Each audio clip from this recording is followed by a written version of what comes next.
Hello, hello, hello! How are you guys doing? How is everybody? It's good to see you all again. We've got lots to cover. So, before we begin, first order of business, tell me please where you guys are tuning in from. Let me know in the comments what town, what city, what country, what state you're watching from. So right now it should just about should be just about noon in LA and 3 p.m. So I guess good afternoon to both East and West Coast, everybody watching from there. And the time is now in Paris 9 p.m. I believe. And here we go. The chat's going to explode in a moment. I always wait a second because I know that there's a bit of a delay and then it's going to explode. There, we've got Wales, Munich, Hawaii, Chandler, Arizona, Seattle, Washington, Chicago, Illinois, Cyprus, South Africa, the Czech Republic, Russia. Wow. Canada, Los Santos, Siberia, Ireland, Asheville, North Carolina, Uganda, Vegas, Canada, Atlanta, New Jersey, Iran, Amsterdam. I feel like we always have to specify, especially among Americans, right? You have to specify which Amsterdam you mean, because there's very, very likely several, well, at least one Amsterdam in the United States, if not several. Right, like, because you'll find a Paris, you'll find a Damascus, you'll find everything in the United States, right? Like similar names. I mean, towns or cities that have similar names. We got Detroit, Bulgaria, Portugal, DPR. It's exploded. Alaskat says they're in Washington State and can't believe I'm catching a live. I guess this is sort of a sweet spot. You tell me. Felix says, I click on YouTube and that's when Richard starts the stream. You made my day. Well, I'm very happy to hear that. I'm very happy to have you as well, Felix. And look, the list just keeps on going. I love it. And as Thomas is saying, I went to school in a town next to Russia, Ohio. Vicky says, I grew up in Paris, in Iowa, not Paris, France. We've got a Damascus and a Lebanon in the state of Oregon. Lovely. Fury Blazer says, this is a great time. I'm so glad I made it to the beginning of the stream. Awesome. I'm glad. I'm happy so many of you are saying that. Corn Pop is tuning in from the White House basement. That's good. Alex grew up in Rome. My brain is bugging out for a second. And you? Oh, New York. I was wondering which fucking state is NU? Man, and then he corrected in New York. Oh, okay. Amin says there's a Lebanon in Tennessee. We finally got someone from the real Paris, the one in France. And it's Le Grand Soir tuning in from there. We have Future Mix watching from Tehran. I mean, you guys get the idea. There's a very long list of lovely people. And again, shout out to all of your states and cities and towns. And let's get right down to business. Let's start with the Trump story. You know, get the crap out of the way. I'm not trying to say it's not I mean, it is an important news story, but we're not going to spend 10 hours or 10 years talking about Trump, you know, like they do on MSNBC or whatever. Let me try and, you know, break things down for you, because I can assure you, man, the irony is that they love covering Trump so much on, you know, those stations that when you try to watch them, and again, I'm strongly advising you against all mainstream media, from Fox to MSNBC. But when you try to watch their coverage, you don't understand anything. So I'm going to try and break this down as simply as possible, and we'll take it from there. Okay? So what happened is the FBI, the Federal Bureau of Investigations, they raided Donald Trump's Mar-a-Lago home. Okay, so that's down in Florida. Now that's very significant. Absolutely. And again, I'm going to break this down step by step so you understand what's going on and why they raided his home. Basically, the gist of it is that they say that Trump has been storing classified documents in boxes. He has troves of this stuff apparently lying around. And, the investigators felt that he wasn't being, because they had some sort of back and forth, with the DOJ for about a year and a half. And they supposedly reached an agreement that Donald Trump was saying that I've sent everything back. We're done. There's nothing here. But they went ahead and raided his home anyway. And here is just something funny I noticed in the headlines. This is from The Guardian. It says, quote, Donald Trump says Mar-a-Lago home, quote unquote, raided as FBI executes search warrant. They say it like as if Trump is making this up, or the word raided doesn't apply here. It's not just The Guardian. I saw it also in, I think, the BBC. Yeah, they said, quote, Donald Trump says FBI agents raided his Mar-a-Lago, Florida home. Well, no, it's not Trump saying it. They did that. I mean, you may disagree with it or agree with it, but it is a raid. It's just a statement of fact. But they try to make it look like it's Trump making things up, because, again, the guy's not exactly,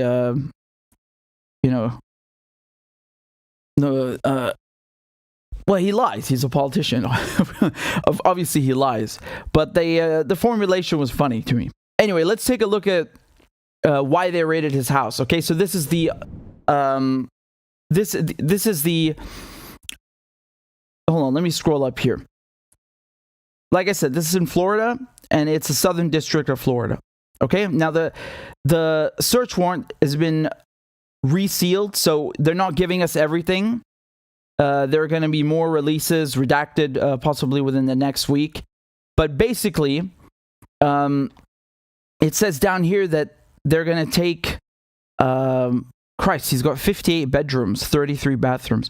Anyway, it's not just for him, obviously, right? It's a resort, but they're taking all boxes and documents and to search every room in the area, every adjacent, everything.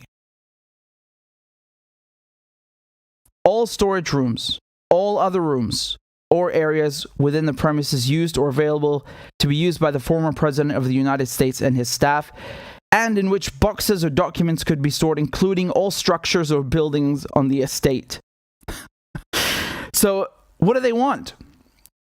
They want any physical documents with classification markings, along with containers and boxes, including any other contents in which such documents are located, as well as any other containers and boxes that are collectively stored or found together with the aforementioned documents and containers boxes.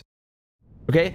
So, the way that you have a classification system in the United States, and Trump marked these boxes according to that system, but they're saying we want the boxes. Even if they're right next to one marked classified, we want that box as well. Everything in the rooms, just all of it. I mean, it's really.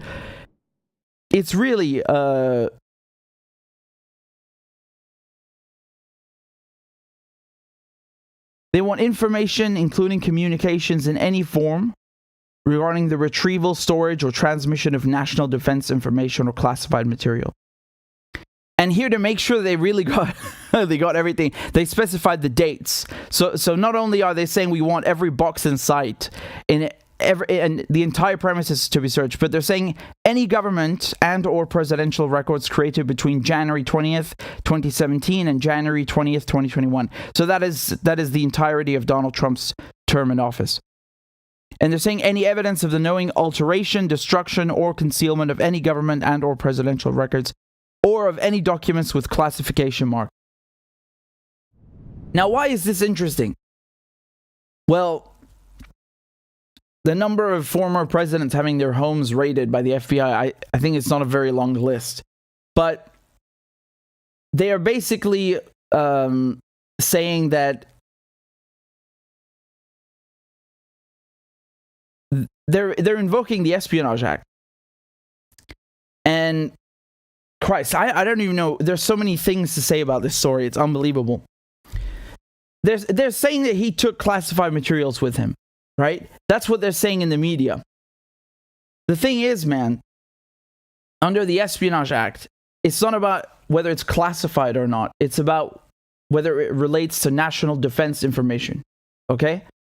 So, you know, having covered the Julian Assange case, and he's charged with 17 counts under the Espionage Act. They always talk about national defense information. And that's why in court they say things like, well, the rules of engagement in Iraq, that's related to national defense. That's why we're after him. But in the media, let's say, well, he published classified documents. Yeah, but it's not about the classification. Okay? And I think New York Times, there was a good piece in the New York Times about this.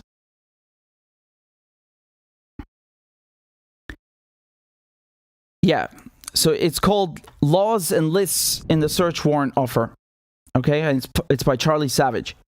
And he goes through this and says that the first law they're charging Trump with, or shall we say, he's not been charged, right? But the first law mentioned for the search warrant, relates to the Espionage Act, and it criminalizes the unauthorized retention or disclosure of information related to national defense. Okay? And that's 10 years, up to 10 years in prison. And correctly, in the next paragraph, they say that despite its name, the Espionage Act is not limited to instances of actual spying for a foreign power. It's written in such a broad way that it covers mishandling of security-related secrets. And it's been used to prosecute people who have leaked information to the news media for the purpose of whistleblowing. So that, for example, could be Daniel Hale or Chelsea Manning. And honestly, I don't know why they didn't mention Eugene Debs, because, man, they charged him, I think, under the Espionage Act and and for sedition, and they put him in prison because he gave a speech against the draft during World War I, so an anti-war speech, and they took away his citizenship, and he ran for president from his jail cell. So, I mean, these are just a few examples I'm giving you of how they use the Espionage Act against whistleblowers, against journalists, against people who criticize the war. Well, Donald Trump doesn't fall under those categories, but I think it's important to give the context about the Espionage Act. Now, just going back to this article in the New York Times by Charlie Savage,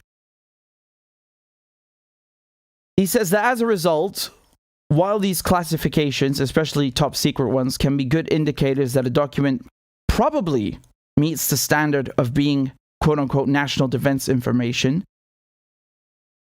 charges under the Espionage Act can be brought against someone who hoarded national security secrets even if they were not deemed classified. Does that make sense? It sounds weird, right? Because when someone says classified, you automatically assume, oh, that's related to national defense, national security. But that's not what it's about, technically. And that's why in this warrant against Trump's, to raid Trump's house, it said that agents could, quote, take documents with classification markings along with anything else in the boxes or containers where they found such files, but also any information regarding the retrieval, storage, or transmission of a national defense information or classified material.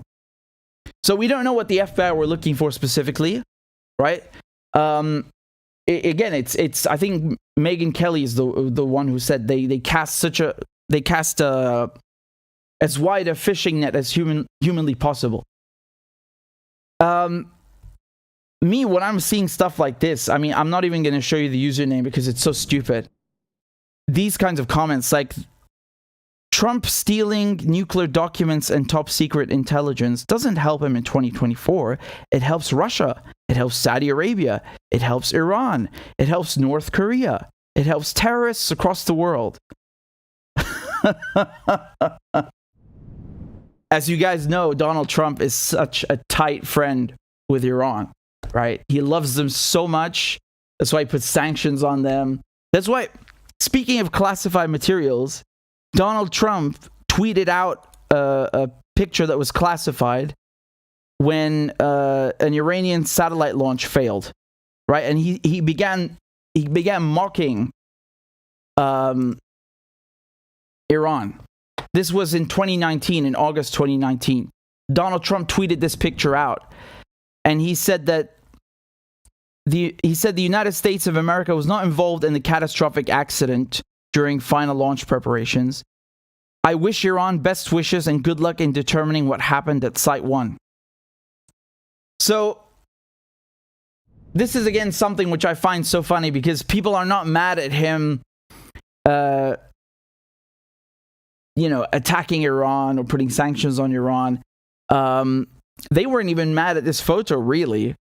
But now they're concerned all of a sudden after a year and a half. I mean, it's been almost 2 years, right, that Trump left office. They're suddenly concerned with classified documents that he has. I mean, I don't know, man. I wouldn't be surprised if all of them kept some. I certainly wouldn't be surprised if they found some at his house. But Trump's argument is that he had a standing order that anything he takes with him is declassified. Because at the end of the day, in the United States, the president, through the Constitution, is the one who has the power to declassify anything, right? And when people in agencies declassify documents, they're really doing it as delegates, right, of the presidents, okay? And so I thought there was some comment by a Trump spokesman on Fox. I think they went on Fox and they said something like the idea that some pencil-pushing bureaucrat is the one who ultimately declassifies the president's documents is absurd. Well, yeah, I mean, logically speaking, it is absurd because any bureaucrat doing that is always doing it under the president's authority. It's just delegated to them. Now, the thing is, you have a way that this works. Donald Trump, I mean, when he tweeted that picture of the Iran missile launch, which failed, or satellite rather, the way that he did it was so crazy. I mean, he literally just took a photo with an aide holding it up or something like that. Because his phone is not able to attach photos. But so basically, my point is that he did it so quickly without asking anybody. That's what's stunning about it. And I want you to just listen to these videos that have popped up on CNN. I mean, this is what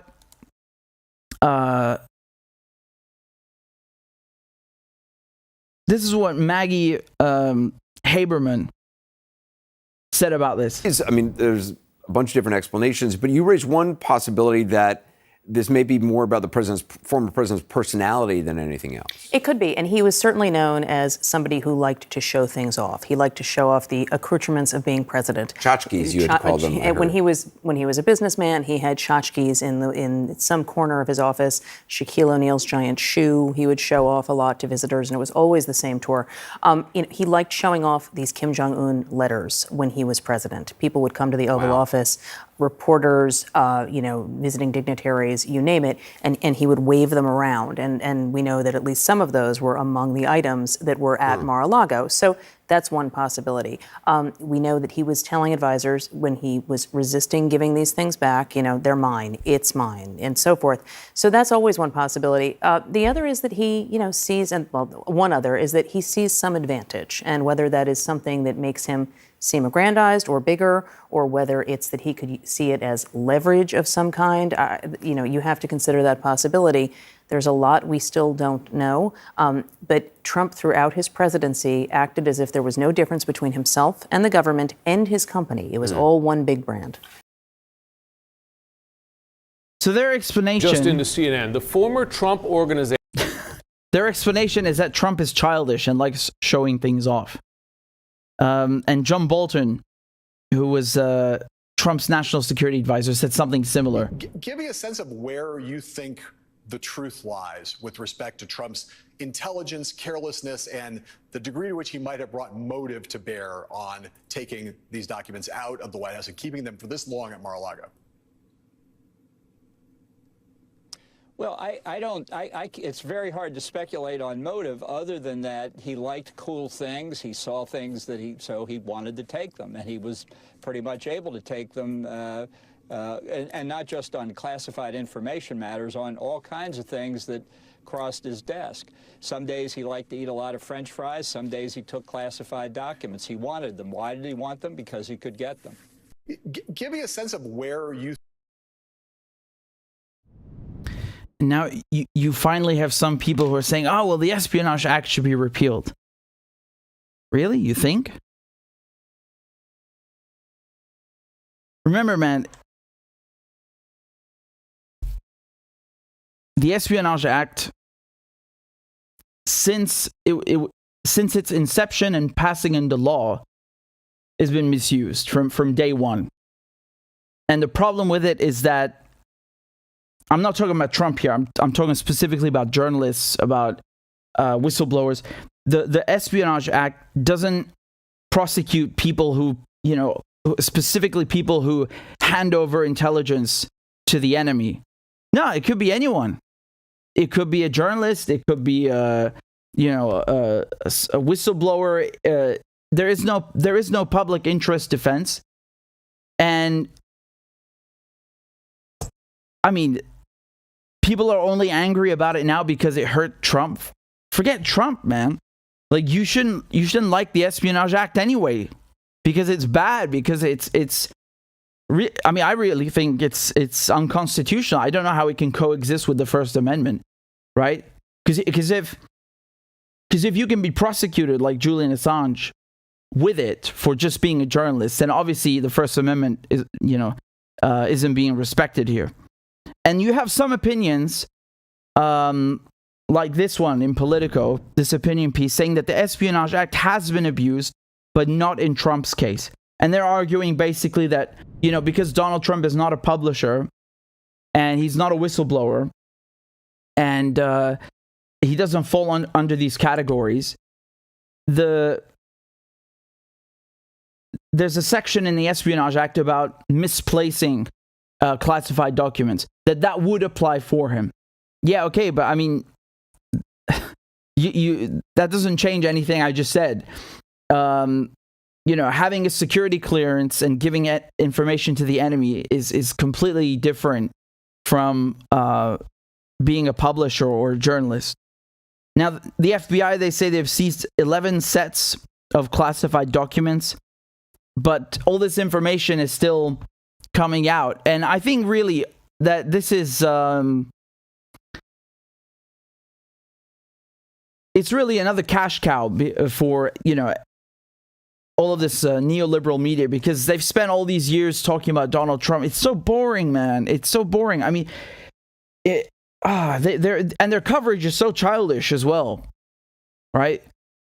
It's so childish and repetitive. They don't teach you anything. They don't give you any information. It's all kind of like, yeah, let's cheer because Donald Trump is being attacked. Okay, I mean...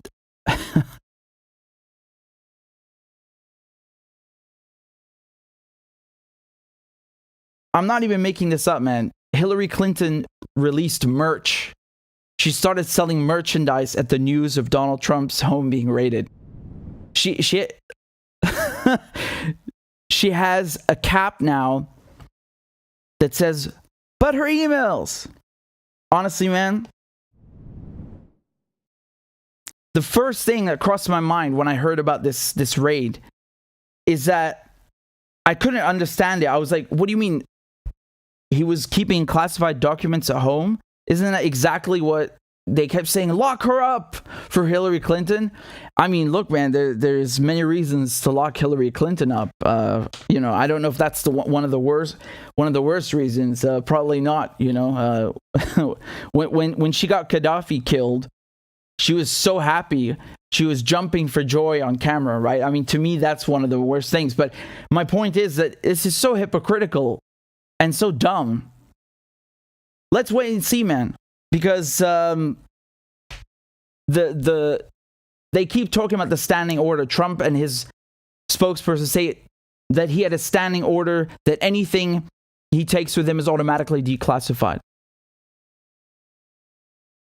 This is Hillary Clinton. Well, not, he was more Bill Clinton's advisor, not Hillary's, but he's an establishment Democrat, and his name is James Carville. I don't know. Some of you might know him. He's not as popular as he used to be, but he said that this story is bigger than 9/11. This Mar-a-Lago story, which might be the biggest story since 9/11. That's not going anywhere. My God, they're so desperate for clicks. It's you know, everything for them is the biggest story since 9/11.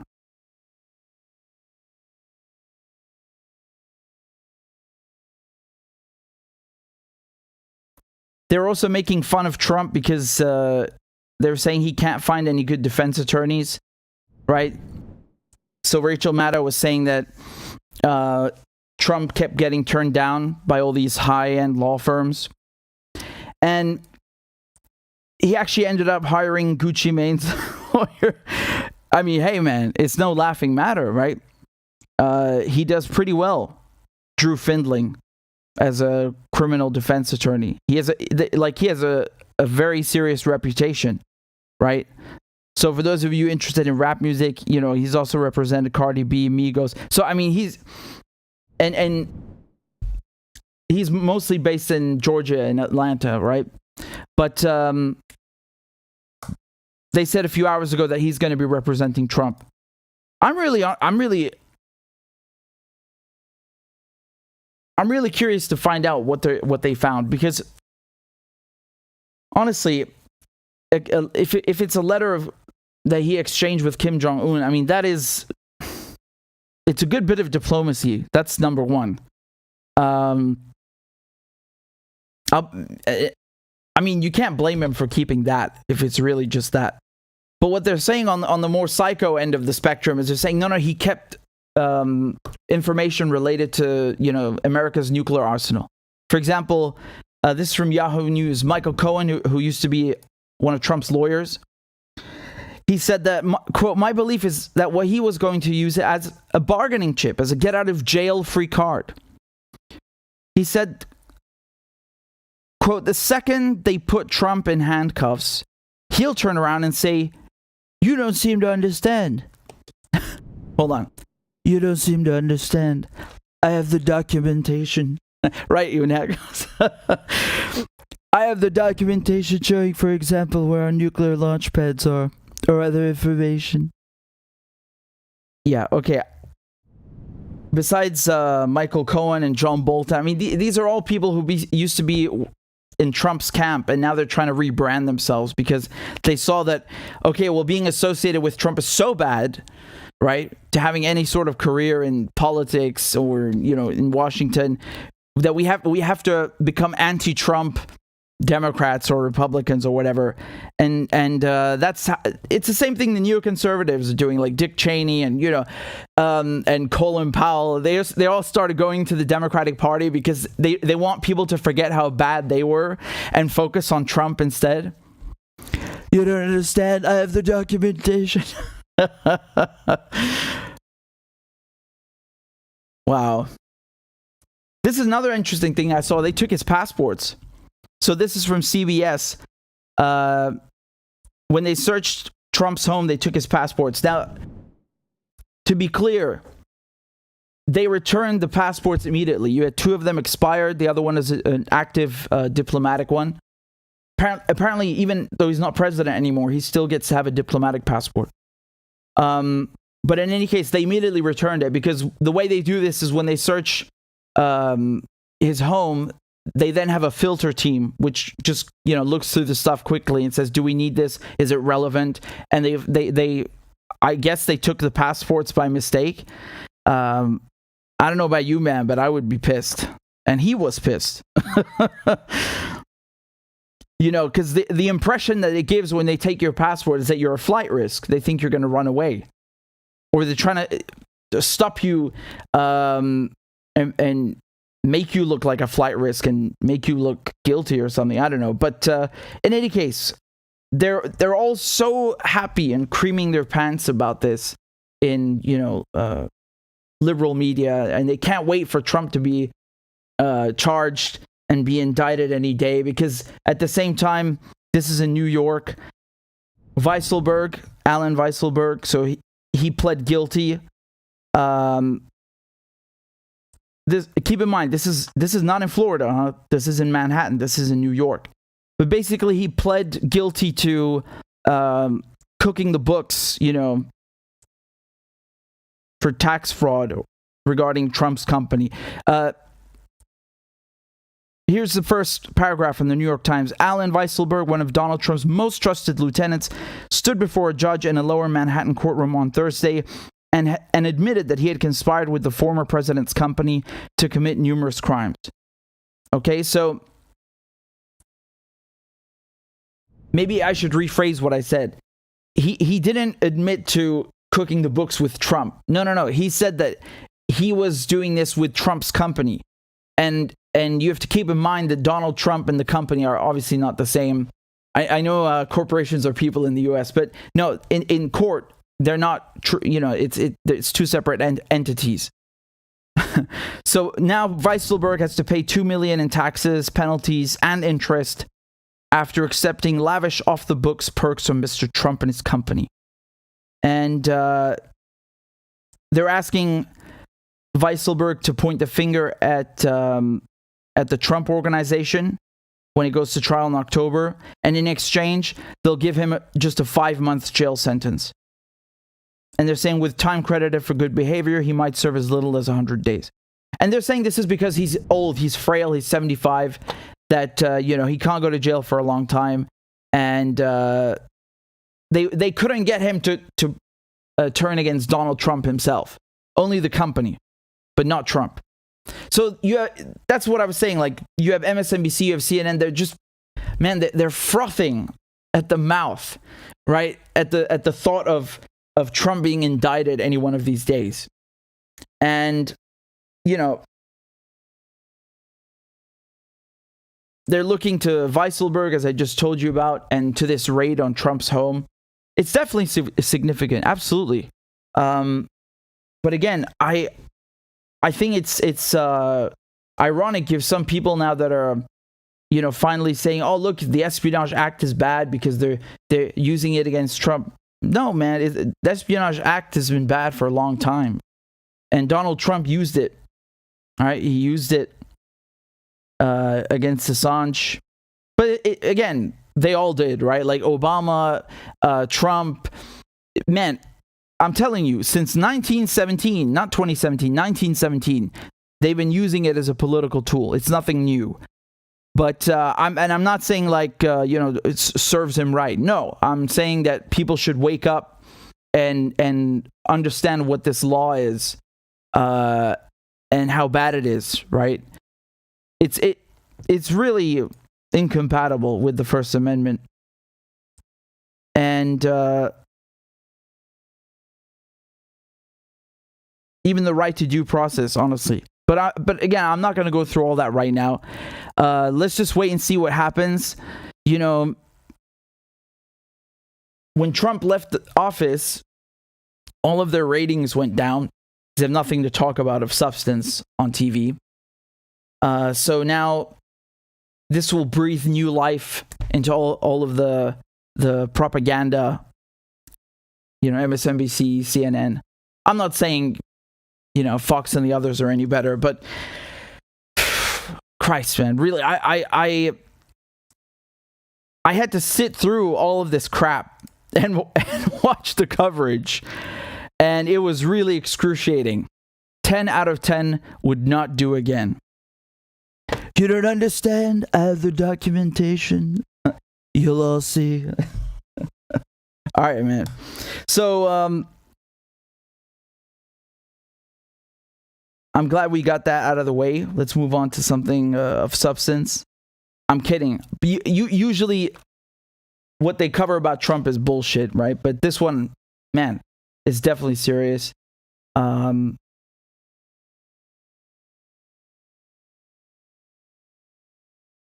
All right, hold on.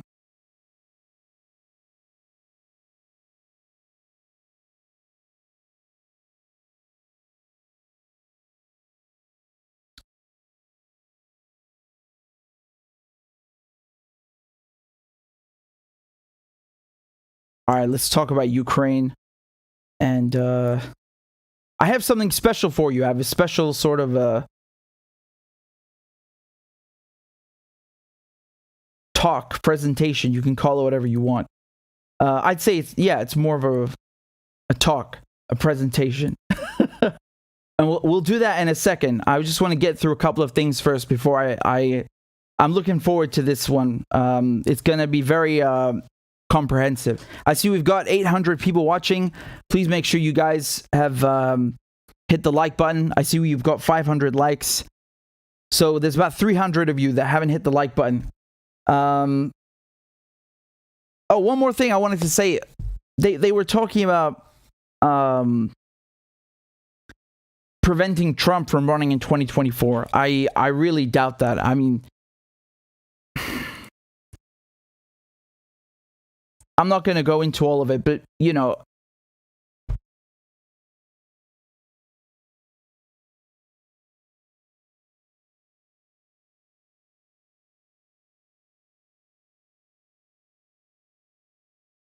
okay, great.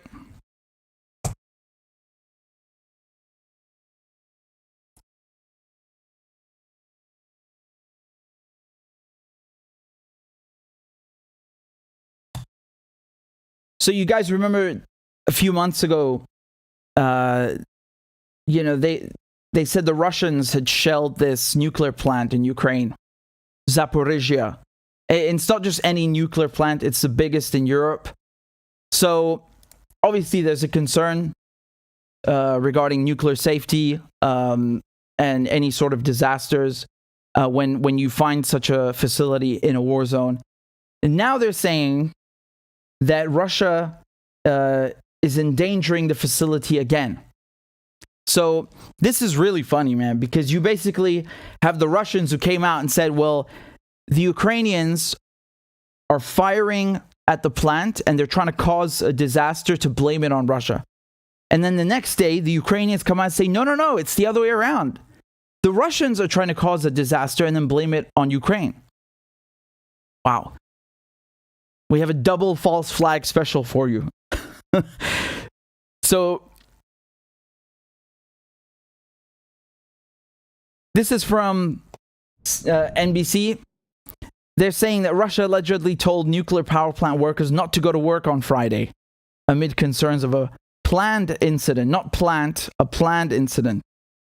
And on Thursday, Russia threatened to shut down the Zaporizhia nuclear plant, warning there was a risk of a human-made disaster due to alleged continued shelling by Ukraine. Well, I don't know if it's alleged shelling, because they were saying that a shell landed 300, which was fired by Ukraine, landed some 300 meters from the nuclear reactor, right? I mean, that is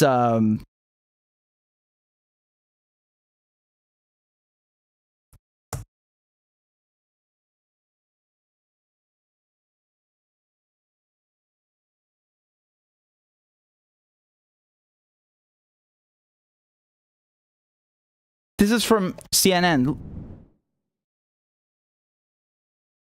There was a Ukrainian strike on July 19th, which targeted Russian military personnel in 3 tents, more than 300 meters from one of the nuclear reactors. I mean, that is... You really got to be confident in your aim. 300 meters. Christ. Anyway, CNN said that Russian military vehicles have been absent from the plant since July 24th, according to satellite imagery of the complex provided to CNN by Planet Labs. Right, so because a lot of this stuff, today you have so much commercial satellite imagery. You have people literally sitting all day analyzing this stuff, especially when it's in Syria, when it's in Ukraine, and then providing that to news services. And now we are August 19th, and they're reporting that Russian trucks have started coming into the plant. So here's a video. Well, Brianna, yesterday we were on the Ukrainian-held side of the Dnieper River looking out at the Zaporizhzhia nuclear power plant and talking to villagers who had been shelled from that plant directly. The Ukrainians are saying that they are not attacking back and accusing the Russians of a provocation. The Russians, meanwhile, making similar claims. But we do know from images that we've verified that Russian vehicles, military vehicles, are even inside some of the buildings inside that location. And today the Russian authorities have said that they are going to reinforce it militarily. This flying in the faces of international demands from lately Turkey, the United Nations, of course, Ukraine and others asking Russia to demilitarize that nuclear power station, to take it out of the line of fire, get inspectors in and get it under control. But the Russians are ruling that out of hand, saying that they can't demilitarize because they want to protect it. And ultimately, they've also announced that they want to try and move its capabilities to provide electricity away from Ukraine and into the illegally occupied Crimean Peninsula, which Russia captured in 2014. That itself is fraught with technical difficulties, and among the reasons why people are so concerned that there could be, if not a military breakdown, then a technical breakdown at this very large nuclear power plant. Brianna? Sam, are people prepared? Do they have iodine tablets? I mean, what are they bracing for?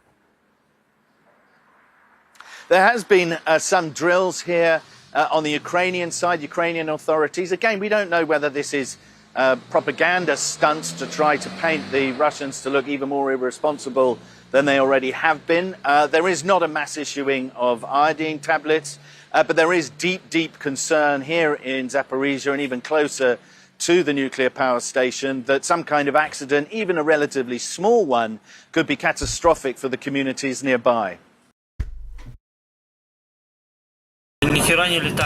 Explosions peppering the horizon in Russian occupancy. All right, well, speaking of inspectors, you have French President Emmanuel Macron, who spoke with Putin, and they've agreed to allow inspectors in, right? So this is just a few hours ago. And here, this is from Al Jazeera. The headline says, Putin allows inspectors to visit Russia-held nuclear plant. So what you just heard in that CNN video is outdated, I suppose, because, as the information is coming in live. It's a developing situation. And, the French, they've been trying to act as like some sort of mediators the entire time. I think it's just Macron trying to make France look relevant. I mean, good, yeah. If this worked, wonderful. So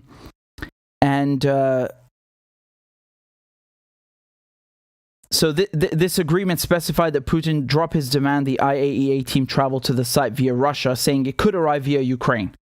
So basically, come in however you like. Now, at the same time, remember, IAEA is the International Atomic Energy Agency that's under the UN. Here's the Secretary General of the UN. This is Guterres, and he was speaking about the whole situation. This is what he said. I hope that any attack to a nuclear plant is a suicidal thing, and I hope that those attacks will end. And at the same time, I hope that the IAEA will be able to have access to the plant. Well, that's good, man, because they always want to blame everything on whoever the enemy of the day is. It's North Korea, it's Syria, whatever. Oh, Palestinians are not cooperating. Oh, the Russians, they won't let the inspectors in. Well, here you go. I really don't see... I mean, what does Russia gain from attacking a nuclear facility? Even CNN is saying that the Ukrainians were striking within 300 meters. I mean, for anyone to do this is just stupid in the first place. But I think it's just an attempt to make the Russians look like crap. Because I just cannot believe the Russians will be that stupid to do this. After everything. After everything. Here's Ned Price from the State Department. There's a report that the Ukrainians believe that Russia is laying groundwork for a false flag operation on the Zaporizhzhia nuclear plant. The volume is a bit low. She's saying, do you think the Russians are laying the groundwork for a false flag at the Zaporizhzhia nuclear plant? Tomorrow. Does the U.S. have any reason to believe that they are making plans for that? I'm not in the position to speak to what Russia may or may not be planning, but these types of statements, including some of what we've heard from Russian officials, are cause for concern. They're cause for concern because they fit squarely within the Russian playbook. Accuse others of what it is you have done or what it is you intend to do. We have seen both before February 24th, before the start of Russia's invasion of Ukraine, but also since that Russia has engaged in a number of false flag operations.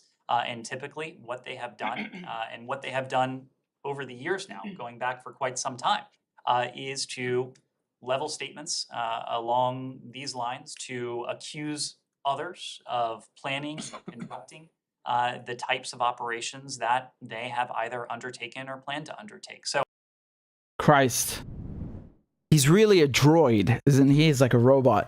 And I just, what is a Russian playbook? Can I get a copy? I'd love to have one. Please, enlighten me, Mr. Spokesperson. Give me a copy of your Russian playbook so I can see what you are able to see and discern. Man, you want to talk about false flags and accusing others of what you're about to do. That sounds like the CIA playbook if I ever heard of one. That is, look, man, I mean, every country does false flags and, you know, counterintelligence, and no one has clean hands, right? Every country is guilty of this. Now, the question is, on what scale?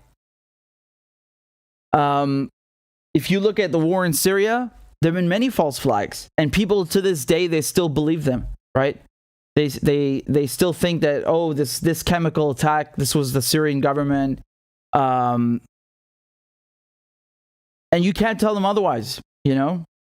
No matter how much proof there is, no matter how much it doesn't make sense, you can't tell them otherwise. I don't want to go through the whole Duma thing. I mean, I covered it when it came out, when the WikiLeaks files came out. But that's another thing where you have a false flag using weapons of mass destruction. That's why I make this comparison, because this is involving nuclear. That was involving chemical weapons.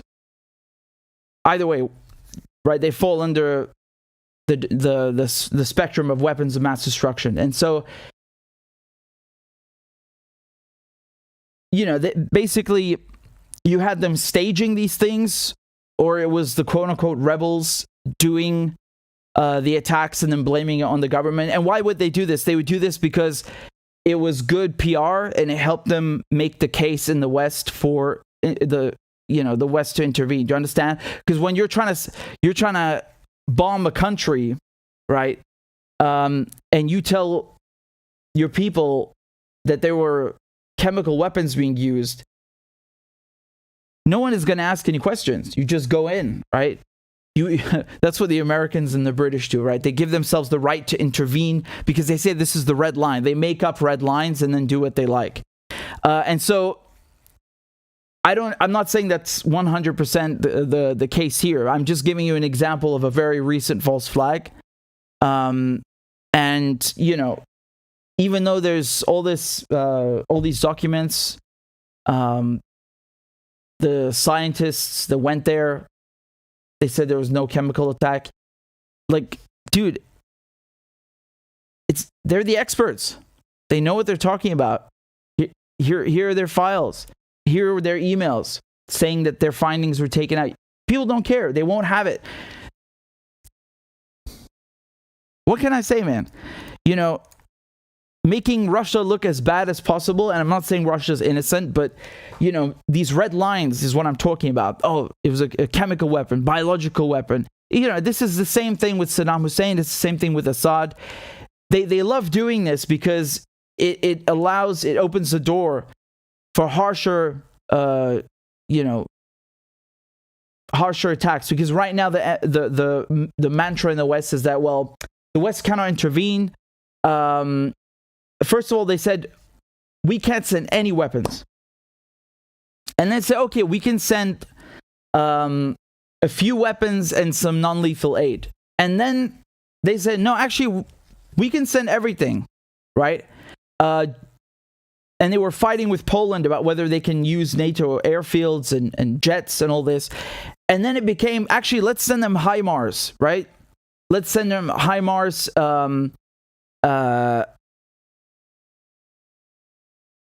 Basically, those are the firing systems where they can use different payloads. And they said, okay, we'll send them HIMARS, but nothing that can go more than 300 kilometers. So what is the plan here? Do they want to like have some attack and blame it on Russia and then say, okay, well, look, man, this was a red line, and now we want to give the Ukrainians 300-kilometer payload? I don't know, man. I'm just, you know, thinking out loud here, because in the past you had all of these false flags that were carried out by the West, and then really severe consequences. Like in Syria, they had airstrikes within the same week, right? They started bombing Syria, France, the US, UK. This is in April 2018. They didn't investigate anything. They didn't give a crap about an investigation. They just bombed it. They just make up their own rules. Now, again, I'm not saying Russia's innocent. I just don't understand how they benefit from any of this. I mean, they're already in control of the plant. And when they took it a few months ago, we heard the same thing. I don't know. I just think in general it's completely, I mean, irresponsible is a kind of an understatement. It's outrageous that any of them, the Ukrainians or the Russians, are fucking around near a nuclear site. I mean, this is not just going to be, you know, a few Ukrainians or a few Russians dead. Dude, this will have really, really chilling effects on all of Europe. Remember Chernobyl, when they had that meltdown? To this day, it's uninhabitable, and all over Europe they had to clean the streets, and they had lockdowns, and it affected the entire continent. So, you know, Ukraine, Russia, I don't care, man. Like this should be a completely sealed off area, and none of them should be running this. Seriously, I right now in this scenario, each side is accusing the other of a false flag. Man, this is not stable. You need to have a neutral force that's in charge. They always put up these UN peacekeepers all over the world. Right? And for once, this sounds like a place where they might actually be able to change something, right? Having not just IAEA inspectors. I mean, fine, if you want to do it under that organ, go right ahead. But whatever the solution, whether it's peacekeepers or it's nuclear scientists, let a neutral body take care of this. You know, cordon off a certain radius, so there's no misfires or, oh, there's a false flag nearby. No. This should be completely sealed off and until there's peace there, because it's very, I don't know what to say, man. I'm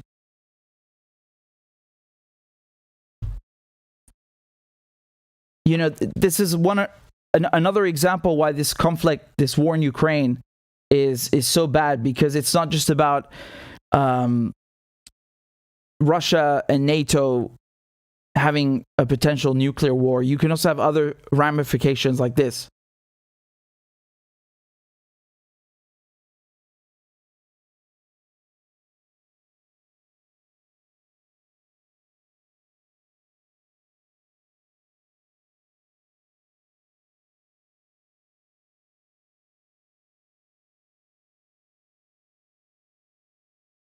Let me show you something with India. Okay, so give me 1 second.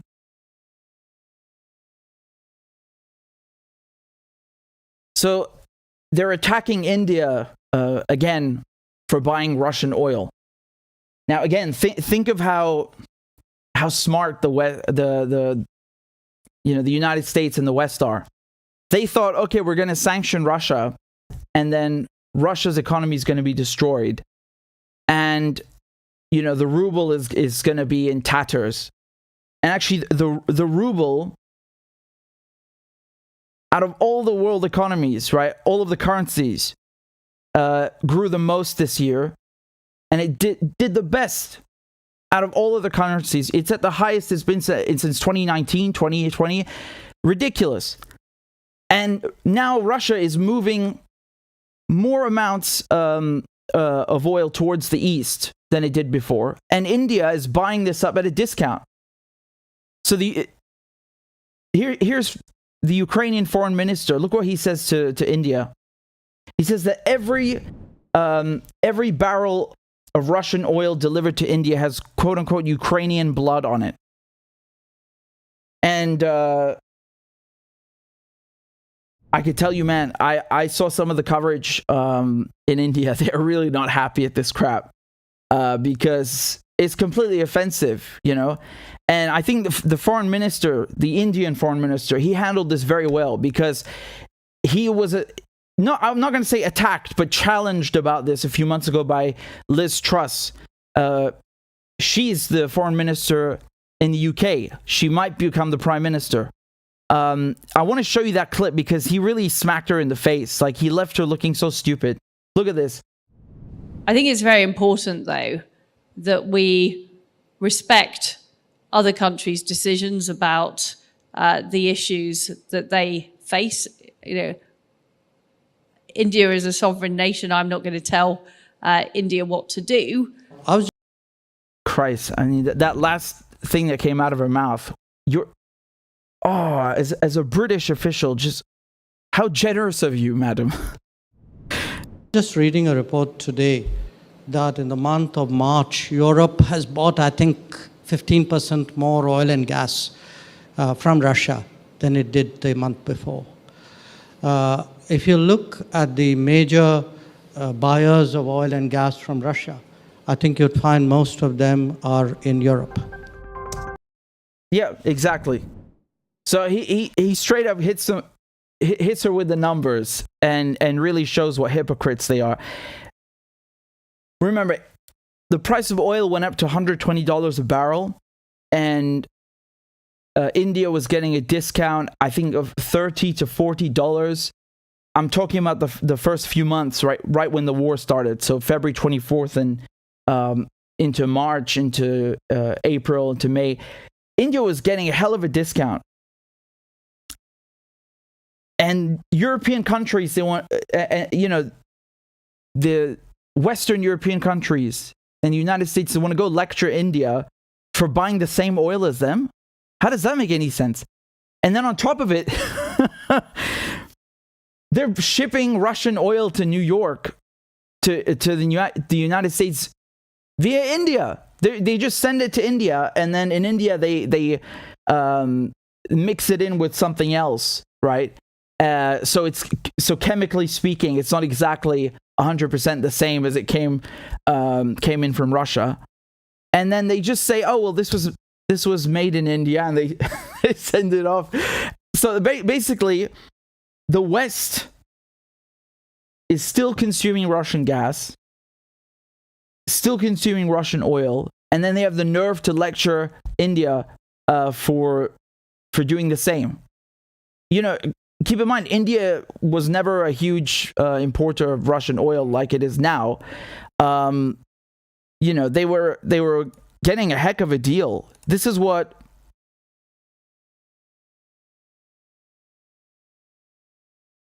he had to say yesterday, the Indian foreign minister. Take a look.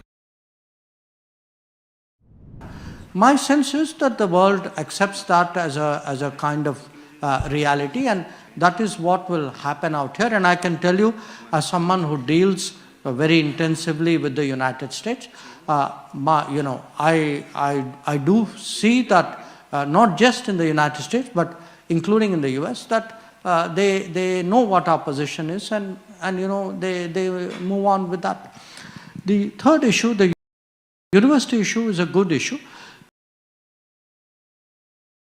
Sorry, I lost the timestamp. Let me just play that again for you, because there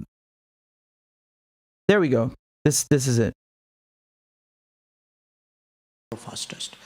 The second question, you know, on the oil issue. Look, you have to, at this time, oil prices are unreasonably high. Okay, not only are oil prices high, so are gas prices. A lot of them, lot of traditional suppliers to Asia are also diverting them to Europe, because Europe is buying less oil and gas from Russia, or can buy less gas from Russia. So Europe is also actually buying much more from the Middle East and from other sources who would have supplied India. So it is a situation today where every country will try naturally to get the best deal possible for its citizens, will try to cushion the impact of this high energy prices. And that is exactly what we are doing.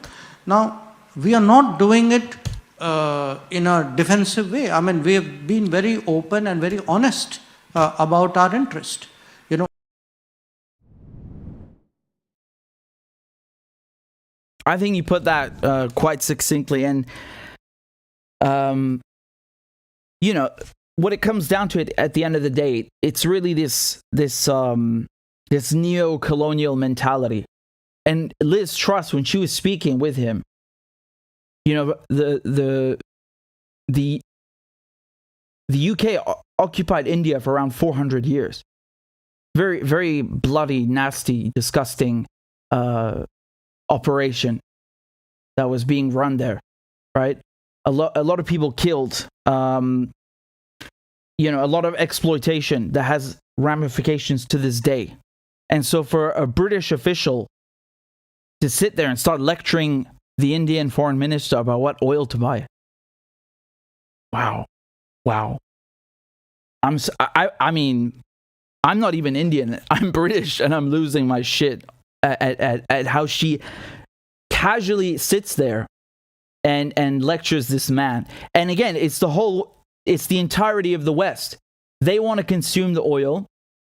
They want to consume the gas that comes from Russia, and then tell other countries not to do it. You know why they're saying this as well? Because they don't want Russia to have anywhere to offload its product. That's what it's about, right? Basically, it's like, do what we say, you Indians over here, all of the global South. You guys do what we say, and Russia, we want to make sure you have no place to sell. So you have no revenue from the oil sales. That's what this is about. And I just want to show you one last thing. This is from the India Times, from their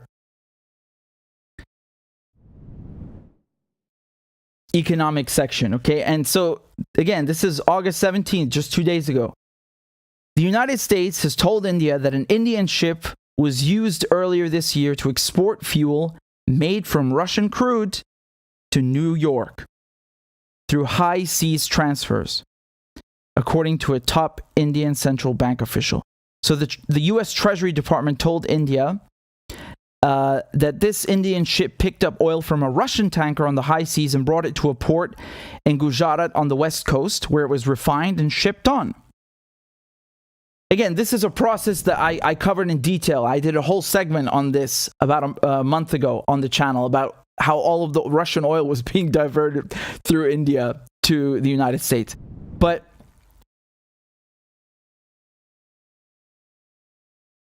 look at this. Patra's comments are India's first official public reference to such U.S. concerns. So again, keep in mind, we're talking about the deputy governor of the Reserve Bank of India. Okay, so he's the first Indian official to admit this stuff, or to, let's say, admit to it. And I love what he says here, quote unquote. So that's the way war works. It works in strange ways. Basically, what that means is screw you and mind your own business.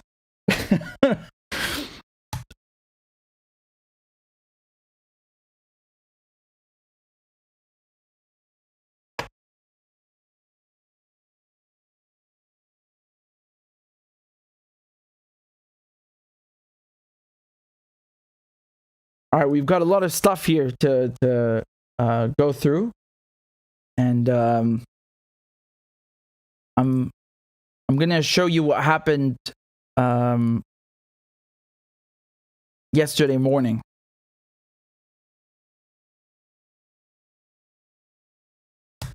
So look at the latest democratic actions by Israel, right? They sent Israeli forces into the West Bank, and they raided the offices of 7 NGOs, and they took all of their equipment and then left these notes on the doors declaring them banned permanently. Right? So again, let me explain this. The Israelis basically invaded Palestine. I mean, they invaded it a long time ago, but they go into the West Bank, which is, officially speaking, that's not Israel. And then they go and shut down some of the most important civil society groups and organizations in Palestine and call them terrorist organizations. And I want to show you the timeline here because this is so outrageous. A few months ago, so this is November of last year. They discover Pegasus on these lawyers' phones, on people who work at these organizations. Again, Pegasus is it's a cyber weapon. It's a piece of spyware that's made by an Israeli company, and they sell it to governments everywhere, and they use it to hack iPhones, and they can. It's completely invasive, right? It can track you in real time, take your photos, everything. And so people working at these very 7 organizations like Ad-Damir, Al-Haq, they found Israeli spyware on their phones. So that means they were being surveyed without, obviously illegally, and all of their contacts, their photos, God knows where they were uploaded and what was done with them. And then on top of it, the Israelis officially declare these organizations terrorist organizations. And I want to break this down to you because, for example, this one, Ad-Damir. Do you know what this organization does? It's just like they say, we give legal support to Palestinian political prisoners, document their cases, and advocate their rights internationally. So last year, I interviewed someone who works at Ad-Damir. It's on the channel, by the way, if you want to watch it. And this is one of the most insightful videos that you'll ever watch about what's happening in Palestine, because we talked a lot about administrative detention, which is basically some old British colonial law that the Israelis, conveniently kept because they go and arrest Palestinians.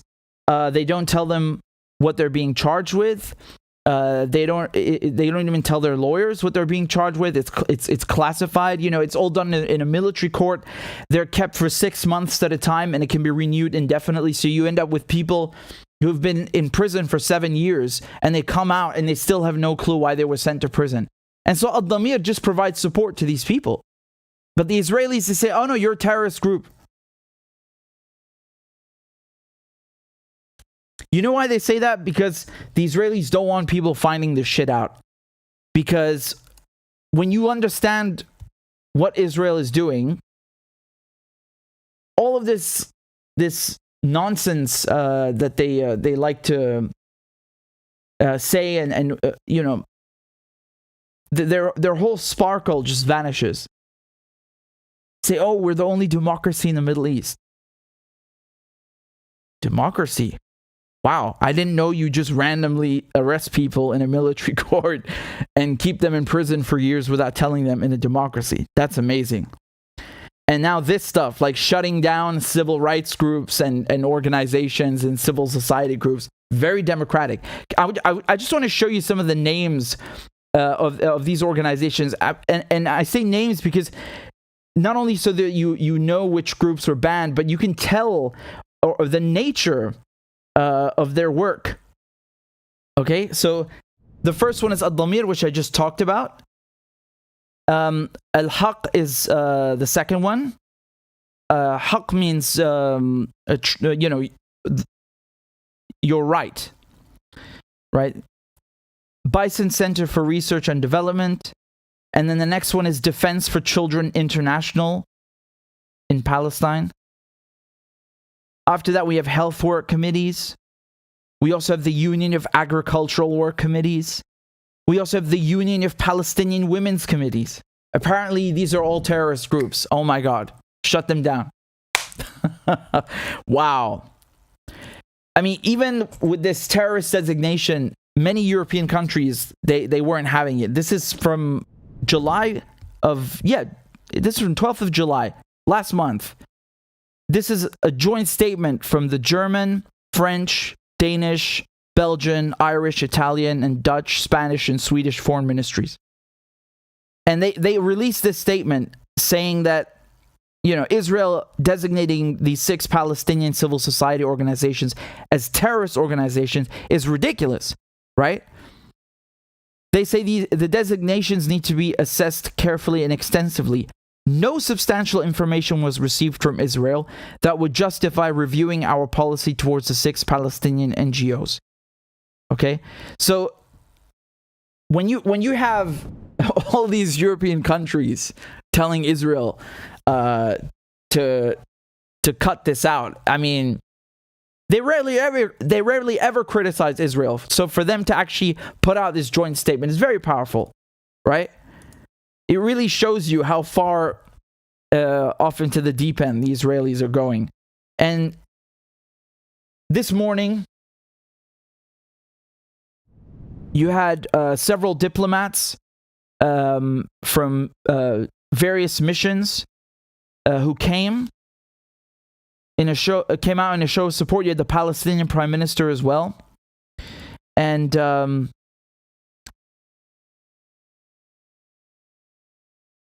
the Palestinian Prime Minister visited Al-Haq's office and said that this is not only an NGO, but this is also a state of Palestine institution. Therefore, as long as they work within the law, we will stand solid with them.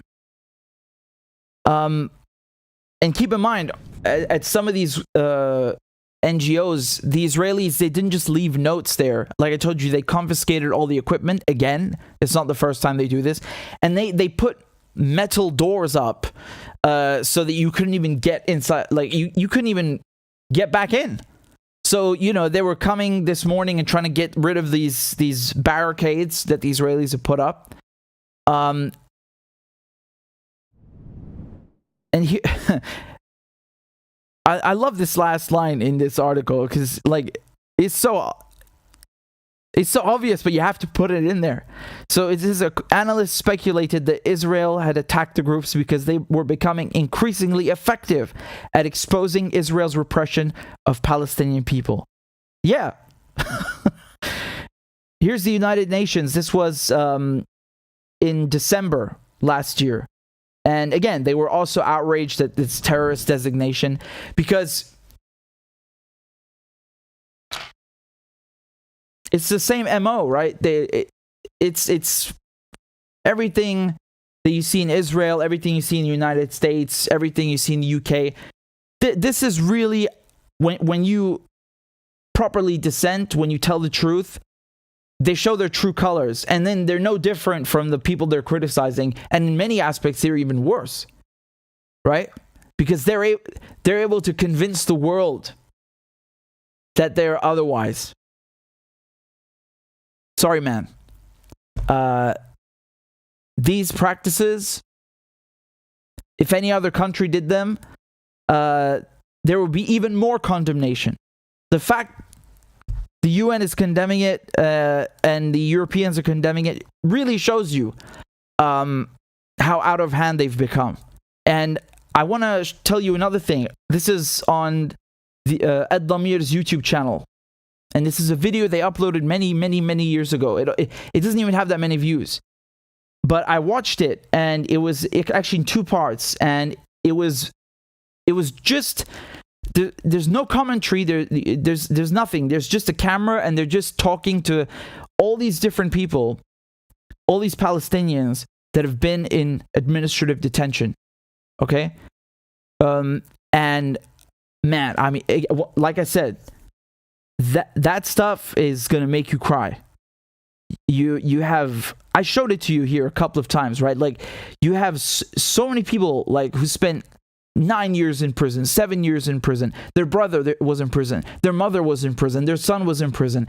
Like, entire families that have been sent to jail, and they do not even know why. Unreal. And once again, they're always talking about Ukrainian sovereignty and Ukraine's borders, and okay, that's great. What about Palestine? Like, they're not only occupying Palestine, but the little crumbs that they leave to the Palestinians, right? Like the West Bank, they just send forces in randomly to shut down NGOs, and that's already one of the lesser crimes compared to the other crap. Unfortunately, the extent of the crimes is much larger than that. The scope is much larger, but they don't respect Palestinians' borders. They don't respect Palestinians at all. It's disgusting, really. And it's here's another photograph. This is, again, I suspect some of these diplomats that came out were from the same countries that we saw in the joint statement, from Belgium and Denmark and so on. And as long as they continue to work with these groups, that's good, because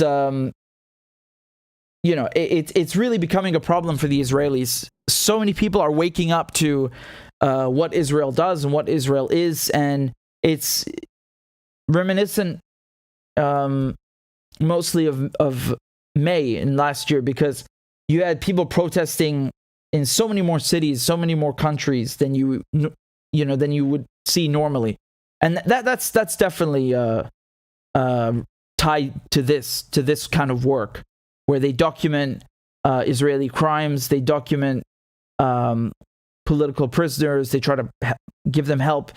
When people are seeing this on social media, when they're learning about this, it just opens their eyes.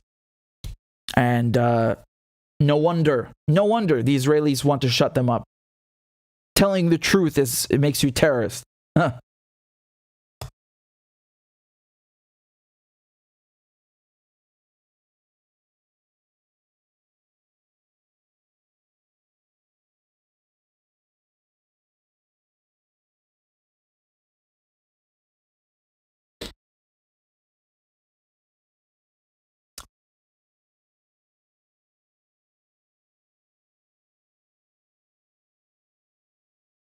All right, guys, give me 1 second.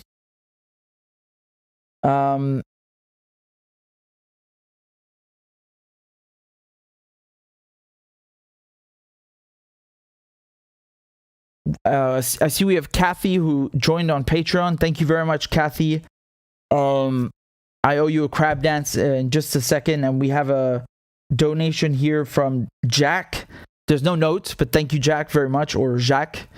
Let me play the crab dance, and then we're going to continue, because I have a special presentation that I wanted to give you guys, and I've been saving that. So let's do it right after. Clap for that, you stupid bastard. And Corn Pop was a bad dude. And he ran a bunch of bad boys. Listen, fuckhead, you have fucking crossed the line. Claiming I'm the enemy. You got that, you goddamn son of a bitch? I don't give a fuck what you think, bitch. Good morning. Sunday morning. Cut that bitch off. Thank you for Iron Dome, which is a technical marvel. والله انتوا كلاب بصراحة يعني. ماشي نشتغل عادي. We lied, we cheated, we stole. China.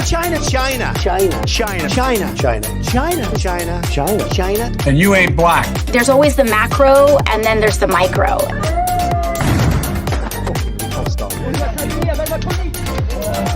Do not come. Do not come. I'm gonna come. You talking to me? Ladies and gentlemen, I'll have 2 number 9s. The number 9 lords. we got him. I told myself, I know it's not. I've fallen and I can't get up.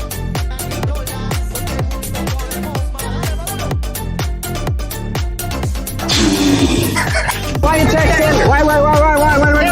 You're getting nervous, man. Calm down. It's okay. Okay. Suck my dick and choke on it. I yield my time. Fuck you.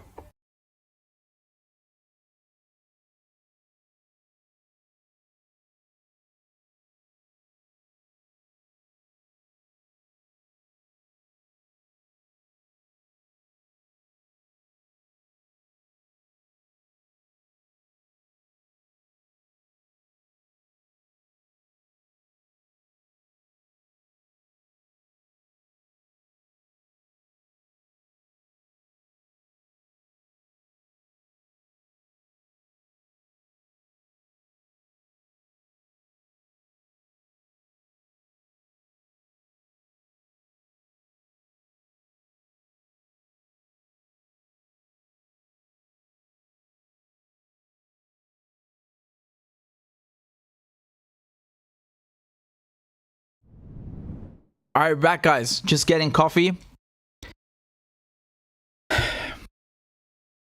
Many more of you joined since we started the stream, so please tell me where you're tuning in from. Times Square says Assad took in millions of Iraqi refugees. Also, Palestinians were given an embassy in Syria. Excuse me. Yeah, I mean, Syria in general, Armenians during the genocide took in Armenians, took in Palestinians, took in Kurds. You know, this is and then Iraqis, like you mentioned, in 2003.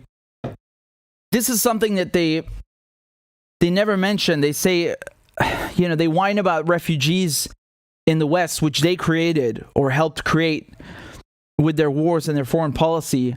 But actually, it's the countries that have less resources, that don't have the means to take in refugees, that end up taking refugees, and they don't complain. Again, I'm not saying that, Palestinians have never faced discrimination. Of course, and it's disgusting. And it exists, unfortunately, right? And you have refugees in every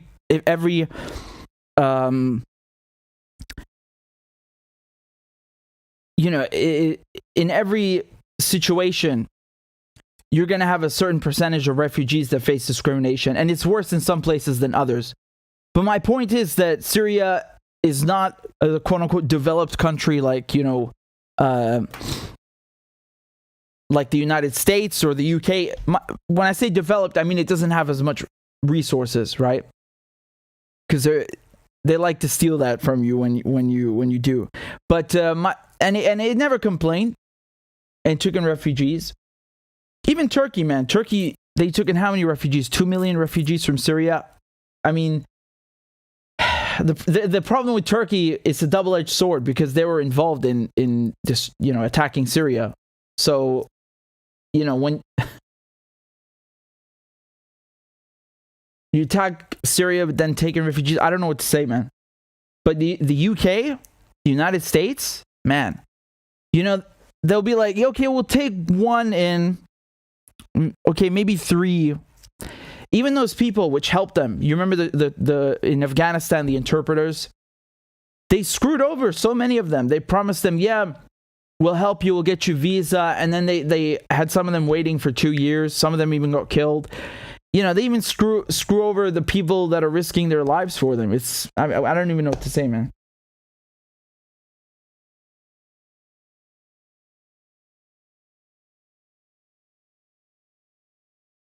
All right, guys.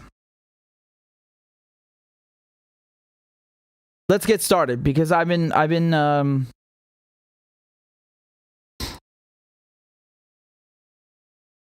saving this, and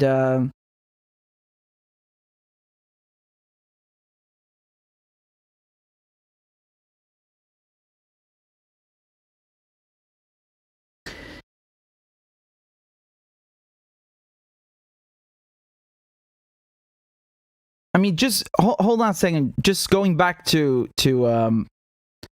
what we were discussing earlier with Trump. That guy is... He's disgusting, man. What can you say? I don't think it's funny in any way to have the Espionage Act being used against someone. Now, again, whether there's like this small section about misplacing documents, we'll see, man. But generally speaking, I think they're doing this mostly for ratings, and they're hoping that they can maybe stop him from running in 2024. But again, I wanted to get into the legal aspect of that in a second, but let's do something that I think is much more pertinent, shall we? Okay, give me one moment to set this up. I think we should. Can you guys see?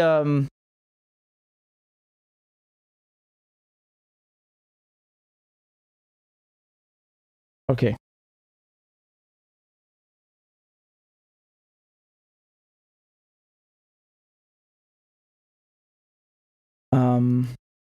Oh, okay.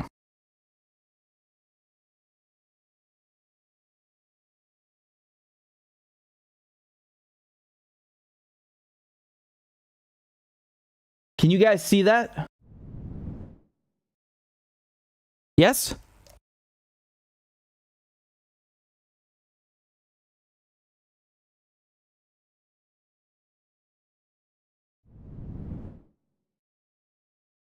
If so, then let's begin. And again, this is a little presentation that I've been saving and preparing for you. So,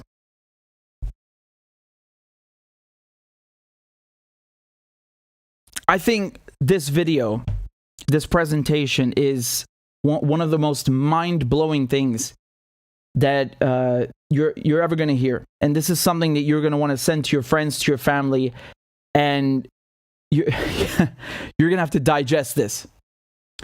So I want to tell you why the Ukraine war, the Iran nuclear deal, and the war in Syria, they're all connected, right?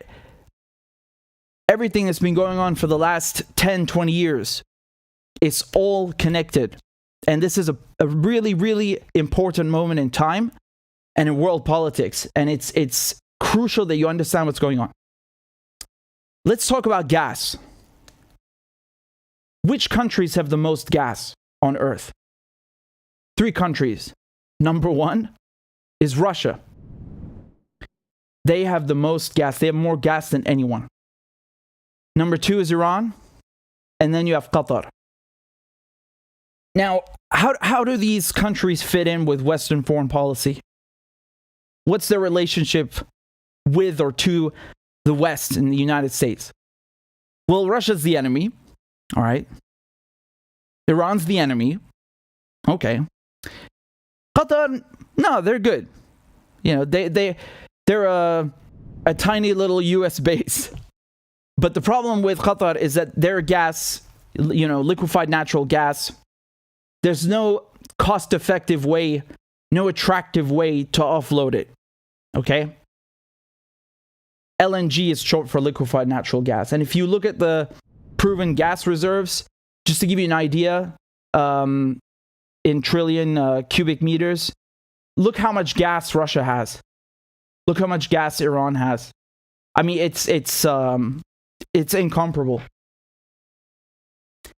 What are the challenges? Well, Russia's too big. It's too vast to contend with. Iran and Syria, however, well, Iran was named in that famous video with General Wesley Clark. And what does he say about Iran? He says that they're going to go after 7 countries in 5 years, and Iran is among them.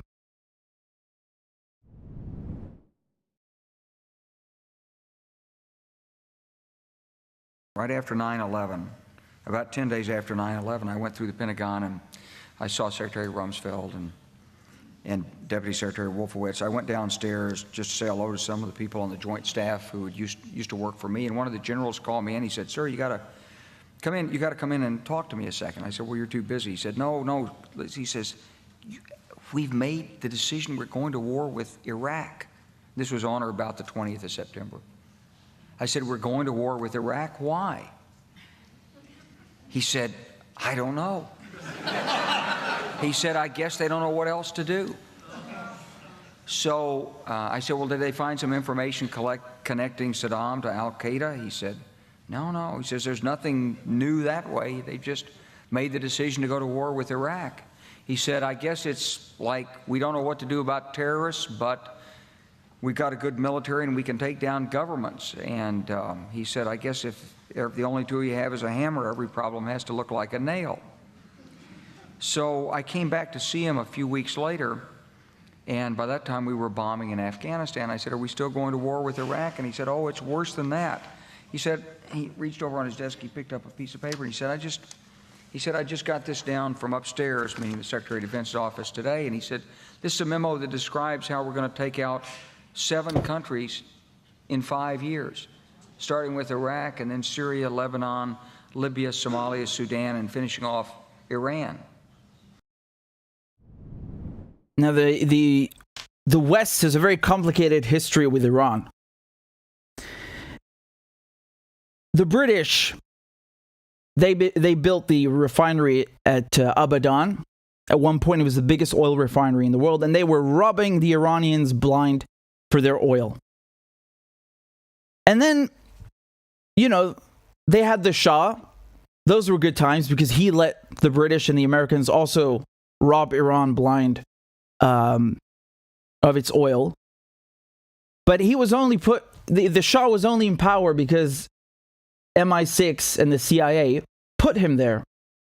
They staged a coup in 1953. Iranians remember that very well. And then, of course, when Iranians, they took back their country, you had the Islamic Revolution in 1979. What happens then? They set Saddam loose, right? They used Saddam Hussein against Iran. Back then, he was their friend, right? You had Donald Rumsfeld shaking his hand. They gave him chemical weapons. Back then, he was allowed to own those. Back then, it was okay for him to have them, right? They didn't understand what a meanie he was, what a bad guy he was yet, right? So they used him against Iran. And then they surrounded Iran. You know, when they invaded Iraq, they've got Iran surrounded from the west and then from the east when they invaded Afghanistan. And then, of course, you have U.S. ships that are quasi-permanently staged in the Persian Gulf. And why do they do this? They do this because Iran won't play ball. Iran won't give them the oil. Iran won't give them the gas. All right. That is the defining factor. And that is why after the revolution, Iran suddenly became the enemy. Before the revolution, Iran was the top US arms customer. Just to put that in perspective, right? They loved Iran. Iran got its first nuclear reactor from the US. But there's gas somewhere else nearby in the region. 2010, you have a survey conducted, and they find 122 trillion cubic feet of recoverable natural gas. Where? Syria, Lebanon, Palestine. So, the U.S. Geological Survey estimates that this area, which includes the coastal areas, harbors resources that can be recovered using current available technology. I mean, this is a gold mine. And just to show this to you on a map, this is the Levantine Basin. This is what we're talking about. Wonderful. And so the West are thinking, well, how about we get their gas? Maybe they'll give us gas. And you remember they tried to woo Assad, right? He was invited to Buckingham Palace with his wife, and they met the Queen, and they met Prince Charles and Tony Blair, and then even Turkey, which is a NATO country and a U.S. ally, and Qatar, as we were saying, a U.S. ally. They were also trying to, have a rapprochement with Syria. But then when Syria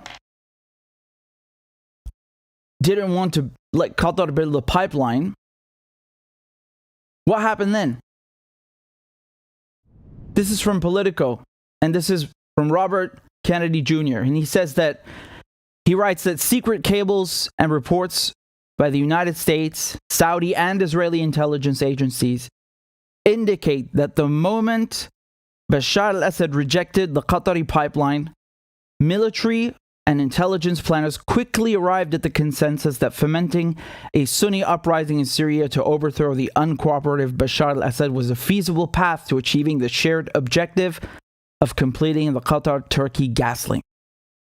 In 2009, according to WikiLeaks, soon after Assad rejected the Qatar pipeline, the CIA began funding opposition groups in Syria. It is important to note that this was well before the Arab Spring engendered uprising against Assad. And then you can see here, this is April 2011 from the Washington Post. The United States is secretly backing Syrian opposition groups, cables released by WikiLeaks show. So Assad wouldn't play ball, right? He refused to play ball. And keep in mind, this is not only about punishing Assad. This is the main objective here is to undercut Russia, to take away Russia's market share. They don't want Russia being Europe's #1 supplier. You understand? This is the main goal. And I want to show you here why this pipeline was so important, because, when you build something under 2,000 kilometers, it becomes much cheaper. And compared to what Qatar had with liquefied natural gas, I mean, you are not only offering another product, but also at a lower price. This is much shorter than what Russia has to build all the way to reach Europe. Do you understand? So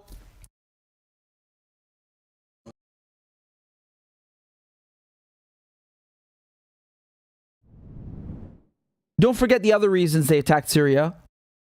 Syria is part of the axis of resistance, right? Syria is allied with Iran, with Venezuela, and Syria got Russia and China to become very important friends, especially in the United Nations Security Council, that Syria would always have those 2 vetoes. Only needs 1, but it would have those 2 vetoes, and China backing it at the UN Security Council. But again, there are other reasons that they wanted to go after Syria. And As you know, Syria refuses to recognize Israel. Israel is illegally occupying the Golan Heights. Syria supports Hamas. It supports Hezbollah.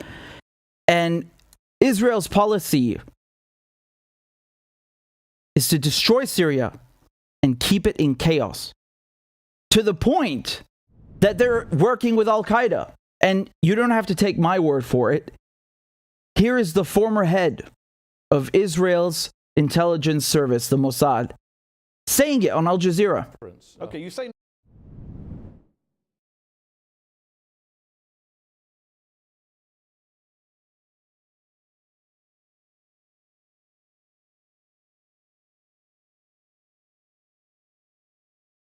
okay, you say no preference. There have been reports that Israel has been treating wounded Syrian rebel fighters in its hospitals on the border, including fighters from Nusra Front, which is, of course, the Al-Qaeda proxy in Syria. Do those reports worry you that Israel's helping wounded Al-Qaeda-aligned fighters? As I said before, in a different context, it's always useful also to deal with your enemies in a humane way. And I think that when you have people who are wounded and you can deal with them in a humane way, the considerations as to whether to take them in are not simply whether it's politically useful or whether it's politically So it's purely humanitarian, you say. So there's no tactical or political strategic... I didn't say there's no tactical. I said the main consideration, the immediate consideration is humane. But the tactical issues involved, I mean, you know better than me the phrase blowback. You don't think there's going to be blowback against Israel if you get into bed with a group like Nusra Front? No, I don't think so. He's pretty confident in that answer, right? He's quite confident. So once again, who benefits from attacking Syria?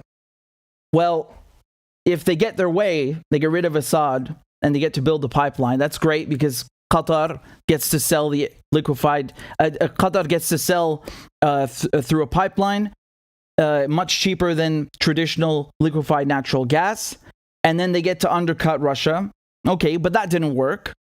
So now they're keeping Syria in chaos. Israel is bombing Syria virtually every week, and very recently it bombed the port in Latakia.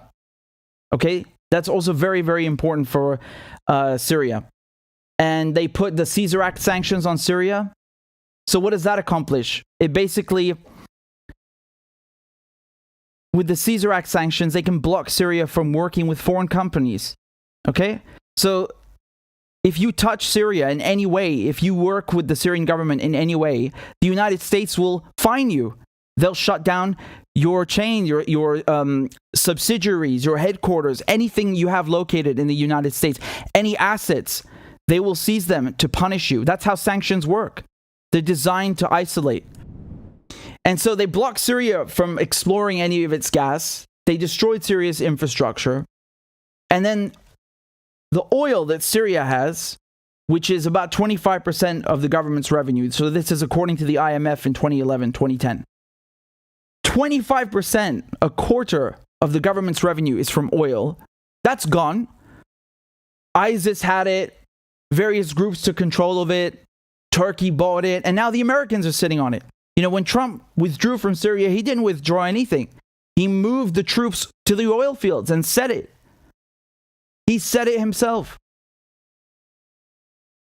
So they're crushing Syria.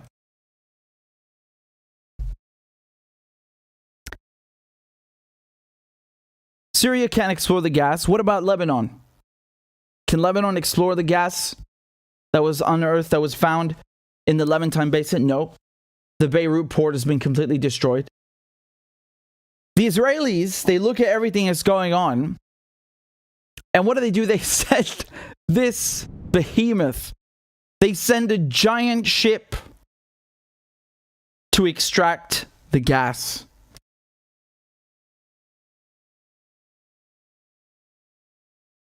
Where is this? This is right here. Right where Lebanon and Israel have a border dispute, a maritime border dispute, specifically the Karish field. Specifically the Karish field. So the Israelis are thinking, well, you know what? The Syrians are down, the Lebanese are down, we'll just go take the gas. Especially now that Europe needs a new supplier. The Europeans have sworn off of Russian gas, right? They've sworn off of Russian oil. It's been banned by the EU. And winter's coming soon. Now, the Israelis, obviously, they can't replace Russia's quantities, right? Russia's supplying around 40% of the EU's gas. There's no way they can replace that, but they can certainly take advantage of the situation. And you've had already since 2014 in Ukraine extreme tensions with Russia, because their idea is that, well, you know what? If we have control of the gas in the Middle East and we can block Russia's pipelines whenever we want by taking control of Ukraine, installing a puppet government in Ukraine, having Ukraine serve pro-Western interests, then we can rule everything.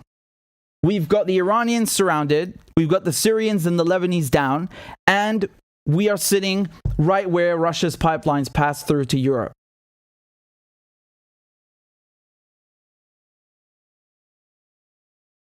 Israel sent this enormous ship, and this is the response from Hezbollah, and I'll translate in a second. الإسرائيليين قالوا أنهم سيبدأون باستخراج النفط والغاز من كاريش بأيلول. إذا بدأ استخراج النفط والغاز من كاريش بأيلول ولبنان بعد ما أخذ حقه، يعني رحنا على المشكل. فماذا سنفعل؟ بتشوفوا يومتها. هلا حقول شو بدنا نعمل. So he said that, you know, the Israelis saying they want to extract this gas in September.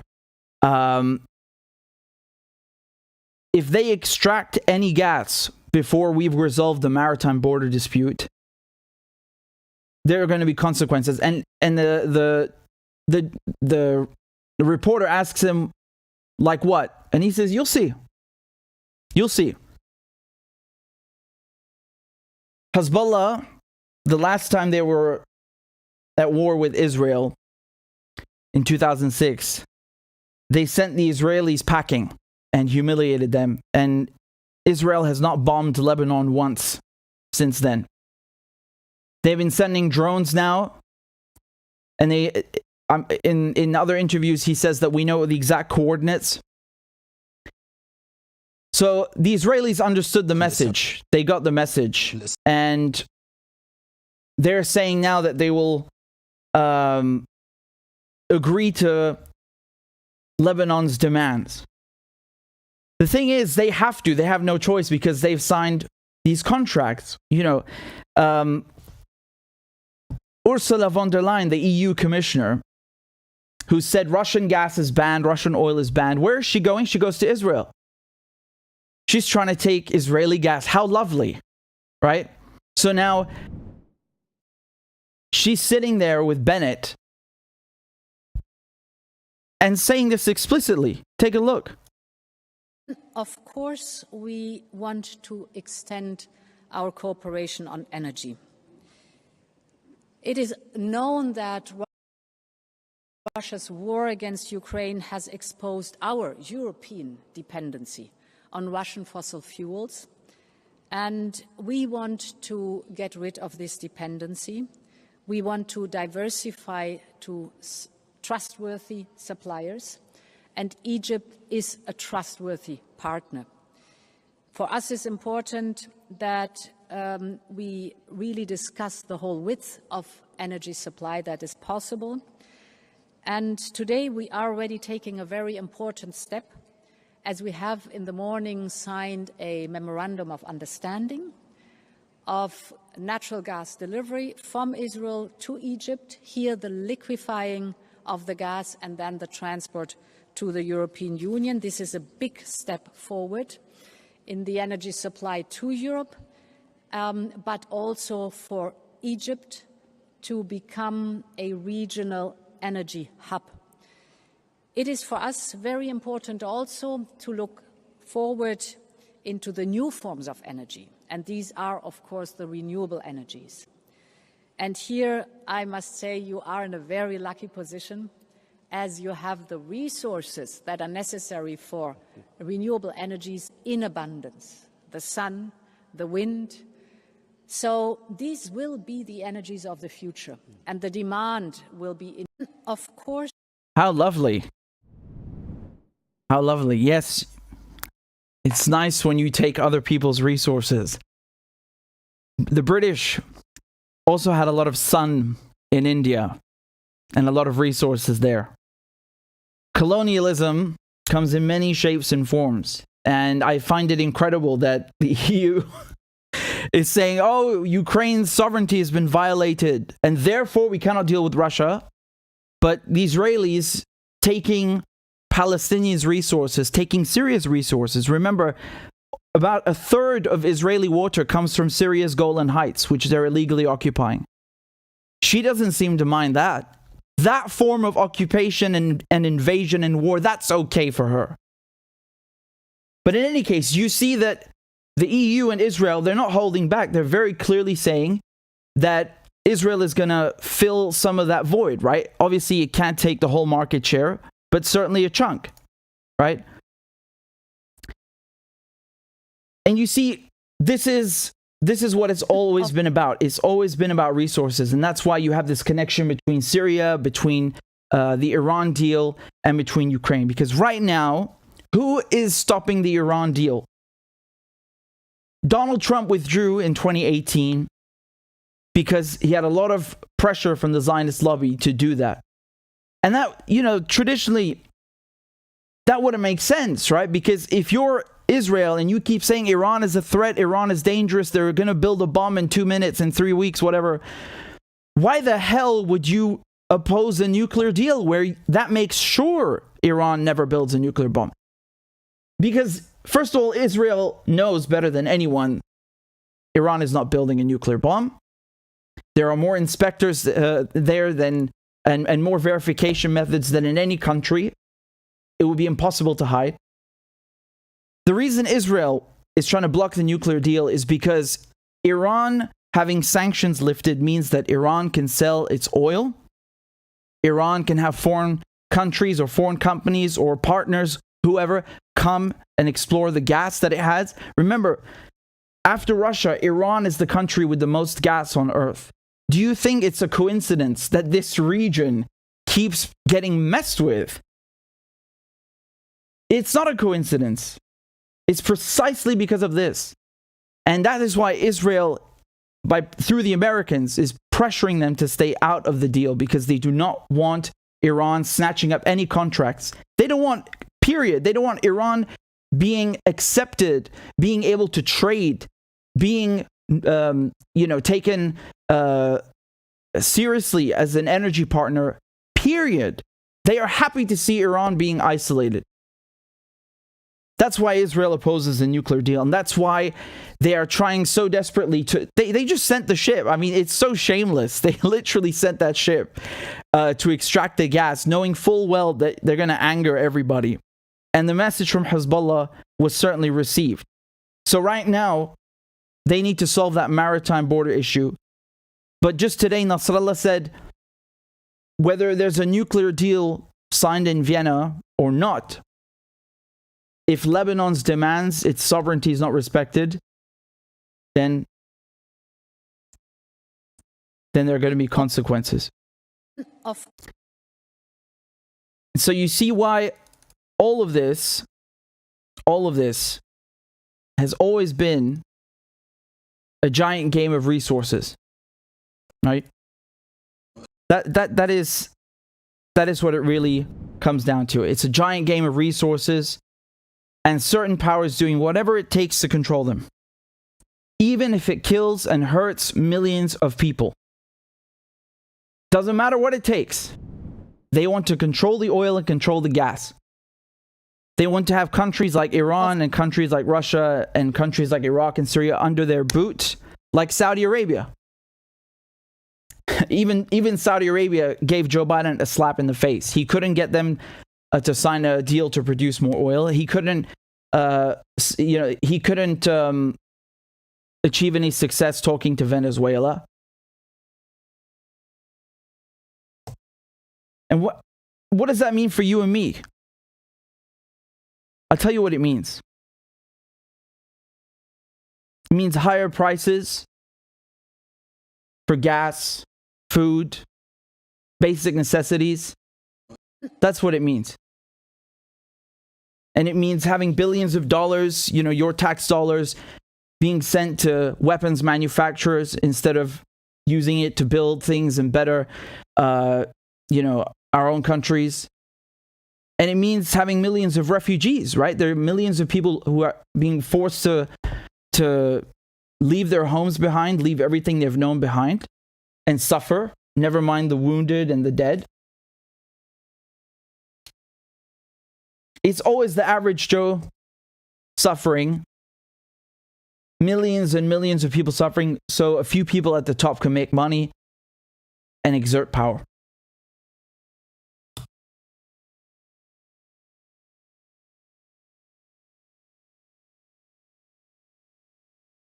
And that's why from 2009 to 2022, they've been trying to undercut Russia's market share in Europe.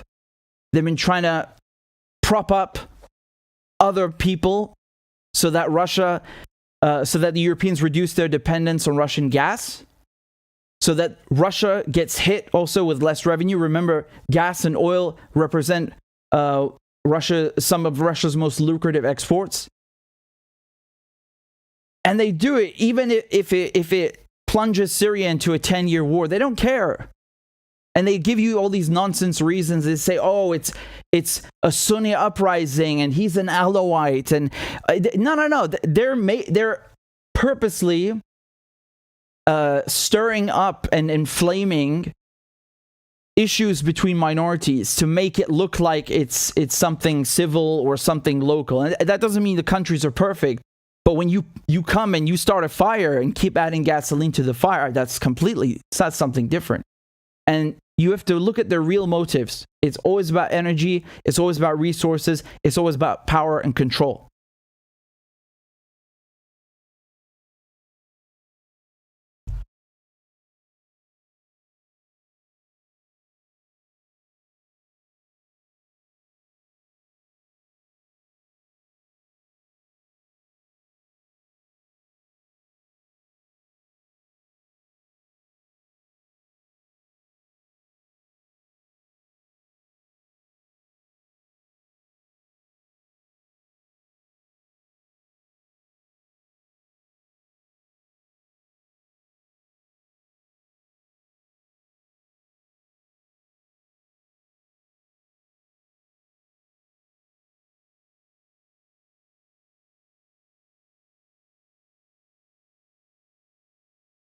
I want to show you something that I found quite by accident, and this was in a Guardian opinion piece.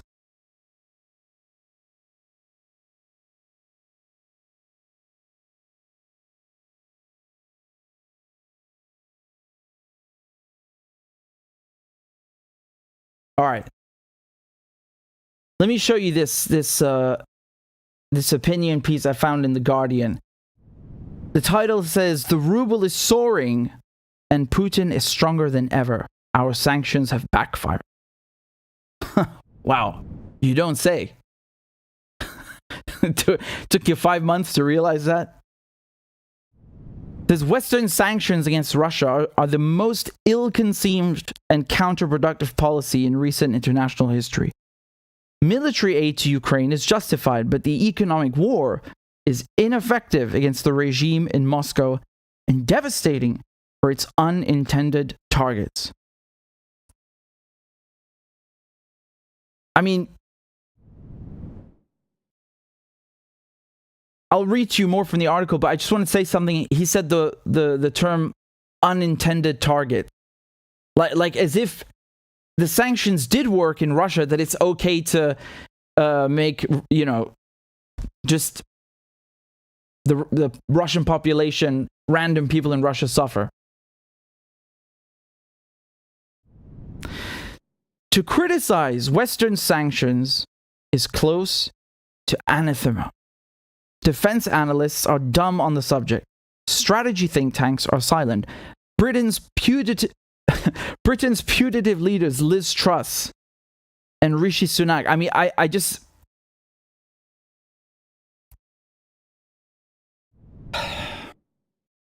These are the people who are going to lead the UK. Compete in belligerent rhetoric, promising even tougher sanctions without a word of purpose. Yet, hint at skepticism on the subject and you will be excoriated as pro-Putin and anti-Ukraine. The reality of sanctions on Russia is that they invite retaliation. Putin is free to freeze Europe this winter. He has slashed supply from major pipelines such as Nord Stream 1 by up to 80%. World oil prices have surged and Eastern Europe's flow of wheat and other foodstuffs to Africa and Asia has been all but suspended. Britain's domestic gas bills face tripling inside a year. The chief beneficiary is none other than Russia, whose energy exports to Asia have soared, driving its balance of payments into unprecedented surplus.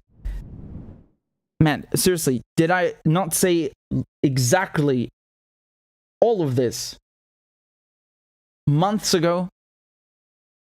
How come it's like some Guardian piece, and it's just one, right, that I randomly stumble upon that has any common sense in it? He's right, huh? He's right. You can't criticize any of this.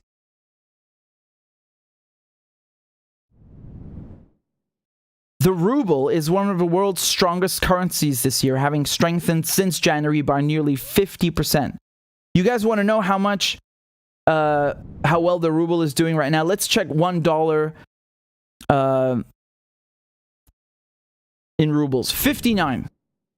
So $1 gets you 59 rubles. Let's compare that with the previous years, shall we? This is the best the ruble has had since around here. Yeah, so around 2018. My God. So they were saying, oh, we are going to crush Russia's currency and economy. You remember they were saying, Biden was saying that proudly? Dude, you literally boosted the ruble. It's now the best it's been in years. You utter complete clown. Moscow's overseas assets have been frozen, and its oligarchs have relocated their yachts, but there's no sign that Putin cares. He has no electorate to worry him.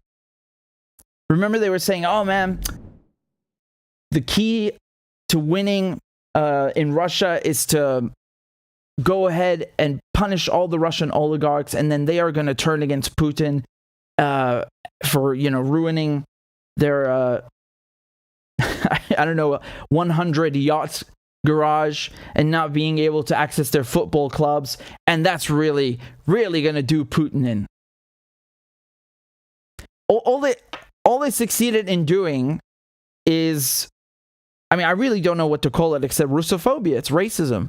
When you're telling me that no Russian citizen can buy property in the EU, what the hell is that? So that means someone who criticizes Putin, someone who's maybe being persecuted in Russia, who's run away, cannot buy a house? How does that make any sense? They keep saying Putin is a dictator.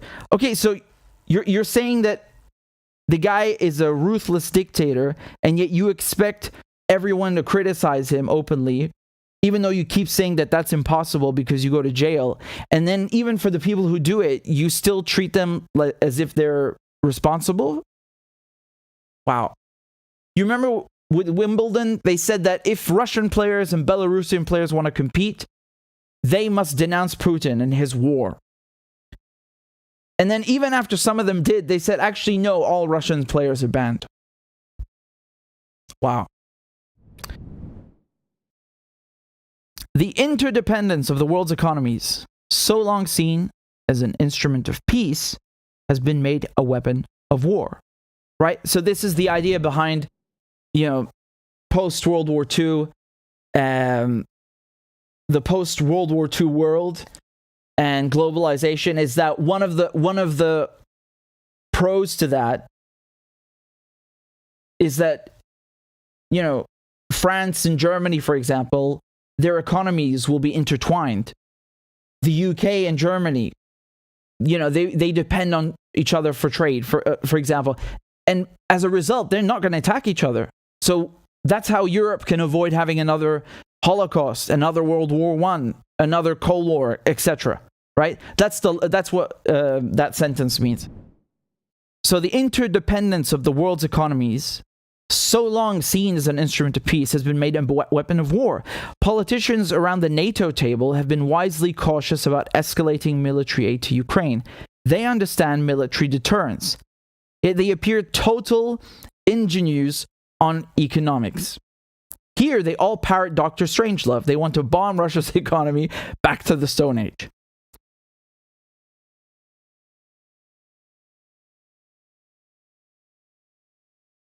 He says, I will be intrigued to know if any paper was ever submitted to Boris Johnson's cabinet forecasting the likely outcome for Britain of Russian sanctions. The assumption seems to be that if trade embargoes hurt, they are working. As they do not directly kill people, they are somehow an acceptable form of aggression. They are based on a neo-imperial assumption that Western countries are entitled to order the world as they wish. They are enforced, if not through gunboats, then through capitalist muscle in a globalized economy. Since they are mostly imposed on small, weak states soon out of the headlines, their purpose has largely been of feel-good symbolism. Yeah. That's certainly one way of putting it, right? People in the West, I think, especially in the West, they don't even understand what the word, sanction even means. And those who know the word, who are familiar with it, don't fully understand the concept. Because for them, they think that, oh, well, if you sanction Russia, that means, Vladimir Putin is not going to have a mansion anymore or something. No. That means, well, forget Russia for a second, because he's about to get to why Russia's different. But in Venezuela, that means school children don't have pencils anymore or books. That's not just me saying that. That's the UN rapporteur on sanctions when I interviewed her and what she saw in Venezuela. Children do not even have pencils. Please explain how that is punishing Maduro. I mean, and then don't even get me started on Syria. I keep repeating this because it's so powerful. My cousins told me they would rather live under the bombs again than the sanctions. That's how bad the sanctions are. They said at least when the mortars, Qazaif, they were coming down, you could buy shit, more or less.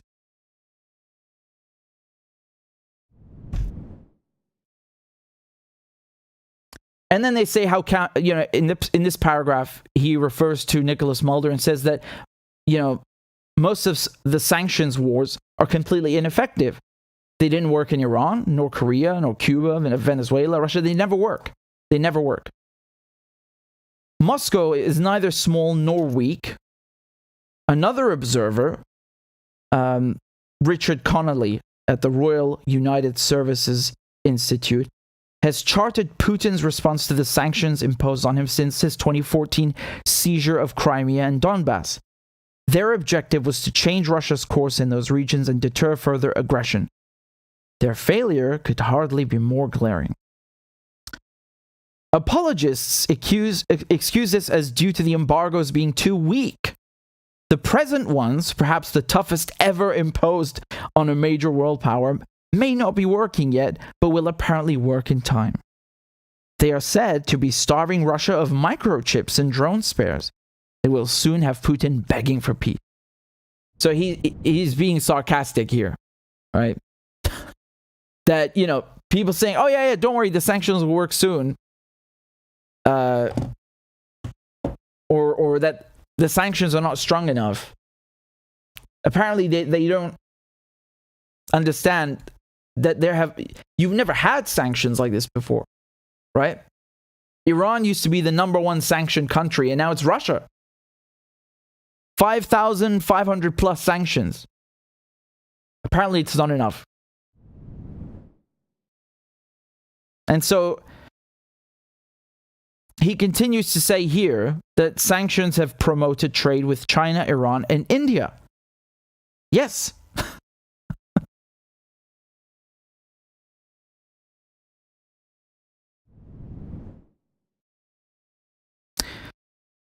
Of course, the economy in Russia is weaker, but Putin is, if anything, stronger, while sanctions are coering a new economic realm across Asia, embracing an ever-enhanced role for China. Was this forecast? What have I been telling you? I mean, again, you don't need this Guardian piece to corroborate it. Just look it up yourself. Look up the ruble. Look up India and Russia. Russia's selling them oil at a discount in rupees and rubles, not in dollars. Saudi Arabia has given Biden the cold shoulder. You know, when Biden visited Saudi Arabia, they didn't even send the fucking king or the crown prince. Look, man, again, I'm no fan of Saudi Arabia or Biden. But when the president of the United States, the office of the president of the United States or any country, it comes for an official state visit, you send someone to greet them of, an equal caliber. Doesn't matter what country they're from. It's the principle. I mean, this is so rude diplomatically. And when I spoke to Scott Ritter, you remember what he said? He said that, if I was in the president's team, I wouldn't have let him get off the plane. How shameful. That is really shameful. And Scott is right. Again, nothing to do with respecting Biden. It's you have a state visit, the most important politician, whether it's a president or a prime minister, is coming for an official visit. You send someone of the same caliber. And in the end, he did greet MBS, and it was an awkward fist bump. I mean, it would have been better to have MBS greet him at the airport than for that, because they tried to, make it look like, oh, I'm not going to shake his hand, and I'm not going to meet him, and Anyway, meanwhile, the West and its peoples have been plunged into recession. Leadership has been shaken, and insecurity spread in Britain, France, Italy, and the United States. Gas-starved Germany and Hungary are close to dancing to Putin's tune. Living costs are escalating everywhere.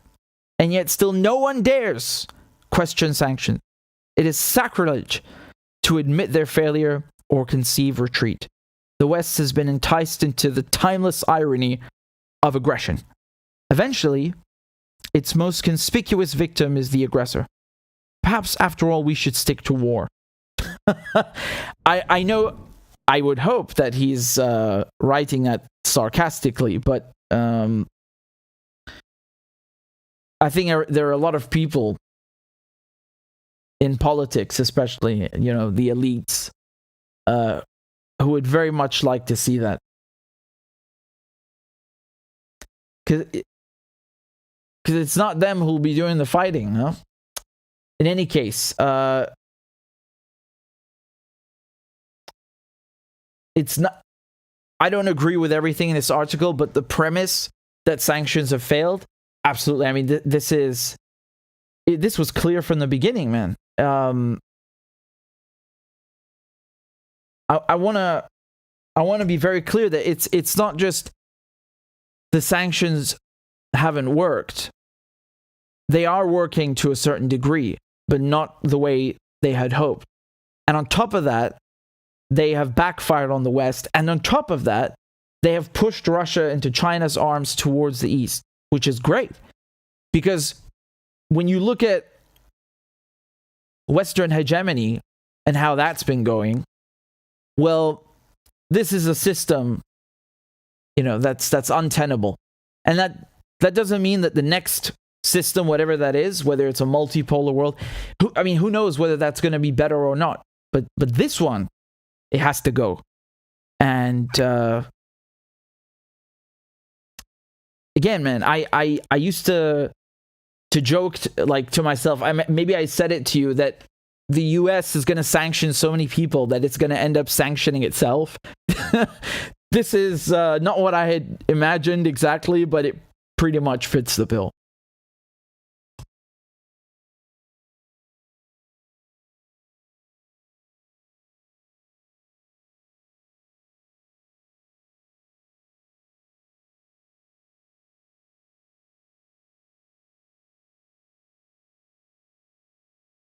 I haven't gotten to all of your super chats yet, but thank you, Joanna, for the super chat. And thank you, Riza, as well. Hold on, let me read the other super chats because I didn't get to all of them yet. Just a moment.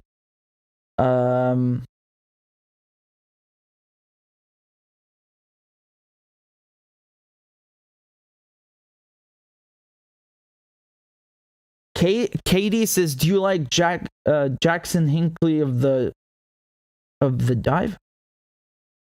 I'm not sure. I don't think I know their work too well, so I can't say. But People's Badger says, "Why is Scrollback disabled on the YouTube live streams? It used to be enabled a while back. I can't always tune in on time, so I miss things." What do you mean scroll? Is that the DVR? Well, I think that's something you enable manually. So it's not YouTube that changed that. It must be me. Like you want to go back to the start of the live stream. Is that it? Well, I'll try and fix that, but I have to write. Hold on. I should make a note. Scroll back. Thank you, Katie and People's Badger, for the super chats. Thank you, Florin and Tire837. Dark says only a tactical nuke can pierce the reactor core. Is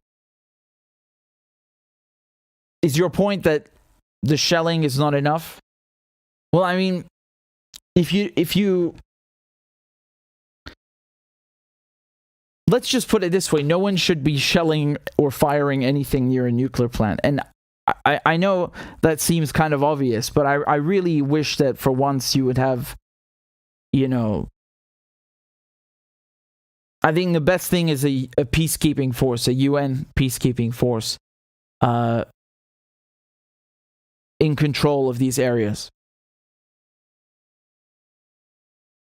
I'm sorry, the wars between Ukraine and Russia, you just can't trust either of them in this situation. This is not, again, it's not something you can play with, right? It's too serious. And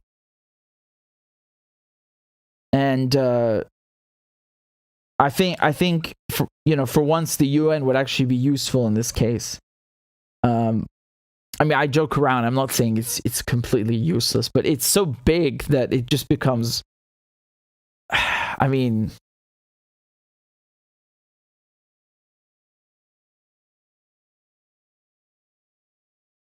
thank you, Gil, and thank you, Hermiah, for the super chats. And I hope I didn't miss any others. Just give me a moment.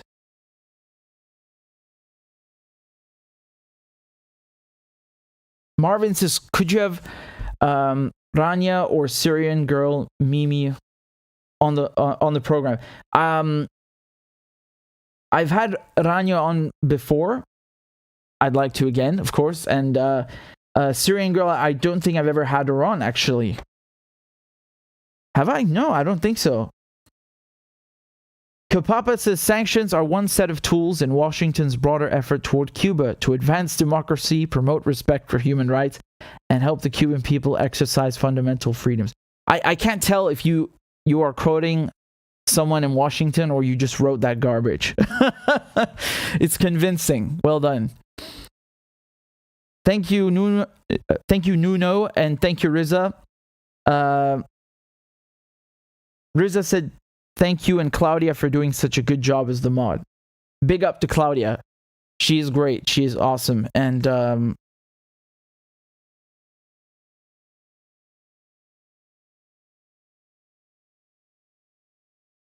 hey, we got Jesse who just signed up on Patreon. Let me play Jesse a crab dance, and then we shall continue.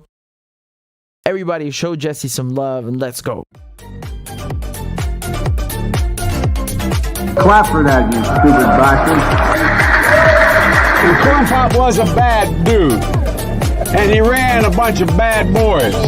Listen, fuckhead, you have fucking crossed the line. Claiming I'm the enemy. You got that, you goddamn son of a bitch? I don't give a fuck what you think, bitch. Good morning. Sunday morning. Cut that bitch off. Thank you for Iron Dome, which is a technical marvel. والله انتوا كلاب بصراحة يعني. ماشي نشتغل عادي. We lied, we cheated, we stole. China. And you ain't black. There's always the macro and then there's the micro.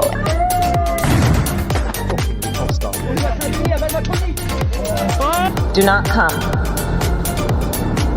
Do not come. I'm gonna come. You talking to me? Ladies and gentlemen, I'll have two number 9s. Number 9 large. we got him. I told myself, I know it's not. I've fallen and I can't get up.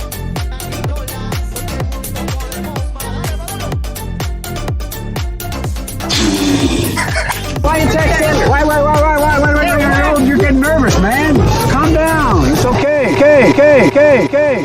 Suck my dick and choke on it. I yield my time. Fuck you.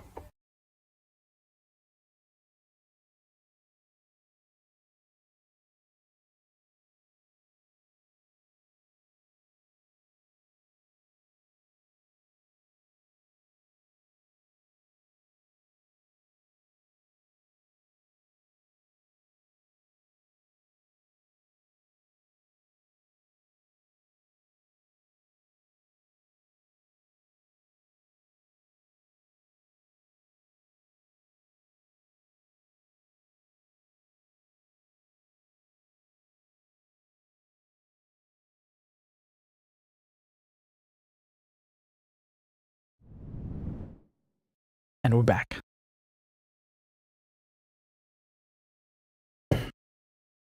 So, I just want to go through a few more things with you guys.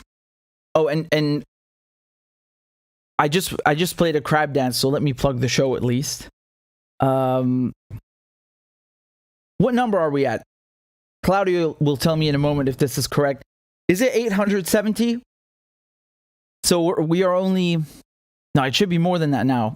But we're just a few subscribers away from hitting the goal on Patreon. So if you like my work, if you want to support what I do, please consider donating as little as $1 or $2 a month. And I'll put the link below.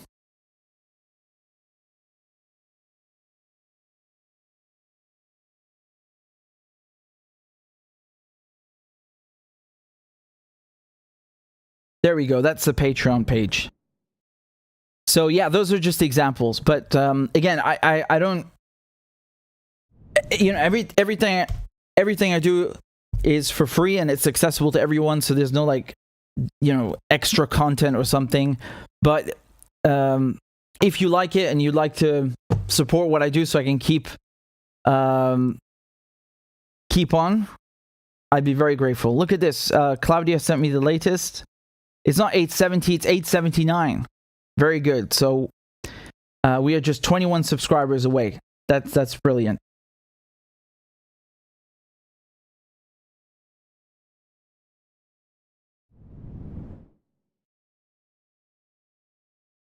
Wonderful. All right. Hopefully we can hit the mark. We'll see. And again, thank you guys very much. There's also the PayPal, so I'll just put that QR code on the screen. And in the meantime, let's get the next one on.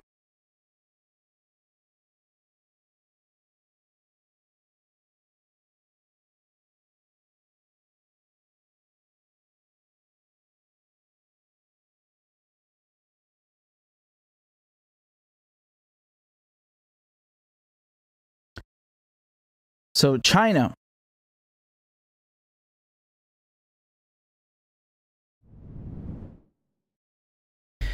Let's talk about China.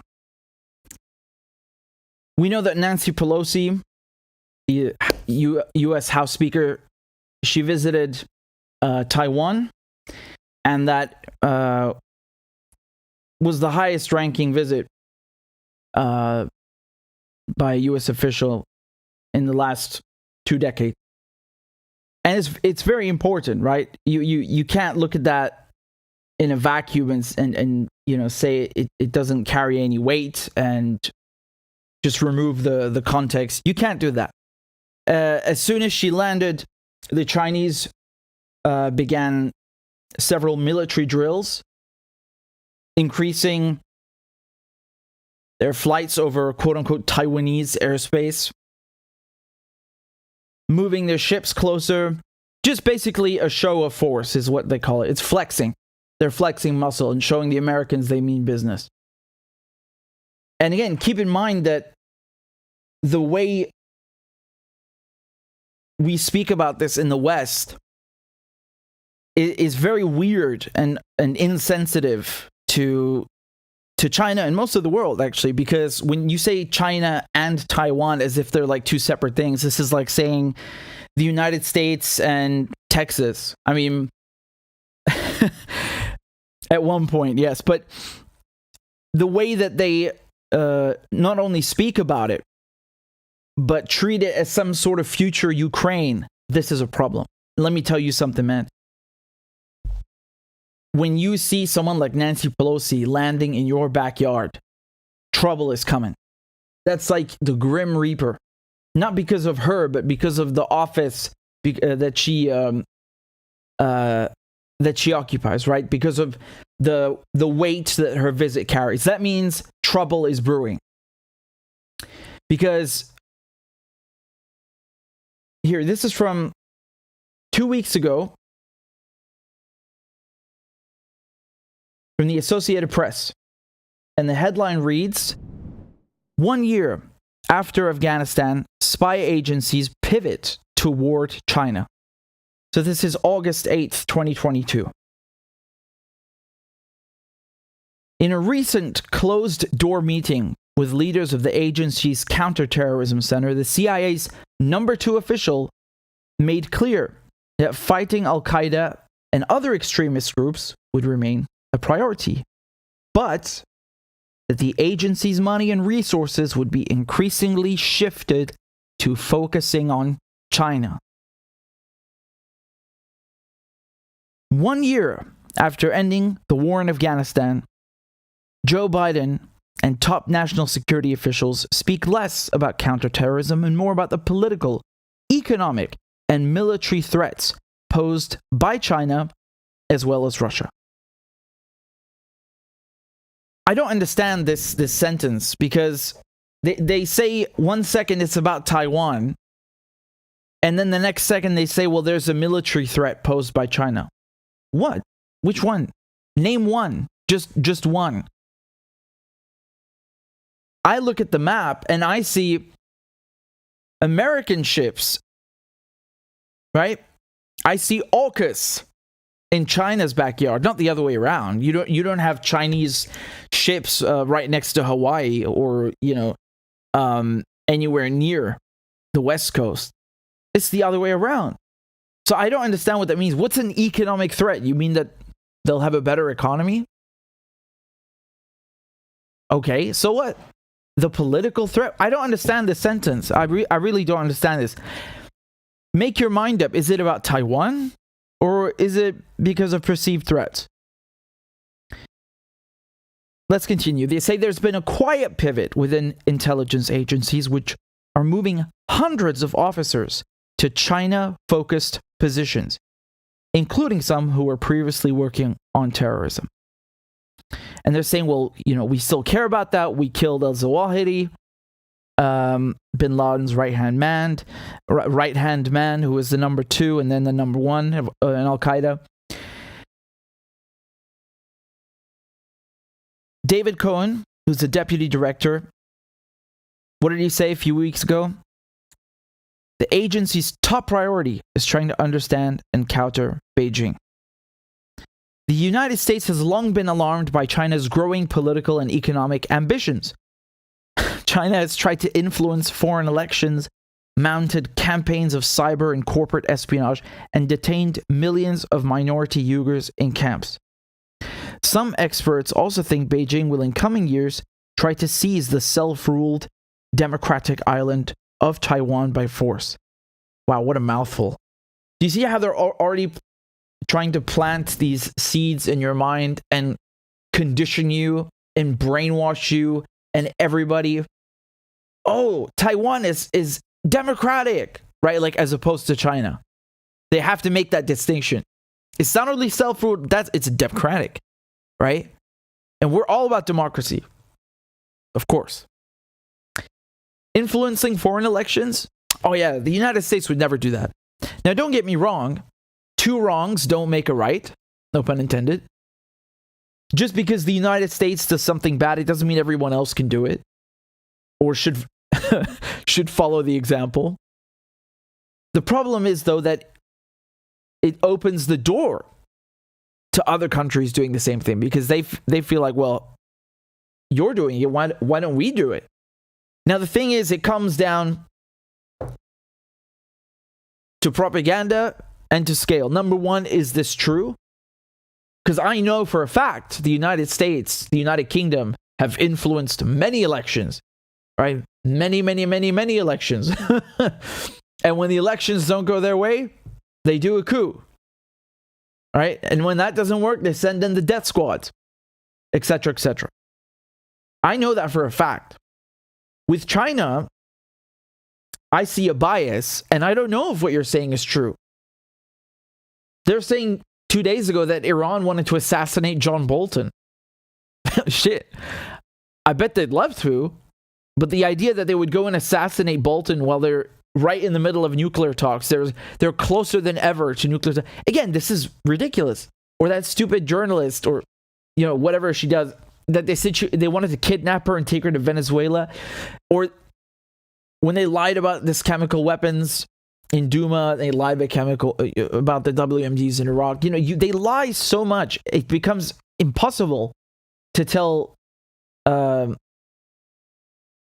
apart what they're saying. To tell the truth from lies. It's really, really bad. And they talk about corporate espionage. What do you mean corporate espionage?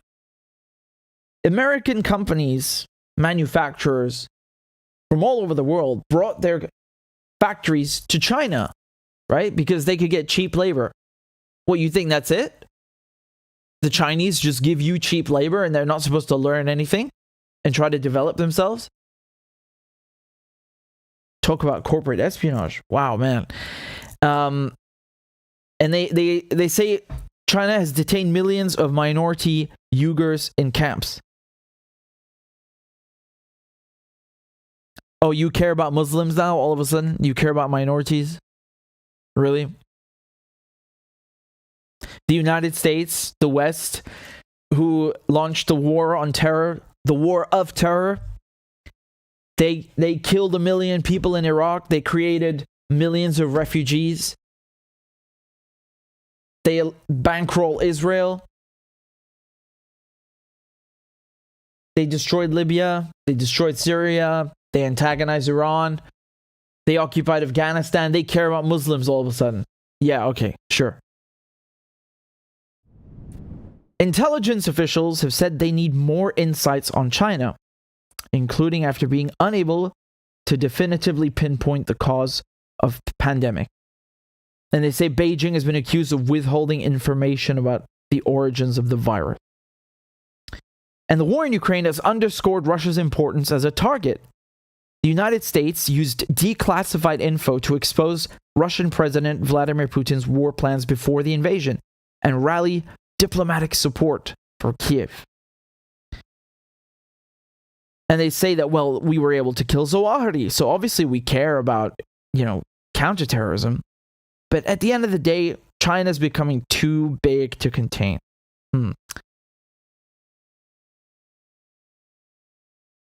Jason Crow, who sits on the House Intelligence Armed Services Committee, said that a far greater existential threat is Russia and China. Terrorist groups, he said, will not destroy the American way of life the way that China can. Okay, again, I don't understand what he's talking about. What? Which Chinese official says they want to destroy the American way of life? What does that mean? Dude, the American way of life is made in China, right? So you want them to just, act as like cheap slave labor for you, and then when they start, they become a contender. And I don't mean in a antagonistic manner, but simply they're just developing, just a country developing itself, building itself up. Not a perfect country, but a country that is going to overtake your economy. Oh, now they're a threat. What do you mean a threat? Who is the one that has 800 bases across the world? Who's the one surrounding China? Remember when the Americans and NATO were in Afghanistan for 20 years, guess who's on Afghanistan's border? Iran, China. You think they like having American bases on their border, literally on their border? Go put an Iranian base in Mexico and see the fucking dynamite that would explode. I mean, they would launch nukes, man. I mean, who knows? Really.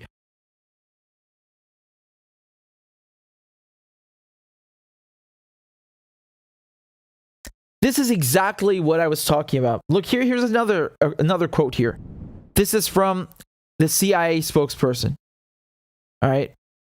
Tammy Thorpe said that even as crises such as Russia's invasion of Ukraine and strategic challenges such as that posed by the People's Republic of China demand our attention, the CIA will continue to aggressively track terrorist threats globally and work with partners to counter them.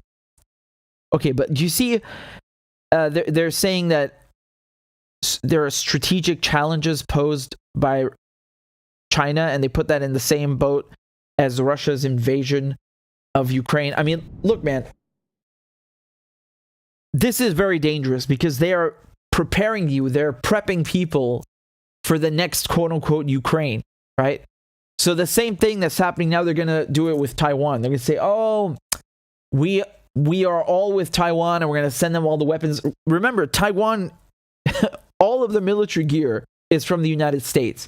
The United States does not do that because it's a fucking charity. It does that because it's money. Who do you think wins from that? Who do you think stands to gain from that? The arms manufacturers. You got boots, you got bullets, you got rifles, you got every soldier from, head to toe. And then they need beds, and then they need gear. Dude, these are...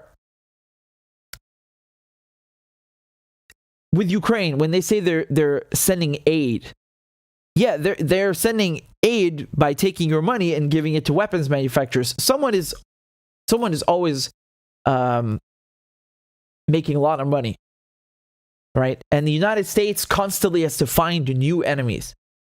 And they're even saying, well, hey man, we're done with, terrorism. Now it's China. Or now it's Russia and soon to be China. Do you see how they keep moving on from one enemy to the next? Before, it's the Soviets. Oh, communism is spreading. We have to contain it. Okay. They got rid of the Soviet Union. Then what? Oh, now it's the terrorists. Look, it's all these guys that we gave money to beat the Soviets, right? They're back and they don't like us because we put bases in their countries and we do a lot of things that piss them off. Okay. Did you go after them? Oh, no, sorry. We killed 1 million innocent people and displaced millions of others. But it was a success. There were surgical strikes. They were just drones. Nothing happened. Oh, now we're done with the counter-terrorism. Now we have to go fight Russia. Russia, oh my God, this is the biggest war in Europe since 1945. Don't mention that whole thing with Yugoslavia. Russia's the enemy. And look, it's going to be China next. Wow. Amazing. Amazing, right? Amazing how all of these wars make money. for the United States and BAE, which is in the UK. Amazing.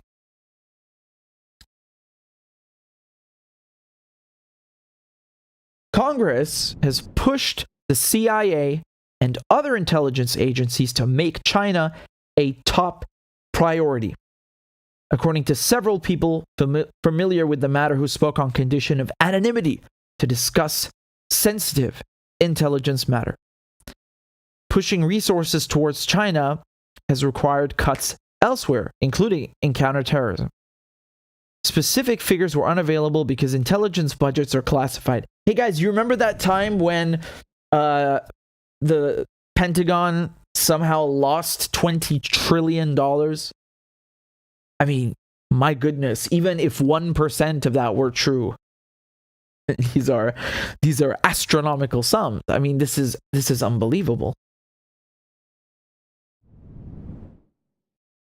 In particular, lawmakers want more information about China's development in advanced technologies. Under President Xi Jinping, China has committed trillions of dollars in investment on quantum science, artificial intelligence, and other technologies that are likely to disrupt how future wars are fought and economies are structured. Let me translate what they're trying to say here, and you saw this under Trump. The United States wants to control everything because it is the hyperpower. It's the hegemon. That includes big tech. You understand? When you talk about tech companies, the United States wants to have that prestige.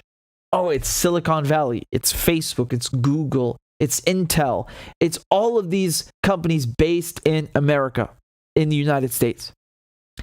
And then when you have something like TikTok that comes out of nowhere and is the #1 app on the App Store, Donald Trump literally banned it because he was basically threatening them. He said, like, if you don't sell TikTok to an American company, you're banned. I mean, it doesn't get clearer than that, right? That was the condition. And so the United States is afraid of losing its edge, its prestige, and the upper hand when it comes to tech company. Okay? It's not just about war, right? It's about being the top dog. And every declining empire has this issue.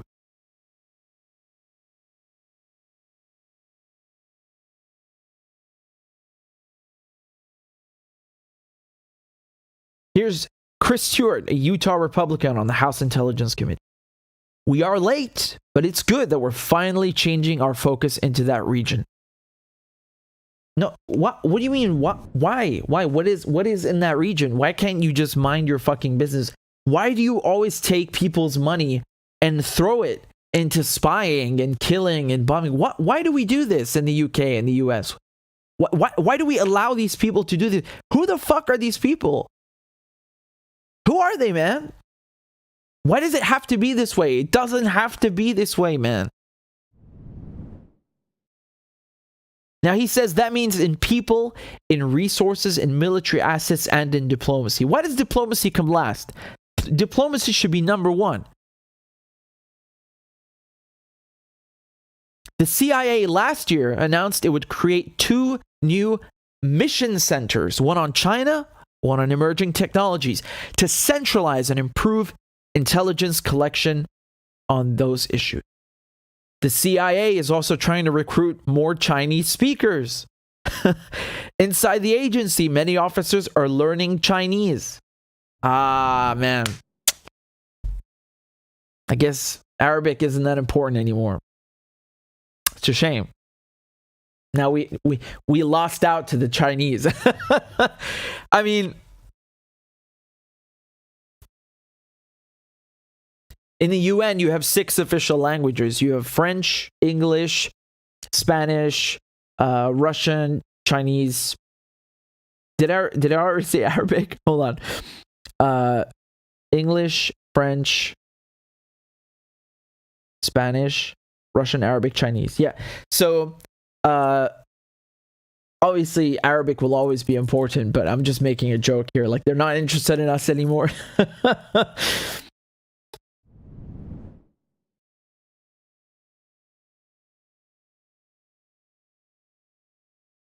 Here's a good thing to remember. So the CIA's Counterterrorism Center, which was renamed in 2015, remains a point of pride for many people who work there. You see why? Because CIA officers landed in Afghanistan on September 26th and were part of operations to displace the Taliban and find and kill leaders of Al-Qaeda, including Osama bin Laden. Yeah, a lot of people seem to forget that. I don't know why, but they have in their imagination, in their mind, that, you know, Afghanistan was invaded the same way as Iraq. That, you know, it was like a bombing campaign, shock and awe, and just come in with the cavalry in full force. No, it was very different. They say CIA officers. It's really CIA paramilitary, right? So they were the first ones in Afghanistan. And when Biden is saying, "Oh, I'm withdrawing all U.S. troops," the CIA did not leave. So, if it, you know, technically speaking, is it really over? You're still drone striking people there, and hey, fuck al-Zawahiri, yeah. But anyway, here's a funny line. They say the CIA was also involved in some of the darkest moments of the fight against terrorism. Darkest moments? Where is this going? What do you mean darkest moments? They had depression? What is this? It operated secret black site jails to hold terrorism suspects, some wrongly, and was found by a Senate investigation to have used interrogation methods that amounted to torture. Oh, so you tortured people. I love how they frame it in a way like as if it's the agents who suffered. Oh man, I couldn't stand torturing that guy. You know, just I went through such a dark moment. Shit, man. I bet someone who does that would. But what about the people you're torturing? You know, one of the people. Again, this is very important because.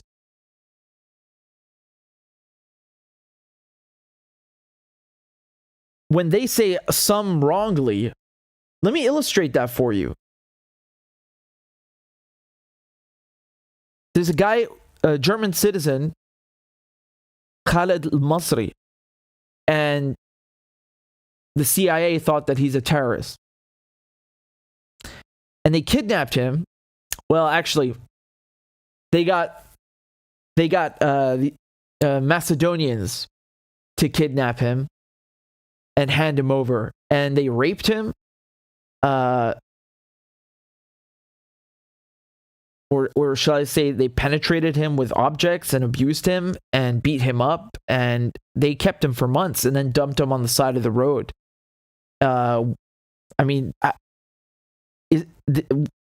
Torture? Like this is not just torture. This is something I don't even know what to call that. That's one example, man. That's one example. And when you have someone like Assange releasing the Guantanamo Bay files, that's why this guy is in jail. Because he really, really shows you what is going on. He's not giving you his opinion. He's not adding notes. It's just look at this shit.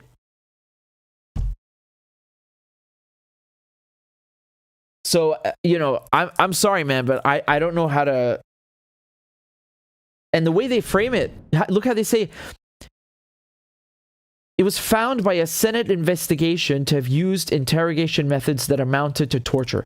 Why can't you just say the Senate found that they were torturing people? It's man, honestly, it's the way they frame things is incredible. If they were talking about China, they would have straight up said China is torturing people, and that's it. Like they don't beat around the bush. And then they say elite Afghan special ops units trained by the CIA were also accused of killing civilians and violating international law. Yeah. Guess what? CIA has been training people to do that for decades. Decades.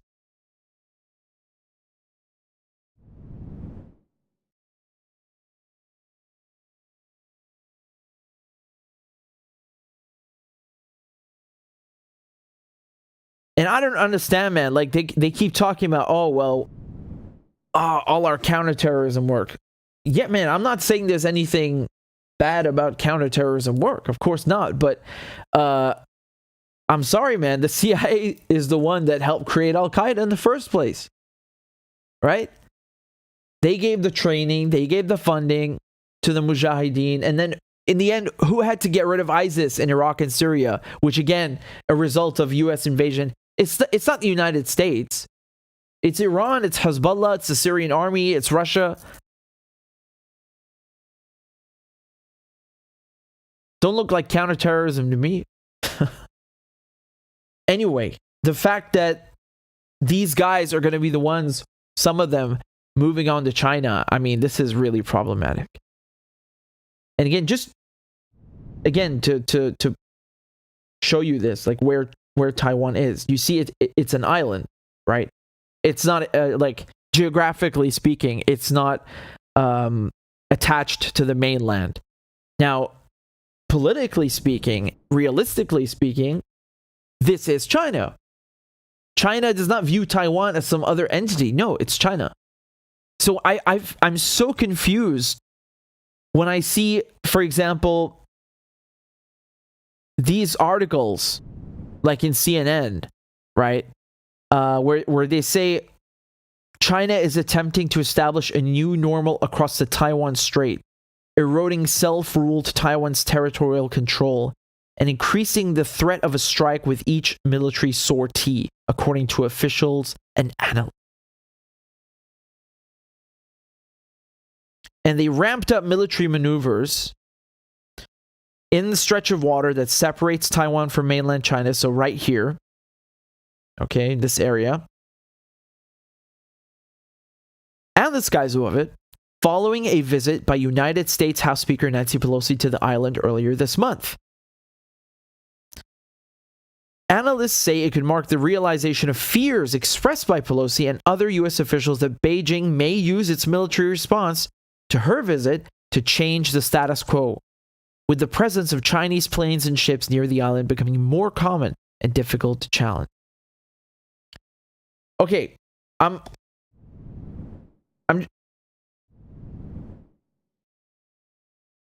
let's say you're right.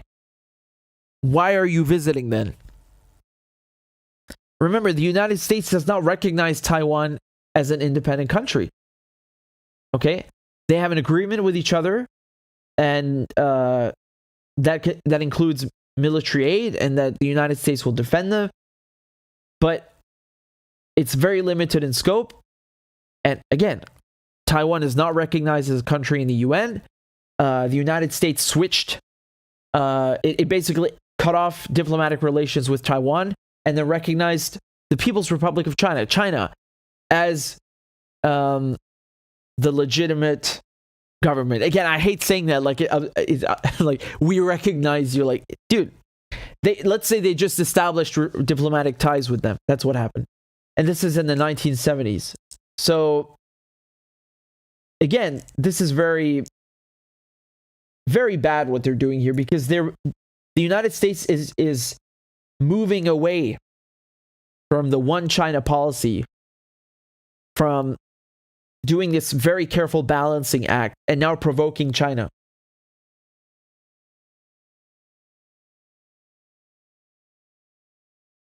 Within minutes of Pelosi landing in Taiwan on August 2nd, the PLA announced 4 days of military exercises in 6 zones encircling the island. And again, they're just talking about all these various missile launches, and I mean,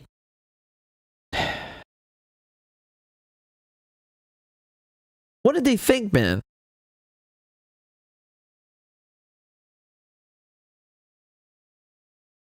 Here, let's take a look at this. Where were we with this clip? I think it was here where earlier this month during Speak Now. Yeah, let's take a look at what she has to say, okay? Lucy, good to see you. The Minuteman III intercontinental ballistic missile today. The launch had been delayed in an effort to cool escalating tensions between the U.S. and China as Beijing made its shows of force near Taiwan. Earlier this month, during Speaker Nancy Pelosi's visit to the island, China deployed several planes and fired live missiles into the Taiwan Strait. Beijing has repeatedly condemned the trip. Lucy Kraft has been closely following all this from Tokyo, and she joins us now. Lucy, good to see you. Good morning. Good morning. What is the U.S. Air Force saying about this test launch? Was it intended to send a message to Beijing? Well, the Air Force issued a statement calling the Minuteman III missile test a routine nuclear force exercise that had been planned well in advance. The Air Force says the test was not a response to recent events, presumably referring to the fury in Beijing over the recent visit of House Speaker Pelosi to Taipei. In fact, the Minuteman test had actually been delayed for several weeks in order to avoid further escalating tensions across the Taiwan Strait. So, as we know, China has imposed sanctions on Taiwanese politicians today. What kind of impact are we talking about here? So the sanctions targeting Taiwan's de facto ambassador to the U.S. and 6 others who Chinese state media have branded die-hard Taiwan independent separatists bar the officials and their families from entering the mainland, Hong Kong, and Macau. But this appears to be a symbolic gesture since Taiwanese officials don't travel to mainland China anyway. There have been other token gestures of retaliation by Beijing. After the Pelosi visit, China stopped exporting sand used in construction to Taiwan and stopped importing some Taiwanese farm products. None of these would have any significant impact on Taiwan's economy. The two countries are so highly integrated that punishing trade sanctions against Taiwan would end up damaging key sectors of the Chinese economy. Lucy, China's central bank cut interest rates yesterday. What impact will that have on the nation's and the global economy? Well, in a word, no one's really sure. China's growth has been tanking, fueled by a real estate slump worsened by mortgage boycotts.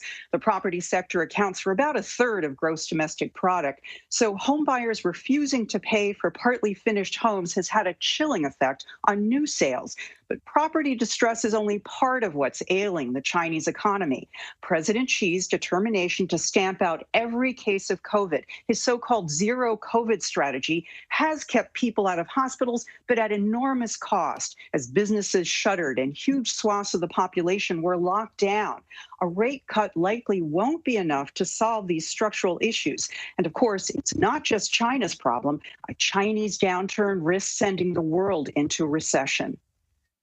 Lucy, let me ask you about this Chinese military ship that is docked in Sri Lanka despite opposition from India. Explain why this was a delicate decision, tough position for Sri Lanka to be in.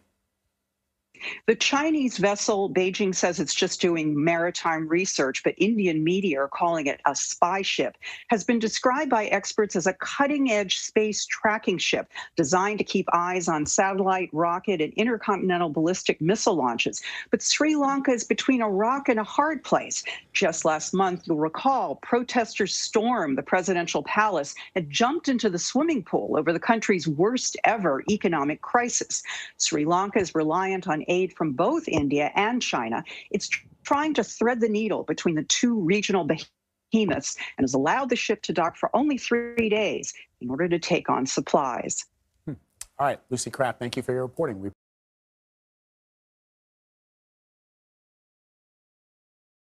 That was really interesting, honestly. Great guest. And again, her name is Lucy. Did I say her name correctly? Lucy Kraft. Earlier this been. Yeah, Lucy Kraft with a T. So, I love the way she spoke. Also, super clear and concise, and the intonation was perfect. Honestly, wow.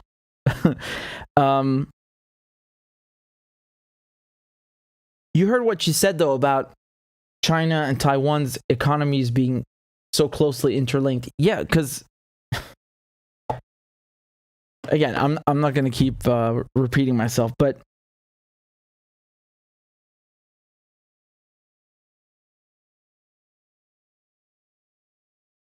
let me show you something else. This is from Reuters just a few hours ago, and the headline reads, German dependence on China growing at a, quote, tremendous pace, research showed.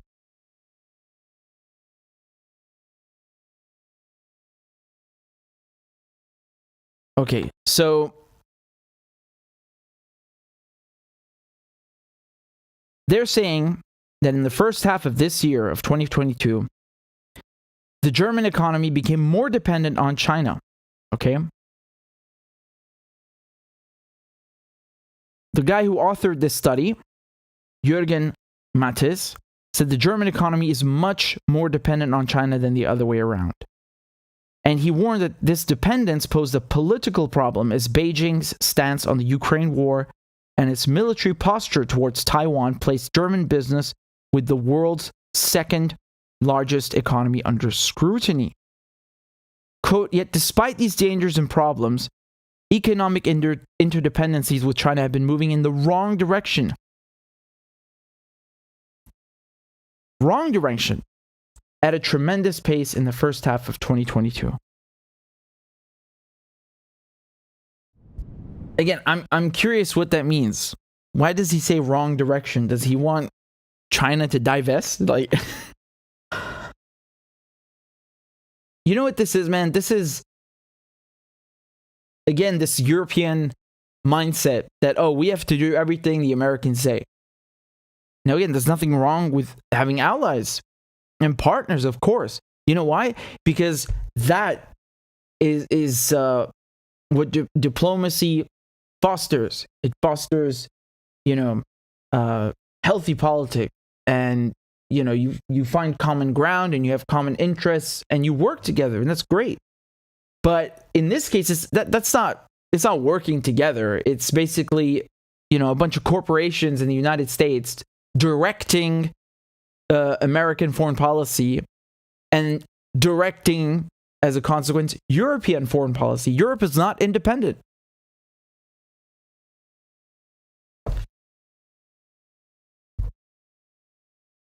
Why are you afraid of the number one economy in a few years, right? And China will be the number one economy in a few years. Why are you afraid of having close relations? What mentality is that? This is so stupid. I mean, Germany, does Germany have any political issues with China? Do they have beef? What's going on? Why are you afraid of the US? Why are you afraid of, Ned Price coming knocking at your door? So German investment in China amounted to around 10 billion euros in the first half of the year, which far exceeded the previous peak value, which was 6.2 billion euros, right? So that was the highest last year at the half-year mark. China's share of German imports rose to 12.4% in the first half of this year. Last year, it was just... Oh, sorry, not last year, in 2000. So we're talking 22 years ago. It was only 3.4%. Meanwhile, German imports of Chinese goods surged in value by 45.7% year on year during that 6-month period. That is incredible, honestly. And the funny thing is that Germany is, and has been for many years, Europe's strongest economy, right? And that's why,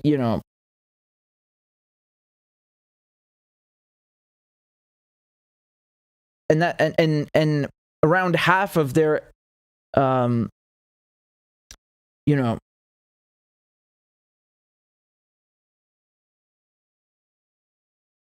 half of the revenue was from exports, right? Remember, it's not just cars. They do medical equipment, electronics. And it's funny seeing them also import a lot from China. I don't know, just wanted to say that. So here, this is the important part. Look at this. The IW, so that's the Institutionswirtschaft, if I'm not mistaken, right? So that's the Economic Institute. They're calling for a policy turnaround, urging a reduction in incentives for doing business with China and a shift towards more trade with other emerging markets, particularly in Asia. Mattis also called on German businesses to curb their dependency on China, warning that any Western sanctions against Beijing, for example, if it invaded Taiwan, would threaten particularly exposed companies with bankruptcy. What does that mean if it invaded Taiwan? How can you invade yourself? Dude, again, Taiwan is not recognized as a country in the UN or by the United States. It's the same country. That's like saying, well, we're going to have to divest from Germany. They start invading Munich, Well, Germany's done enough invading for quite a while. But seriously, do you see how ridiculous it sounds? If it invaded Taiwan. I mean, you could, if you want to make it make sense, you could say if China, or let's say the Chinese army,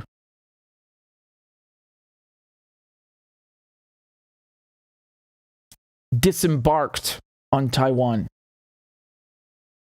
or launched an offensive on Taiwan.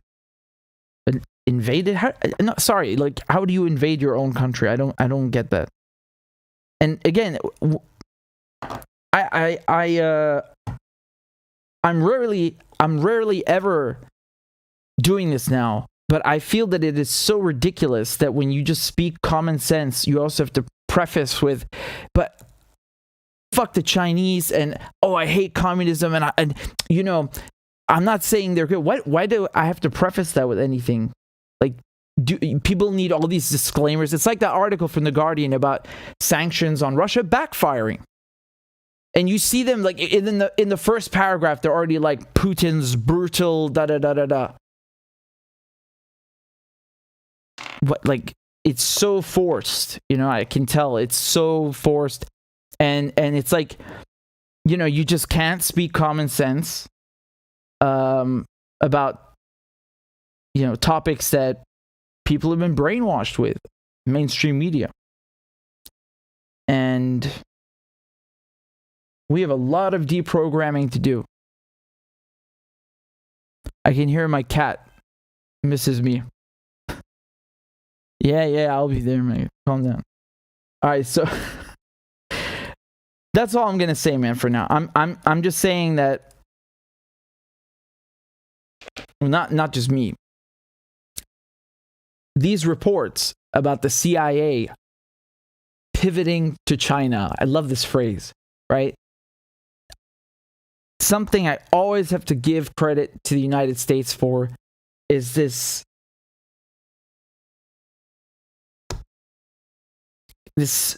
immensely creative utilization of the English language, right?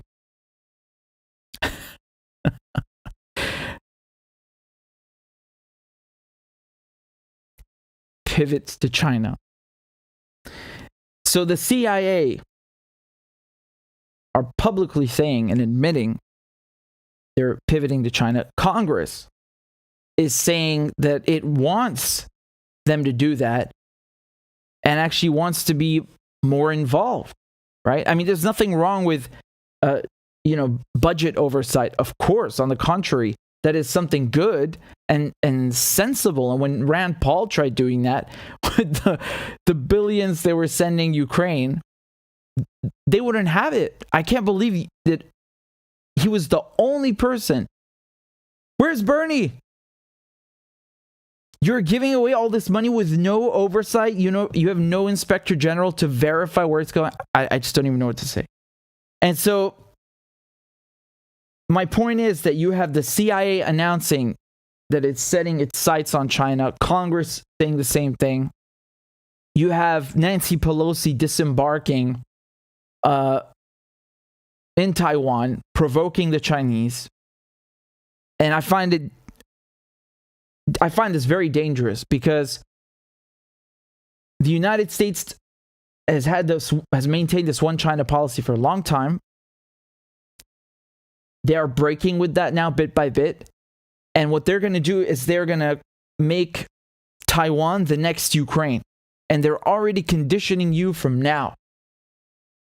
They are already prepping you from now to hate China, to dislike China, to view China as, undemocratic or as a threat, something that doesn't share the same values.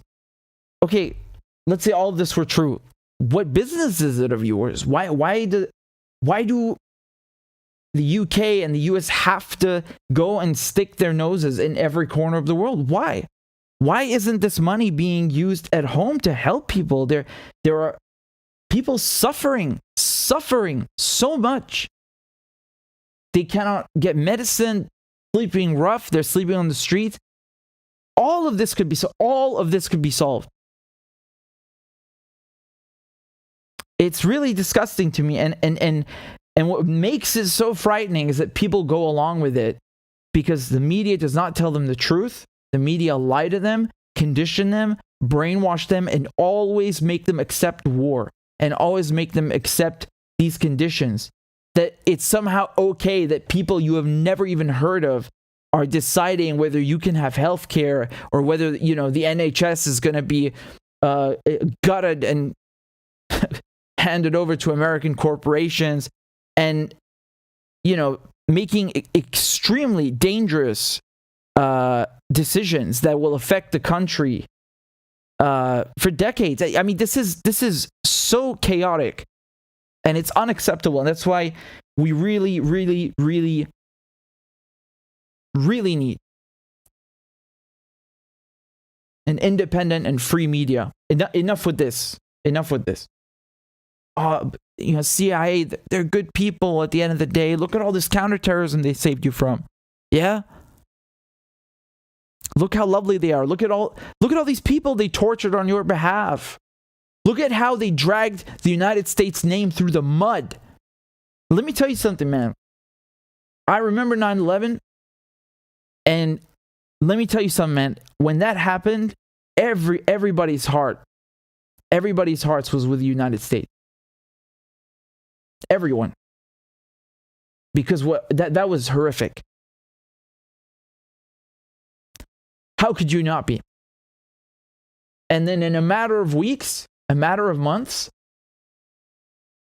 it escalates into something unbelievable. And then year after year, Iraq, Abu Ghraib, the Black States, Guantanamo Bay.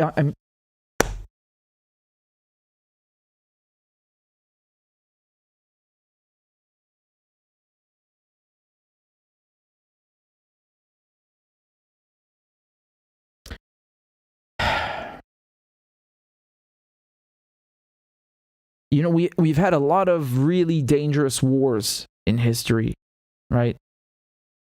World War I, Armenian genocide, World War II, the Holocaust, the Cold War and all those conflicts, Vietnam, Korea, Angola, so much bloodshed. Now with nuclear weapons, I'm really worried, man. They're poking the Russians and the Chinese, and it is so unnecessary. Dangerous road.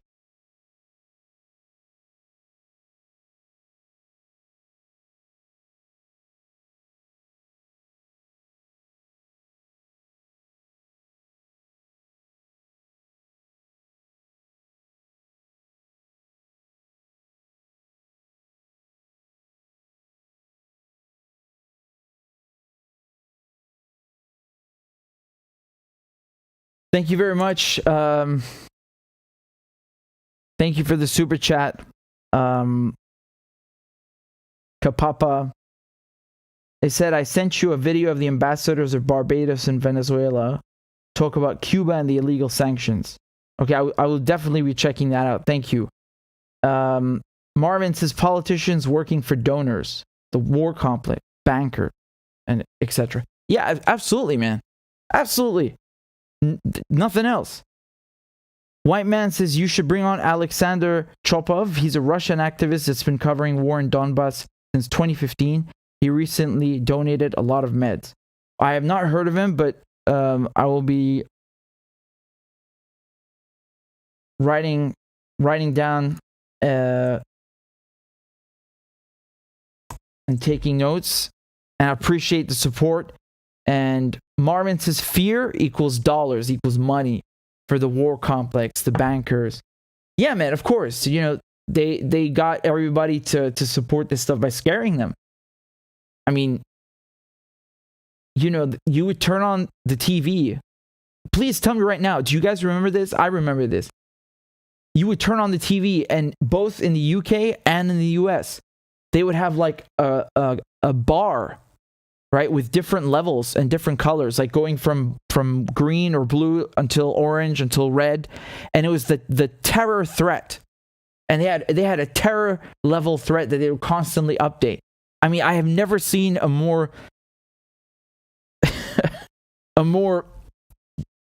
blatant and obvious and brazen attempt to fearmonger people, you know?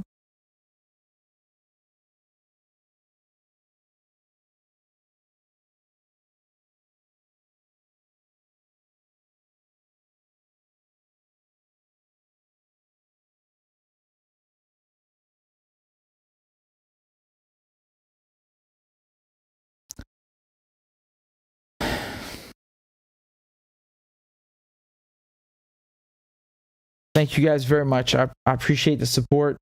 And we've got a donation on PayPal. This is from Lucy. Lucy, thank you very, very much. And again, if you guys would like to support my work, please consider donating on Patreon. We are at 879 people now. And you can donate for as little as $1 or $2 a month. By the way, something that I keep on forgetting to do is the merch. So, hold on, I'll show you in a second, but these are the QR codes for the PayPal and the Venmo and so on. I see right now, what was it, 879 on Patreon?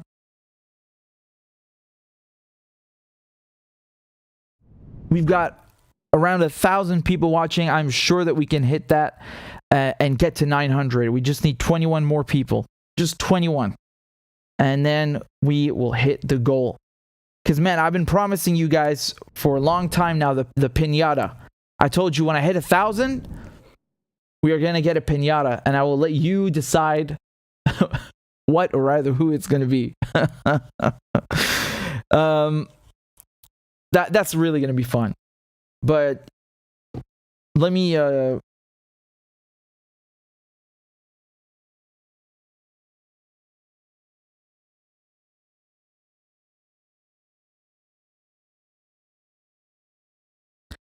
dude, it's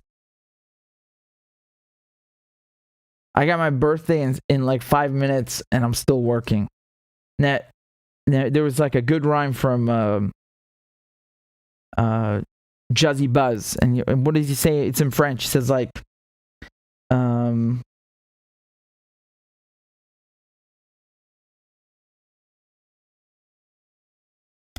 was it again? Car je fais tous les jours la même chose, même le jour de mon anniversaire. That was it. All right, guys, let me keep going. Give me a moment. I'm just gonna pull this up. I wanted to just show you quickly on Google Maps or just pull up any map.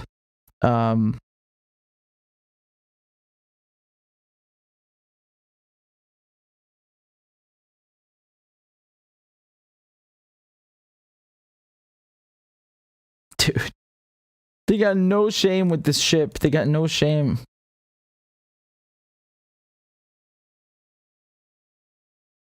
Okay, so I just wanted to give you a quick update on this really tense situation between Israel and Hezbollah.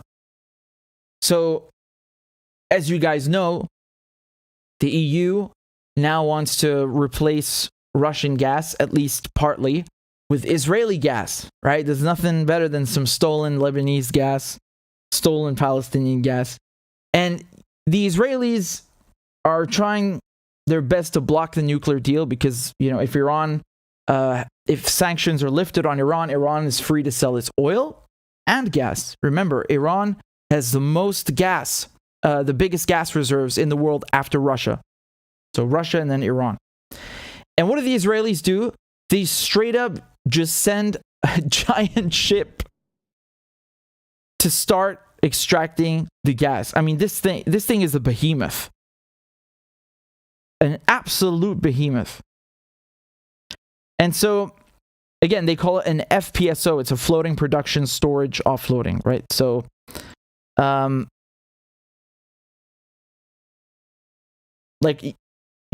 a coincidence. What a coincidence. Oh, Europe needs gas.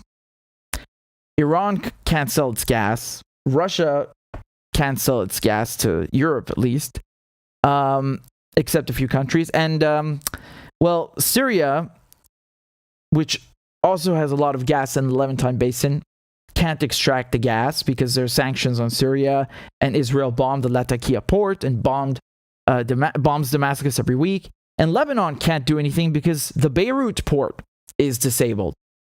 So the Israelis, they send this rig, and Hezbollah lose it.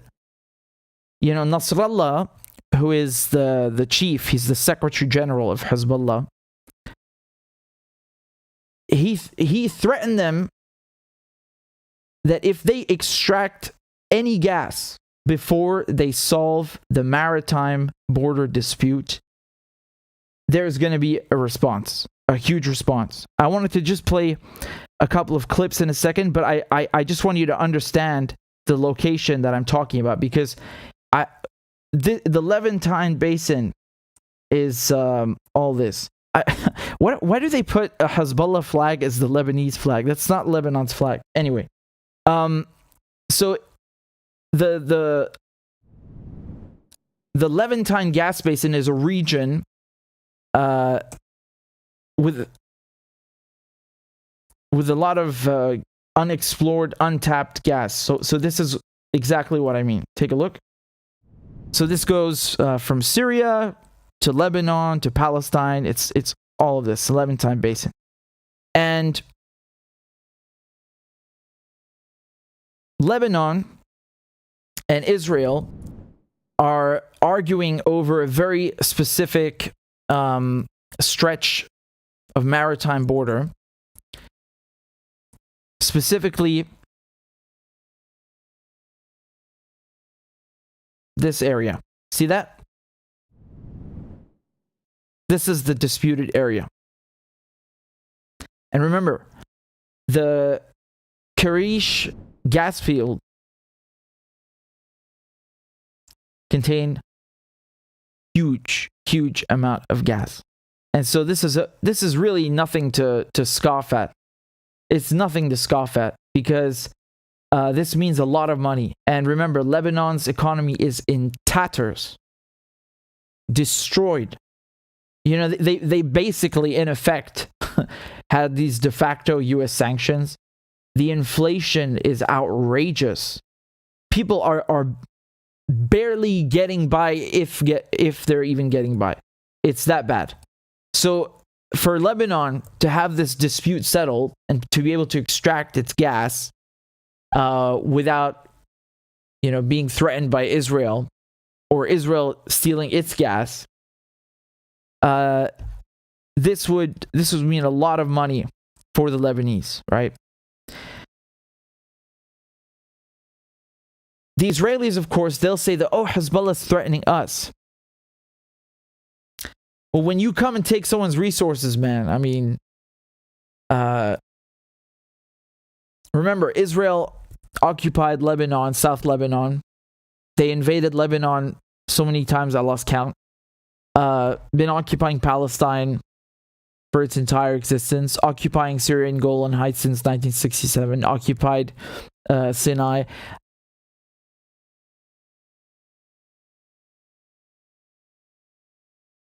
أنا لا أريد كما قلت سابقا أن أتدخل في ترسيم الحدود البحرية.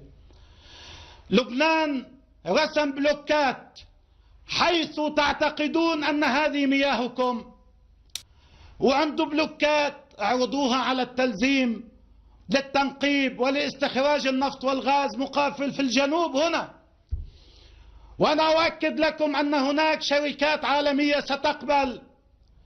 لا يقول أحد إسرائيل ستمنعنا، أقول للدولة اللبنانية وللشعب اللبناني وللبنانيين، لديكم مقاومة شجاعة وقوية ومقتدرة، وتستطيع أن تقول للعدو الذي يعمل في الليل وفي النهار على التنقيب وعلى استخراج النفط والغاز من المناطق المتنازع عليها، أن تقول للعدو إذا منعتم لبنان نمنعكم. نعم، نحن قادرون على أن نمنعهم. نملك الشجاعة ونملك القوة ونملك القدرة، وأنا أضمن لكم ذلك. ولن تجرؤ شركة في العالم أن تأتي إلى كاريش أو إلى أي مكان في المنطقة المتنازع عليها إذا أصدر حزب الله تهديدا واضحا جديا في هذه المسألة. He's right. He's right. And that's why today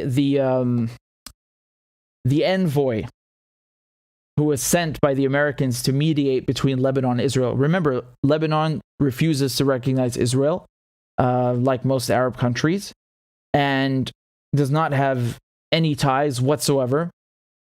So Amos Hochstein, I think was his name, he's the envoy, and he said today, I heard, Amos Hochstein. So he said today, this was reported in Al-Akhbar, which is a very famous and big Lebanese newspaper. He said that the Israelis basically accept all of Lebanon's demands, and it's not been finalized in writing yet, but the Israelis are scared because, they signed contracts, right? So they have customers that who they need to give their stolen Palestinian gas to. And like Nasrallah just said, if Israel messes with Lebanon and starts extracting gas before this issue has been resolved, they're gonna strike the Israeli gas rigs, and no company is gonna want to come anywhere near that because it's a war zone then, right? I mean,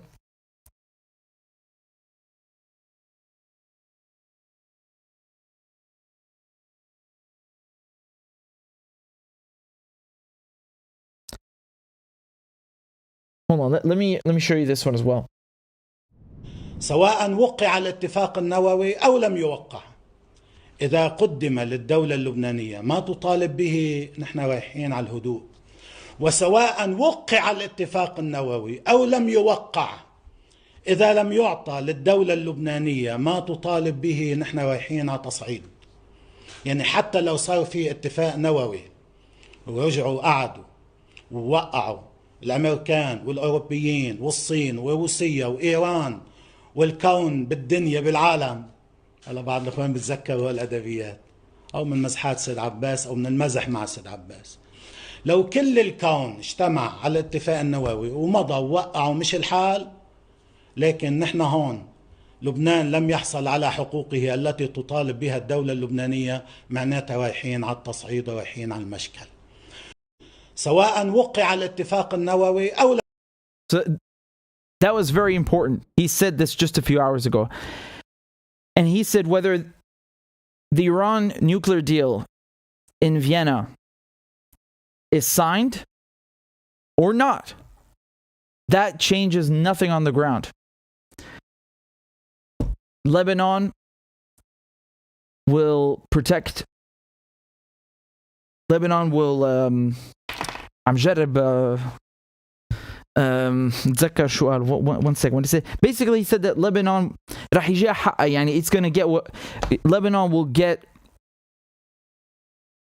what is hers, and you know.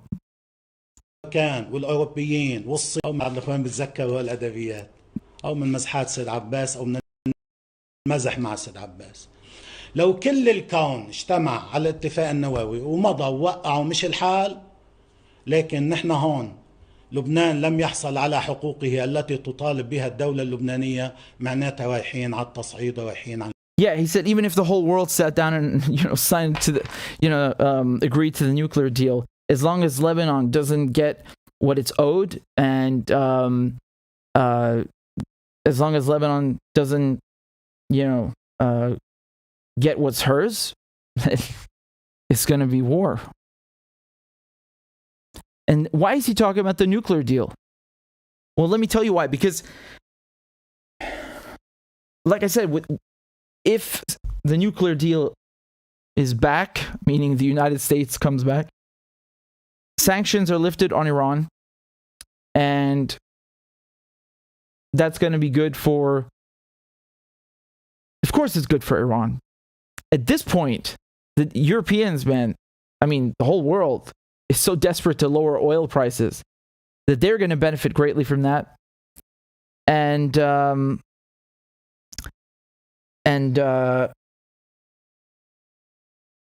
like I said, they're also going to be looking for gas. Europe needs a gas supplier that can actually meet their demands.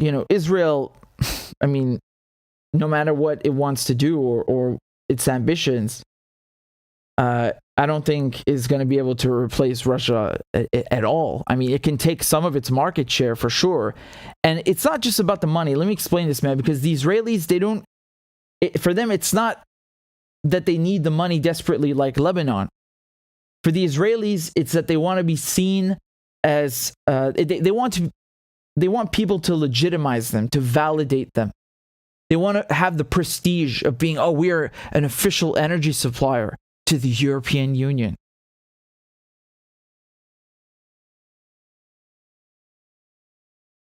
You took what? Whose gas is that? It's not yours. But okay, you understand? Israel, this is, I mean, seriously, it's like the thing they crave the most is to be validated, to be recognized, and to be seen as legitimate. That is what this is about. And of course, keeping Iran isolated. Remember, when you are supplying resources that are so crucial, like oil, like gas, this gives you power. It is power. And they want to kneecap Iran in every way, whether it's gas, whether it's oil, whatever it is, whether it's foreign investments. Remember how many companies lost billions that they invested in Iran? There is a serious will to cooperate with Iran, but the Israelis hate that. They want to be the number one in the region. And right now, man, September 15th, I am hoping that they will resolve this diplomatically, because that's always preferable to war, obviously. So let's hope for the best and that, they fix it. But, I said this earlier. I mean, like, I don't understand this concept of, like, negotiating with the Israelis. Dude, these are, yes, diplomacy, but Lebanon does not recognize Israel. So who is it negotiating with? Anyway, I would just want to say one thing. You don't have to.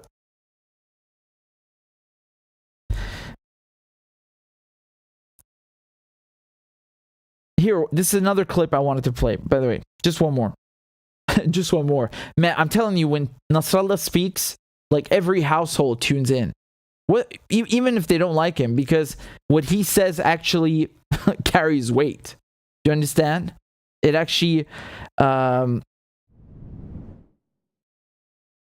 الإسرائيليين قالوا أنهم سيبدأون باستخراج النفط والغاز من كاريش بأيلول.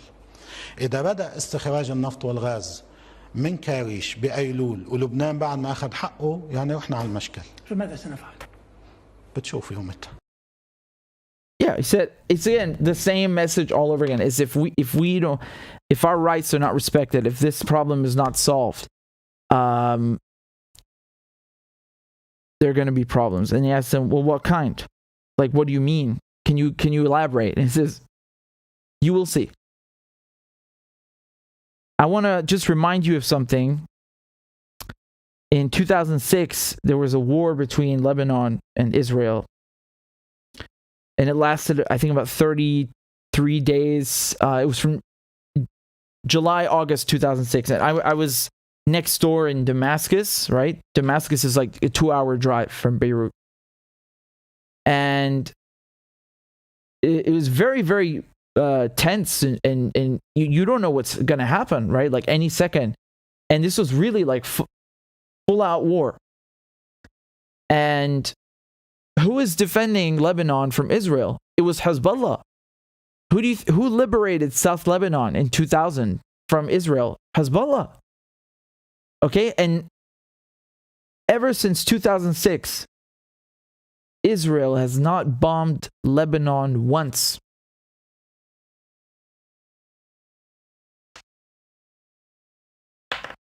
Because they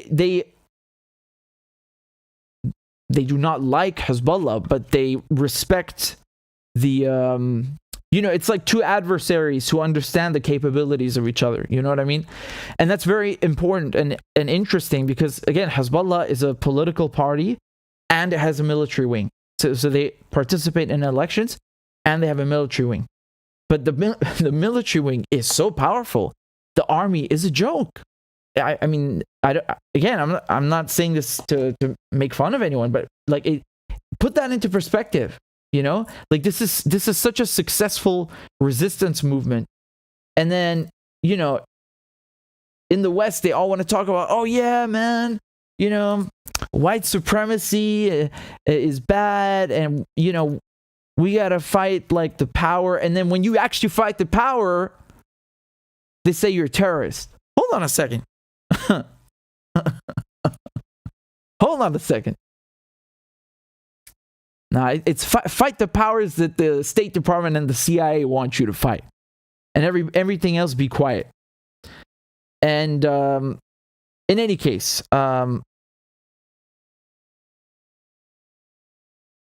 let's see what happens. And I will keep you up to date on this. As always.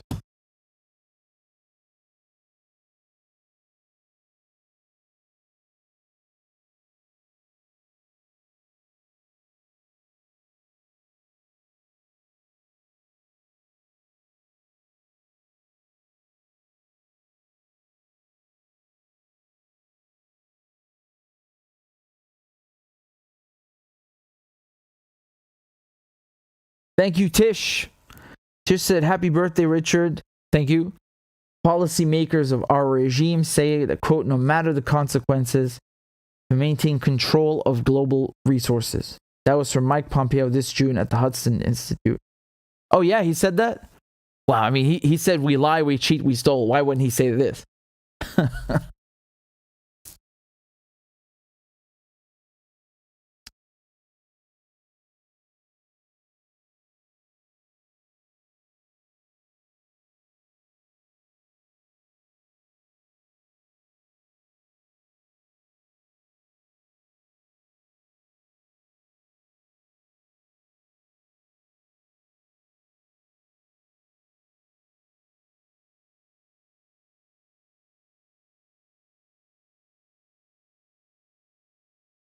Terrence says, what happened with Shireen's case?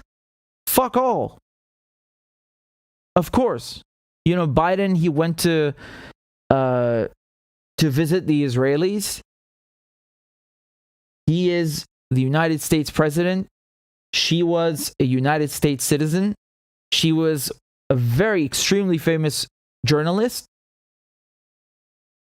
She was murdered. And he doesn't do a fucking thing.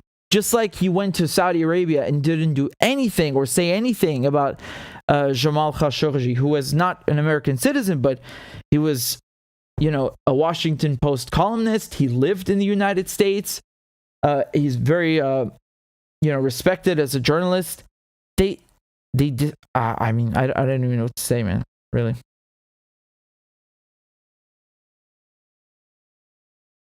Thank you very much, Saran. Thank you, Jesse. It's not just my birthday. It's also my mother's birthday. We share the same birthday. So.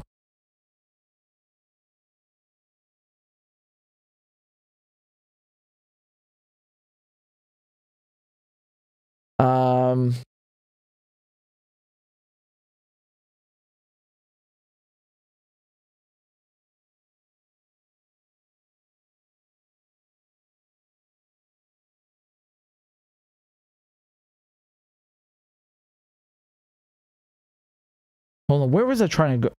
Where was I trying to go over here? Thank you, Kapapa, for the cake emoji. Hey, is it possible for me to can't you make custom like stickers or something on here? Maybe I can't do that yet. Anyway, it doesn't matter. I just had some funny ideas in mind. Thank you very much. You guys are so kind. Thank you very much. Thank you, Dan. There's literally too many names to read. Thank you very, very much.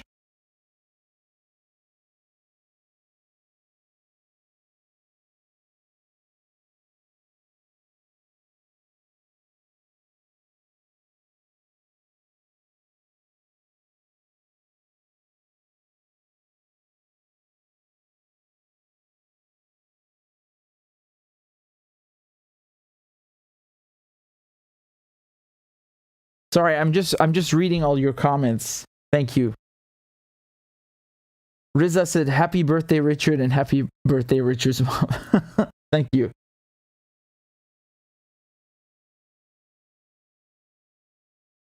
Thank you, Monique. I appreciate that. Thank you, Mira. Davies, Woods.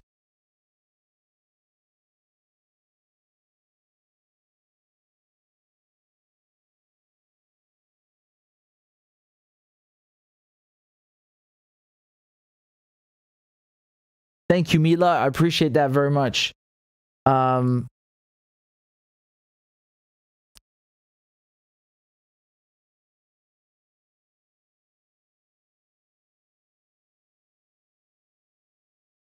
My mother also says thank you to all you guys. She's reading the chat, and she's very, very, very thankful and happy to see all of that. So thank you guys. Constance says, "What star sign does that make you?" I'm a Leo. Of course.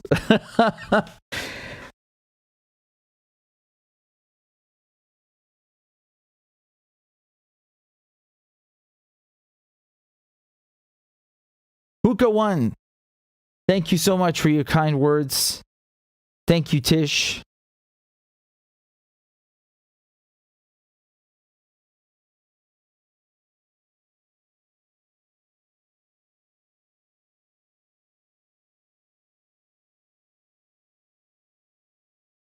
Hey, I'm glad the spam bots are back in the chat. Apparently they wanted to join in the festivities.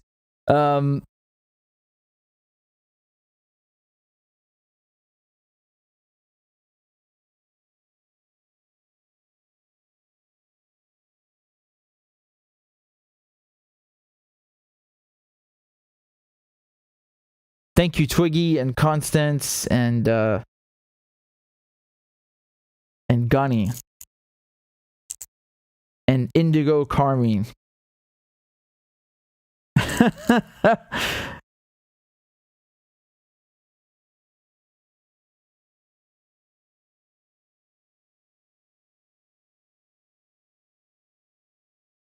Thank you guys very much. I'm actually wondering when did you guys tune in and where are you watching from? Because when I start, I don't think all of you were here. Maybe you just tuned in.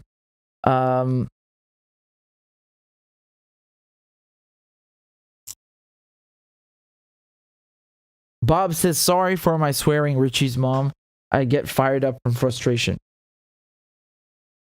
I feel you, man. I feel you. I'm just wondering if you guys saw the quote unquote presentation that I did, because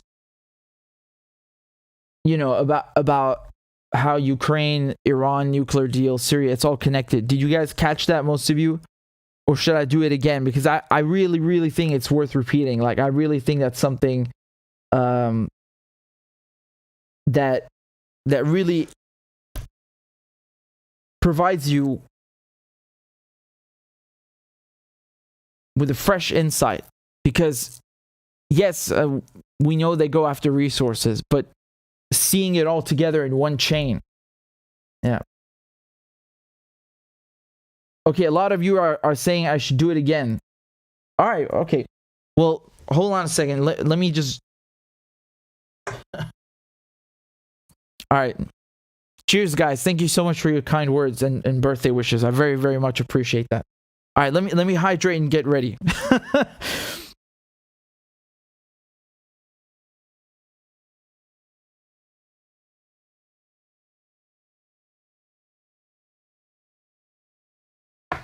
Righto.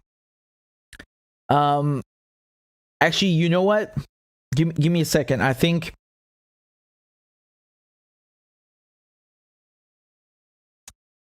oh, awesome. Okay. We got two more people, Sylvia and Russo, who just joined on Patreon. So thank you guys very much. I'm going to play you a crab dance, and then I'm going to do the presentation, the big, important presentation again one more time for you. And let's do it. Clap for that, you stupid bastard. And Corn Pop was a bad dude. And he ran a bunch of bad boys. Listen, fuckhead, you have fucking crossed the line. Claiming I'm the enemy. You got that, you goddamn son of a bitch? I don't give a fuck what you think, bitch. Good morning. Sunday morning. Cut that bitch off. Thank you for Iron Dome, which is a technical marvel. والله انت كلاب بصراحة يعني. ماشي نشتغل عادي. We lied, we cheated, we stole. China. And you ain't black. There's always the macro, and then there's the micro.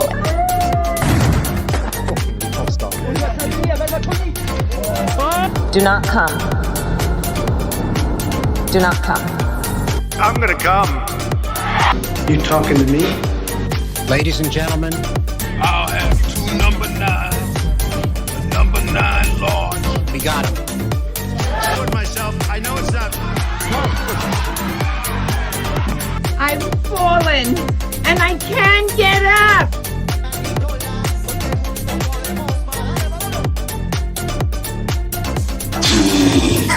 Why you texting? Why?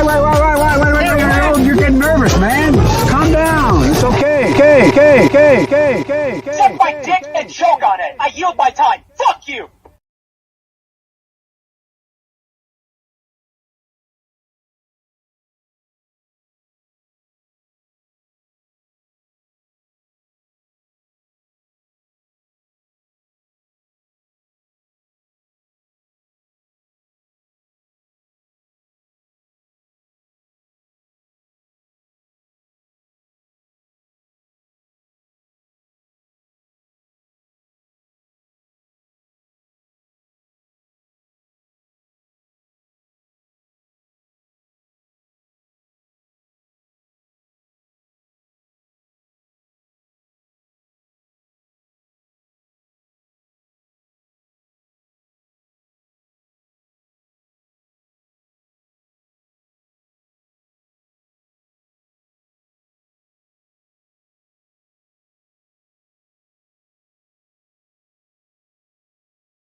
All right, laddies and lassies.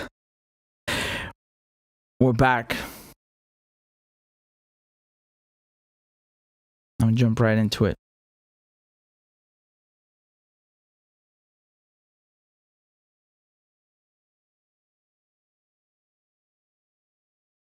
Can you guys see that?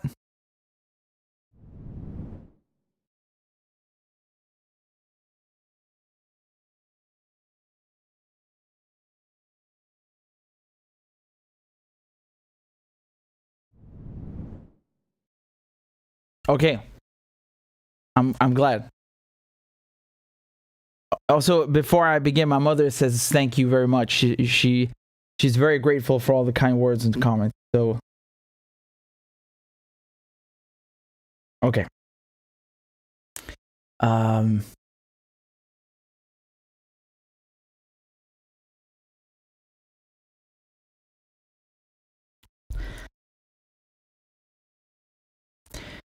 This is a mind-blowing topic, and I really think this is an important video, and it's one you're going to watch more than once and share it with your friends and your family, because it helps you understand what's happening in Ukraine, what's happening in Syria, what's happening with the Iran deal, and how they're all connected. Let's talk about gas, shall we? Who has the most gas in the world? Natural gas reserves. Russia's number 1. Iran is number 2. And Qatar is number 3. Okay? So, already, just from the get-go, you can see that the foreign policy position in the West towards Russia and Iran is well, it's not a very friendly one, is it? Okay, so Qatar is, it's already an ally, so to speak. The Americans have, they have troops there, and Qatar has gas, but liquefied natural gas is too expensive, right?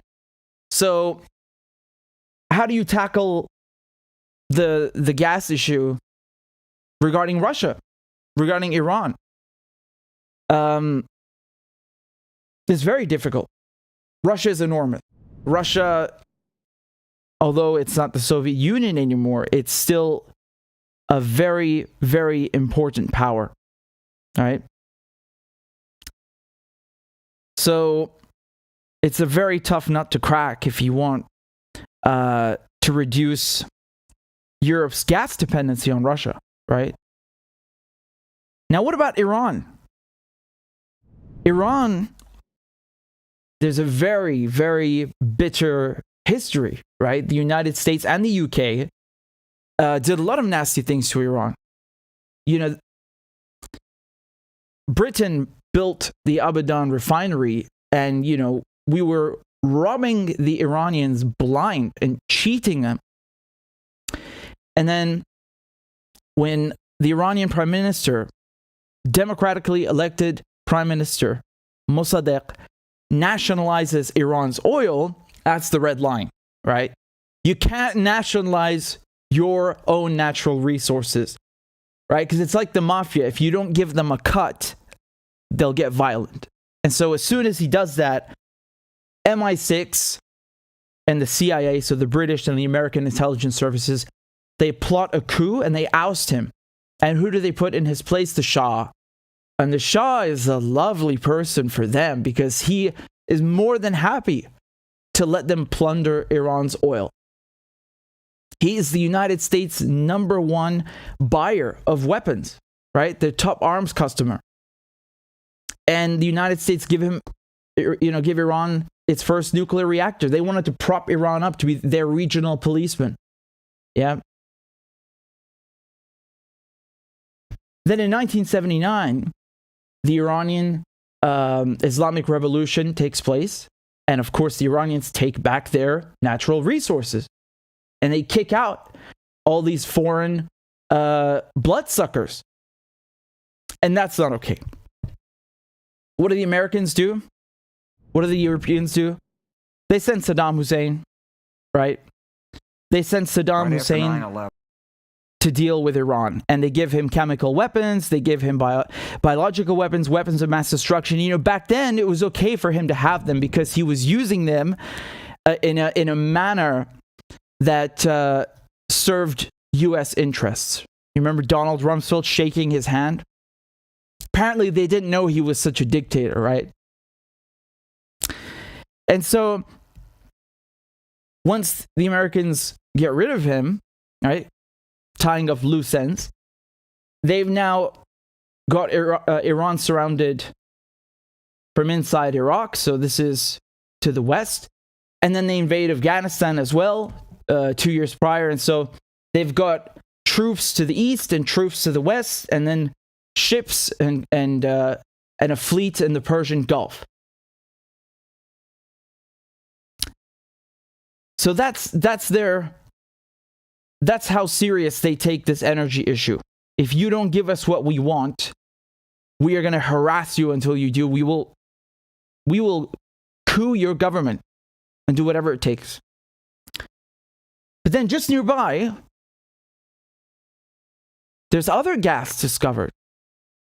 So the U.S. Geological Survey in 2010 announces that there's 122 trillion cubic feet of undiscovered, recoverable natural gas in the Levant Basin province. So where is this exactly? We are talking about Syria, Lebanon, and Palestine. So there's all this gas over here. And when gas is discovered there, the U.S. sets out to take control. They send Qatar, which is, as we saw, a U.S. ally, and they send Turkey, which is not only a U.S. ally, it's a NATO member. And they try to win over Bashar al-Assad. I mean, they tried this several times, right? You had Assad and his wife at Buckingham Palace, with the Queen, with Tony Blair and his wife, with Prince Charles, right? They wanted him to liberalize Syria and open up to the West, i.e. give them its resources and let Western corporations come in and take control. And when he didn't do that, that was already one thing. So he's not giving them the gas. But then, when they try to make a pipeline from Qatar to Turkey, because remember, Qatar has LNG, liquefied natural gas, but that's too expensive. That's too impractical. You need pipelines, and a pipeline like that, you know, this is cost effective. So the goal here is to provide an alternative to Europe to undercut Russia's market share. Russia is Europe's largest supplier of gas. You got countries like Austria that get 80% of their gas from Russia. They're completely dependent on Russian gas. There's no question. And the West doesn't like this. They can't have it. So they thought, okay, let's build this pipeline. We fixed the LNG issue. It's under 2,000 kilometers. And so, you know, shorter distances, more cost effective, and most importantly, we can reduce European dependence on Russian gas. Bashar al-Assad says no, because this pipeline must pass through Syria, and he says no. And when he says no, that's the red line. I want to read you what Robert F. Kennedy Jr. wrote in Politico. He said that secret cables and reports by the U.S., Saudi, and Israeli intelligence agencies indicate that the moment Assad rejected the Qatari pipeline, military and intelligence planners quickly arrived at the consensus that fomenting a Sunni uprising in Syria to overthrow the uncooperative Bashar al-Assad was a feasible path to achieving the shared objective of completing the Qatar-Turkey gas link. In 2009, according to WikiLeaks, soon after Bashar al-Assad rejected the Qatar pipeline, the CIA began funding opposition groups in Syria. It is important to note that this was well before the Arab Spring engendered uprising against Assad. And of course, it goes much further than that. The United States was not only funding opposition groups, but helping terrorists, right? And who else was doing that? Qatar and Turkey. So they were in bed with al-Nusra, which is basically Al-Qaeda, rebranded. They were in bed with all of these various terrorist groups to get rid of him, no matter the cost. But that didn't work because Bashar al-Assad forged an alliance with China and Russia. China and Russia have permanent seats on the United Nations Security Council. That means they have veto power. I mean, one is enough, but having both of them take a stance to protect Syria carries a lot of weight. And that's what happened. And of course, he also became increased Syria's relations with Iran, right? And it's because of Iran, Hezbollah, Russia, that the Syrian army was able to win back most of Syria. But there are other reasons that they wanted to get rid of Bashar al-Assad, right? So the more obvious one is that Syria is part of the axis of resistance, right? The anti-imperialist, anti-colonial, anti-Zionist axis of resistance. Syria refuses to recognize Israel. Why should it? Israel occupies Palestine. Israel is occupying the Golan Heights. Israelis, 1/3 of the water they drink is stolen from Syria's Golan Heights. And, that kind of illegal occupation apparently doesn't matter to the EU and the United States. That one's okay. Syria supports Hamas, Hezbollah, Iran, Venezuela, right? All the quote-unquote bad countries that just so happen to have tons of resources and don't like Israel and the United States. Shame on them. Israel's policy is to destroy Syria, right? Keep it in chaos, because they want to make sure that Syria is down and kick it while it's down. And this is to the point that they're even supporting Al-Qaeda. Don't take my word for it. I want to show you a clip here from Al Jazeera. This is the former head of Israel's intelligence service, the Mossad. Listen to him. Okay, you say no preference. There have been reports that Israel has been treating wounded Syrian rebel fighters in its hospitals on the border, including fighters from Nusra Front, which is, of course, the Al-Qaeda proxy in Syria. Do those reports worry you that Israel's helping wounded Al-Qaeda-aligned fighters? As I said before, in a different context, it's always useful also to deal with your enemies in a humane way. And I think that when you have people who are wounded and you can deal with them in a humane way, the considerations as to whether to take them in are not simply whether it's politically useful or whether it's politically So it's purely humanitarian, you say. So there's no tactical or political strategic... I didn't say there's no tactical. I said the main consideration, the immediate consideration is humane. But the tactical issues involved, I mean, you know better than me the phrase blowback. You don't think there's going to be blowback against Israel if you get into bed with a group like Nusra Front? No, I don't think so. He's pretty confident in that answer. So, as you guys know, Israel is airstriking Syria almost on a weekly basis, right? They, just a few weeks ago, destroyed Damascus International Airport. They bombed the Latakia port, right? And they made sure there's no way that Syria can explore any of its gas, right? And who benefits from this war? Well, we just outlined the reasons that Israel does. Originally, if they could get Qatar's LNG, or rather to replace it with a pipeline, particularly under 2,000 kilometers, that would be cost effective, as we said, and it would be easy to transport to Europe. Syria to Greece, man, it's not even 2,000 kilometers. You see how close? And it's not just about war. It's also, well, sanctions are war, which was my next point. It's not just about bombing Syria and destroying the infrastructure and making it chaotic and supporting terrorism. It's also the sanctions. So when Trump put the Caesar Act sanctions on Syria, that means no foreign country or company is going to want to cooperate with Syria to extract this gas. They're not going to want to cooperate in any capacity because they'll get punished too. Right? But that's not enough. You know, Trump, when he withdrew from Syria, he didn't withdraw. He just moved the troops to the oil fields. So now Syria is deprived of another important source of revenue and one of its natural resources. And this is no game.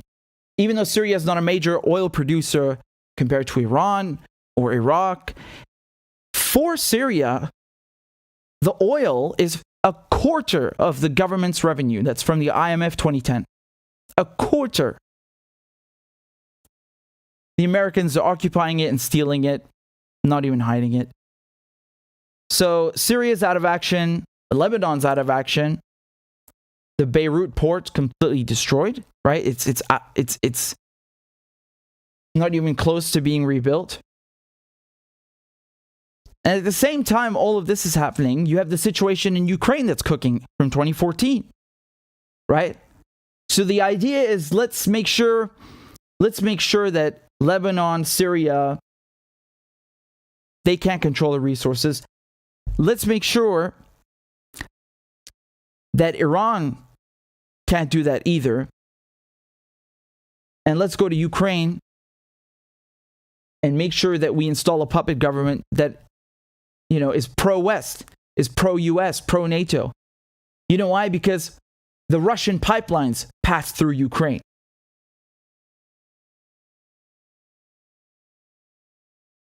Going back quickly to Israel, and they come to the rescue all of a sudden, huh? So, why do you think Israel opposes the nuclear deal? Like, that doesn't make sense at all, because if the nuclear deal prevents Iran from developing a nuclear bomb, and Israel keeps saying that Iran's developing a nuclear bomb, they're a threat, why would you oppose the one thing that protects you from this perceived threat? Makes no sense.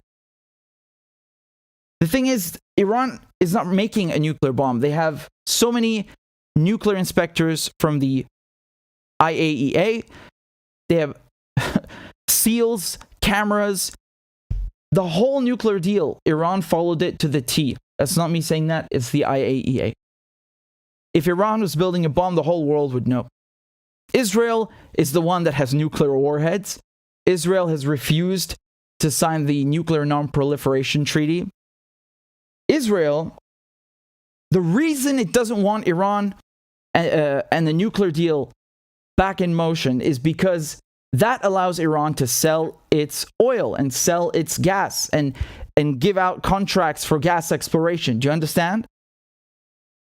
And they want, just generally speaking, to keep Iran as a pariah, right? Keep it isolated. Keep its banking sector, its oil sector sanctioned, isolated. That's why it opposes the nuclear deal, and of course it does that through the United States. And Trump did them a huge favor. Huge favor. So, Iran can't sell its gas, can't sell its oil. Syria can't sell its gas or access its oil. Lebanon can't access its gas. And what does Israel do? Oh, it's Israel to the rescue. They send a giant ship, this behemoth, this absolute titan, right to the disputed maritime border. This has been going on for a while, right? So Lebanon and Israel, they do not agree where their respective maritime borders end. Israel doesn't care. Israel's like, you know what, you guys are down? I'm just going to take advantage of the situation and take the gas.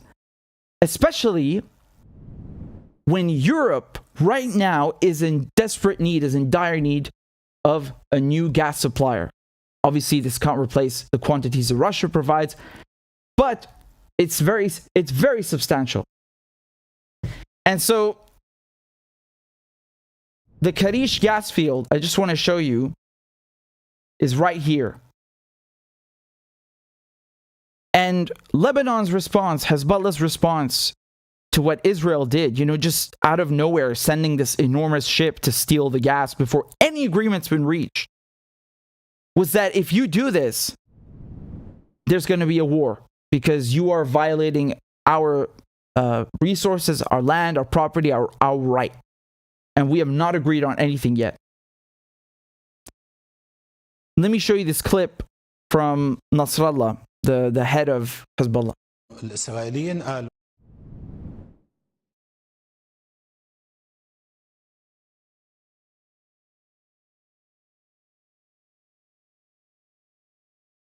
الإسرائيليين قالوا أنهم سيبدأون باستخراج النفط والغاز من كاريش بأيلول. إذا بدأ استخراج النفط والغاز من كاريش بأيلول ولبنان بعد ما أخذ حقه يعني رحنا على المشكل. فماذا سنفعل؟ بتشوفي يومتها. هلا حقول شو بدنا نعمل. So he straight up tells them, and this is just one of many clips. He straight up tells the Lebanese people, the Israelis, the world, that if Lebanon is not given what it is owed, what is hers, then we're going to have problems. We're going to have trouble. And the guy asks him, what do you mean by that? And Nasrallah answers, you will see. Let me remind you just that in 2006, when Hezbollah and Israel, when there was a war, Israel was humiliated. They have not bombed Lebanon once since then. So Israel wants to be a player, right? They've got the EU Commissioner, Ursula von der Leyen, who has banned Russian oil, banned Russian gas. They want all the EU to wean themselves off. And she visits Israel, right? She visits Israel and gives a lovely little speech explicitly saying that the EU wants Israel to be its gas supplier. Take a look. Of course, we want to extend our cooperation on energy. It is known that Russia's war against Ukraine has exposed our European dependency on Russian fossil fuels, and we want to get rid of this dependency. We want to diversify to trustworthy suppliers, and Egypt is a trustworthy partner. For us, it's important that we really discuss the whole width of energy supply that is possible. And today we are already taking a very important step, as we have in the morning signed a memorandum of understanding of natural gas delivery from Israel to Egypt, here the liquefying of the gas and then the transport to the European Union. This is a big step forward in the energy supply to Europe, but also for Egypt. She's not mincing any words. She's not holding back, huh? This is not me speculating or saying, oh, they're going to do this. She's literally saying it. Israel's going to give us gas, right? Israel's going to become a supplier, right? Just like it says here. Of course. Here's the Jerusalem Post. The headline is, Israel will help free the EU from depending on Russian energy. That's very kind of Israel. That's very kind of them to give gas that belongs to Palestinians to the EU, or gas that belongs to the Lebanese. I mean, people think colonialism ended in 1945. Oh boy. Oh boy. Get a refund from your professors. So what does this mean for us? What does this mean for me, for you? The people who are not EU elites or Israeli elites or American elites or in the ruling class. Very simply, this means higher prices for gas, for food, for basic necessities. Oh, that's lovely, right? Who doesn't love paying more at the gas pump? Who doesn't like not being able to fight baby formula, right? Oh, can't have that. We got to send weapons. Billions and billions, literally billions of dollars, your taxes, sent to weapons manufacturers, to people who make war for a living, or rather make a killing from war.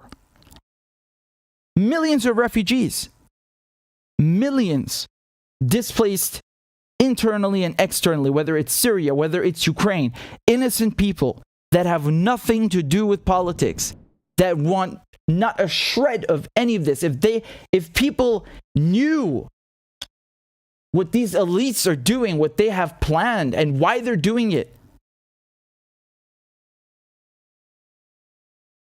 And the Palestinians, of course, what did I tell you? They get nothing. Their existence is not even recognized in this matter. It's like the natives in the United States, right? There is no one even mentions them. It's like they're not there. I mean, the level of disrespect is unbelievable. And then they say, oh, two-state solution. Really? I can clearly see you helping both sides. And now, of course, Israel gets to take Russia's market share, not in full, but a good chunk. And who suffers at the end of the day? Because make no mistake, these higher prices are a direct result of the sanctions and a direct result of this stupidity, because European leaders cannot think for themselves and are unable to exercise independent politics, to be independent from the United States. They all talk about independence and liberty, but they're just sheep of the United States. If the United States jump, they say how high. So they cut themselves off from Russian gas and Russian oil just so that it could be rerouted and they pay more. But that's the thing. The politicians they're not even looking at the bill, but you are, I am. So they screw their own people. They do this at the detriment of their own people and have, complete, nothing but contempt, honestly. So the average Joe, the average person, is hurt just so they can make money, just so they can have power. And that's what it comes down to at the end of the day. You have a set of countries, you have certain powers attacking other countries on the other side of the planet to steal their land, to steal their resources, so they can remain in control, so they can remain in power. And that's why this is all connected. They wanted that pipeline so they could undercut Russia's market share. When Syria said no, they destroyed Syria and punished it. And then they started stirring things up in Ukraine so they could intimidate, antagonize Russia with a NATO country on its border, or at least a NATO partner, because they trained those Ukrainian troops to NATO standards, did they not? And they wanted to exert control over the areas where the Russian pipelines pass in Ukraine. And then they finally got these European countries to cut Russia off because of their stupidity and their sheep mentality and their disregard for the reality, for the conditions of their own people, because they're not paying the bills. They don't realize the price hikes. They live in their bubble. And now, the Iran deal, Trump pulled out of it to help Israel. It was to their benefit to make Iran a pariah. And now they're trying to stall the nuclear deal as much as possible, because they don't want Iran to be accepted to catch contracts, to sell gas, to sell oil, even though the world desperately needs it to drive the prices down. All of this, everything about resources and about power and about control. And now you understand the bigger picture. And it's a very nasty picture. But look how malicious and cunning they are. They will stop at nothing. They will kill and displace millions just to make sure that Russia's market share is undercut, that Russia is undermined, that Russia loses revenue, and that they control the resources.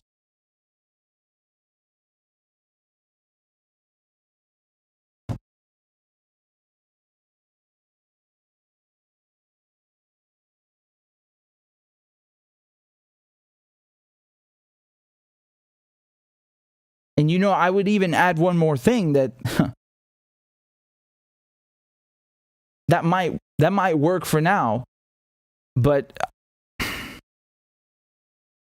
is it even working now? The sanctions are backfiring. Russia's looking east.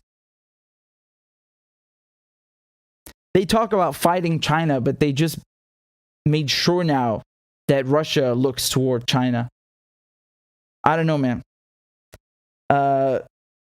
I mean, I do know the sanctions are backfiring, and you know, again, they don't care because they don't feel the impact.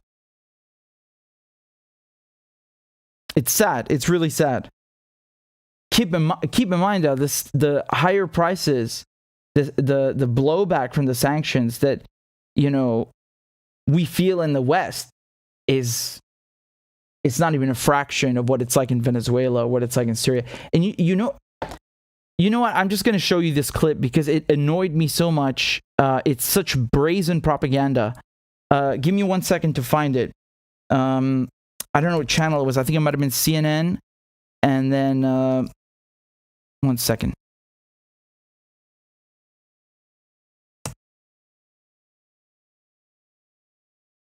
It was a segment about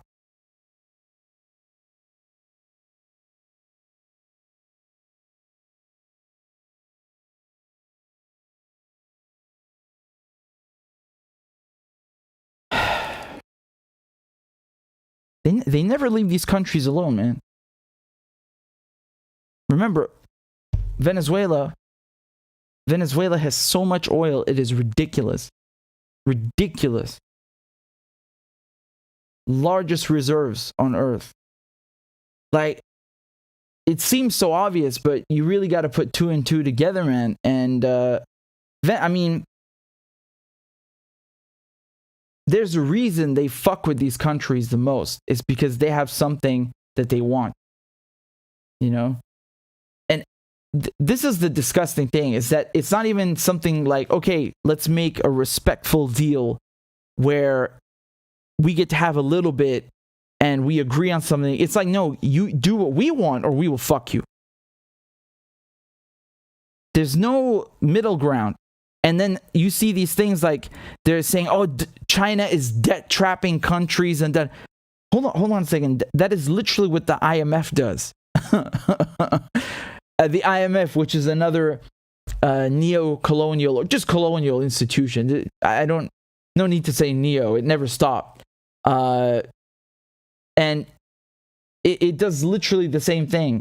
And on top of that, at least with the Chinese, you know what you're getting. They're not going to come and, you know, roll in with fucking tanks and bomb your country and then claim they're bringing you democracy while taking the oil out the back door. At least they don't do that at all, right? Like, how many bases does China have across the world? I think it's about 30, maybe something ridiculous. It's, you know, compared to 800 U.S. bases. The numbers are not exact because each country, each government is not going to tell you. That would be just stupid because it's like giving information to the quote unquote enemy, whoever that is, right? But give or take 800 American bases, and then China somewhere between, I think it's 20 to 30. And again, regardless, the Chinese are not rolling in and doing this shit to people somewhere in Latin America or whatever, or in Africa, because they want some resource. There's a reason you had something called the Silk Road. You guys, I'm sure you guys know what the Silk Road is. I don't mean that online site, but the Silk Road was at one point the most important trade or center of trade in the world, and it spanned all the way from China to Syria through Palmyra, and then to Europe.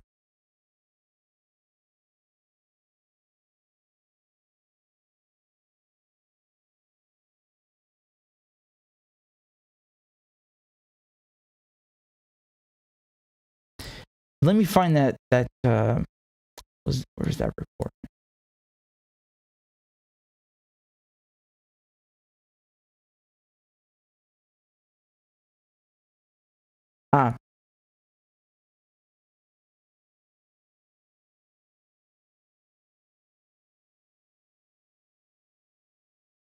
It was about migrants coming to the United States and not knowing where they're going to end up. And there's something... After being processed at the border, but the 1 second. Despite the objections of the mayors there, who call it a political stunt that is taxing their resources. There was something they said last second.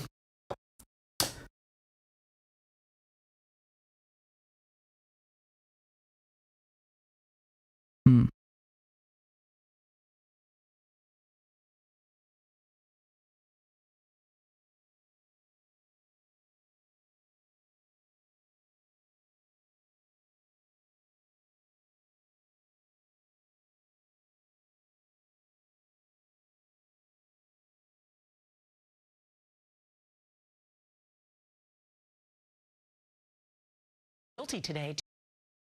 Investigation. You know what annoys me about Trump and all this stuff? Like, he did so much despicable shit, and they don't care, right? They go after him because of stuff that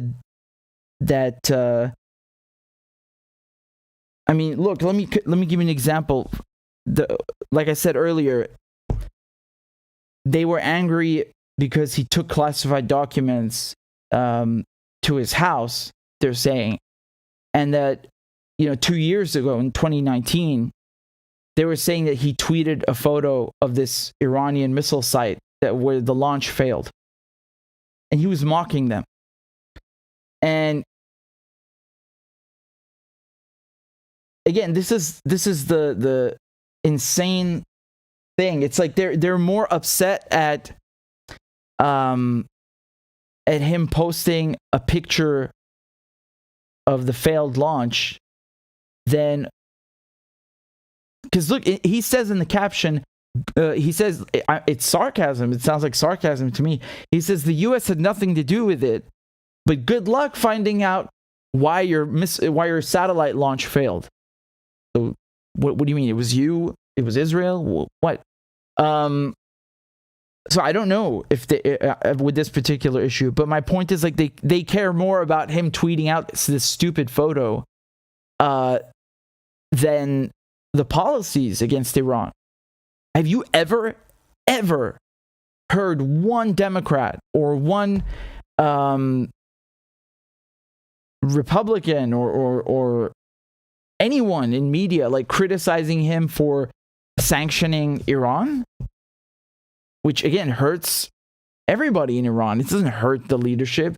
The leadership are able to survive because they have more resources, and this is true in Syria and Venezuela and so on.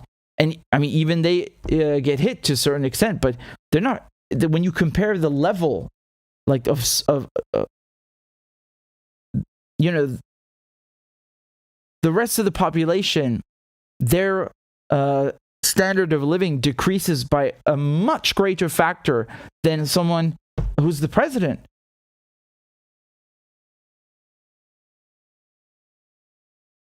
They don't care. They don't criticize Trump for doing that to anyone, or to Venezuela, or they don't criticize him for killing Soleimani.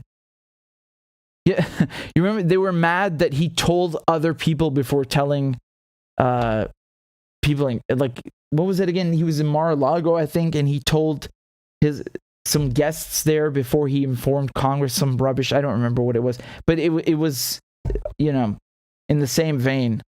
And again, it's like,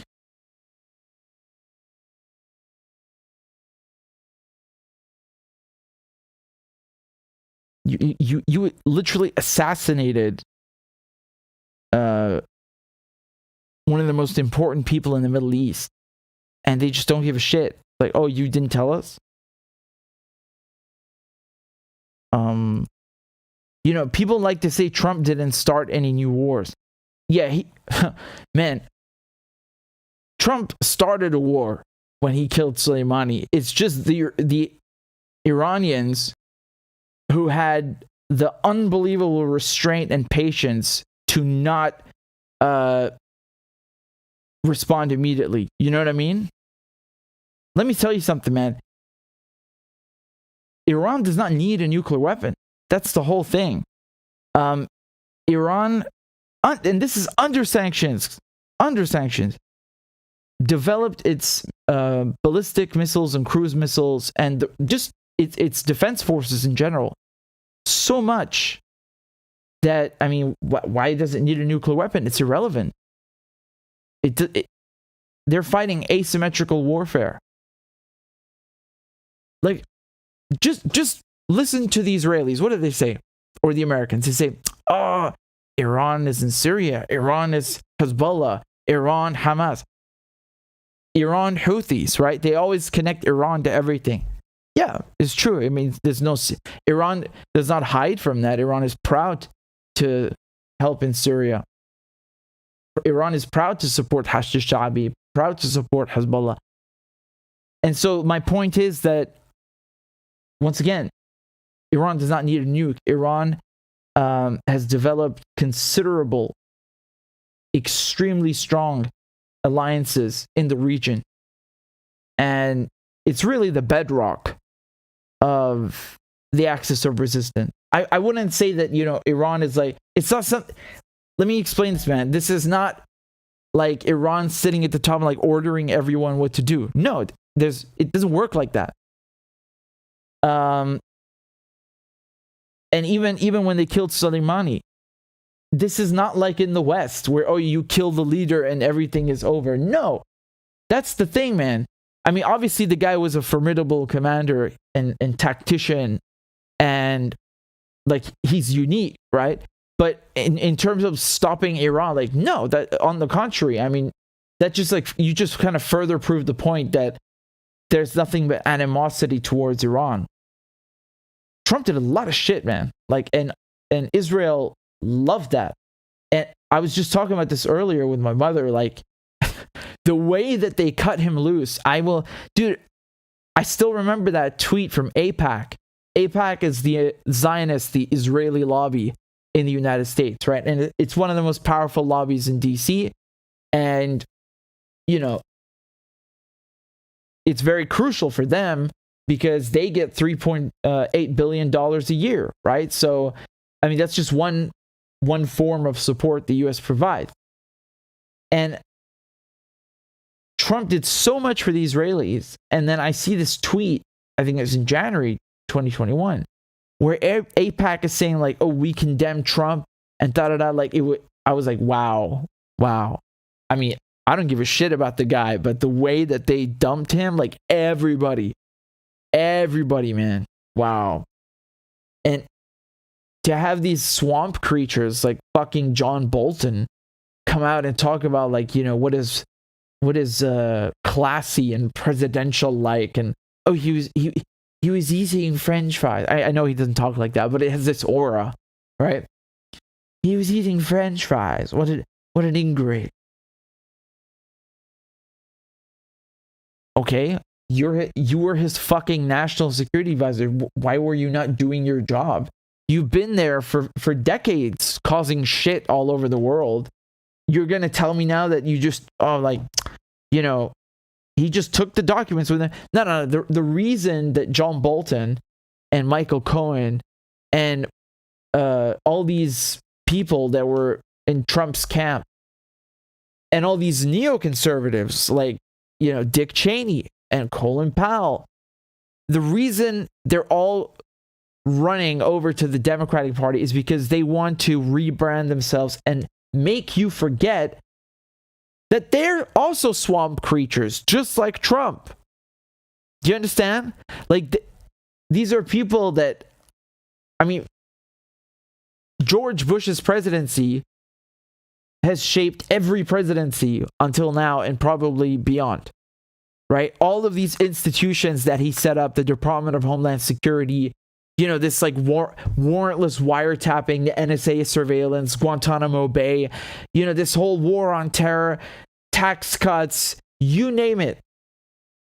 Did any of the new Congresses or did any of the presidents after him dismantle any of this?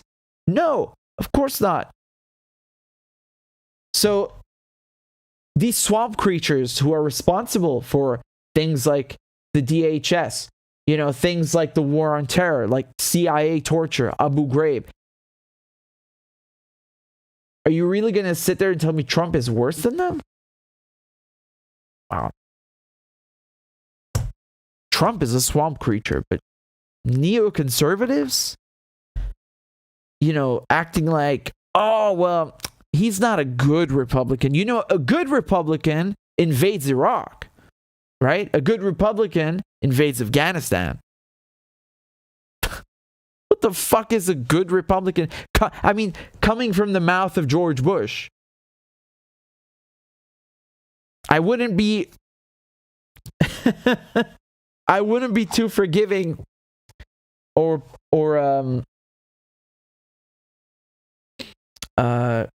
sympathetic towards his definition of a good Republican. Christ, like, do people not have any memory from anything before 2017? What is going on? What is going on?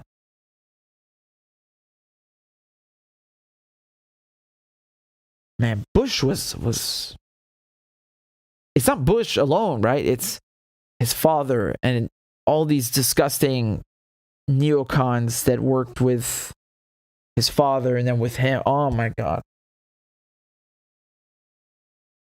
For me, that is really something where you can objectively look at that administration, that Bush administration, and easily say that they were way worse. Way worse. Trump, as dog shitty as he is, does not even compare. And that doesn't mean there's anything redeeming about him. It's just, I'm just talking about how all of these people that shaped the beginning of the 21st century with nothing but death and destruction and misery are now pretending to be like goody two-shoes and choir boys who, like respect democracy. What the fuck? Wow. This is the thing. They say Trump, he doesn't, like, he lied and he tried to do a coup. Dude, what about the coup in Venezuela? Why didn't you talk about that? You don't mind that? Like, you see how they don't mind when Trump tries to fucking overthrow other people, like in other countries? Like, that's fine, And then they compare this moronic bullshit to that, like as if it's the same kind of definition or stature or caliber, shall we say. You can call it many things, but a coup is, that's a bit of a stretch. A coup is when the CIA and MI6 overthrow the fucking prime minister in Iran to get oil. That's a coup, right? When Donald Trump sends these mercenaries to kill the president in Venezuela, that's a fucking coup or coup attempt, which failed miserably. Like, stop cheapening that word. And again, you see how these people never criticize U.S. foreign policy. And it's not just the foreign policy, it's the domestic, cancer of these lobbyists and corporations and Wall Street, right? We always tend to think politics happens in Washington, D.C. I've been telling you for years, it's in Wall Street, right? That's where a lot of politics happen. I don't know what fucking tangent I just went off of. I don't care. Whatever. I just, basically, I just wanted to say that I'm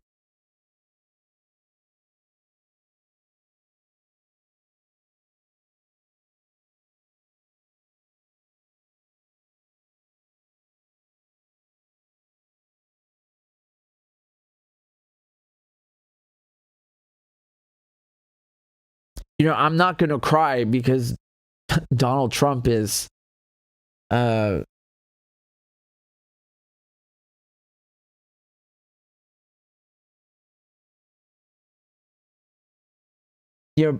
not going to cry for Donald Trump. Again, he's a swamp creature, but I feel like they're making this out to be bigger than it is because they want to influence the midterms, right? I'm talking about the neoliberal Democratic Party media,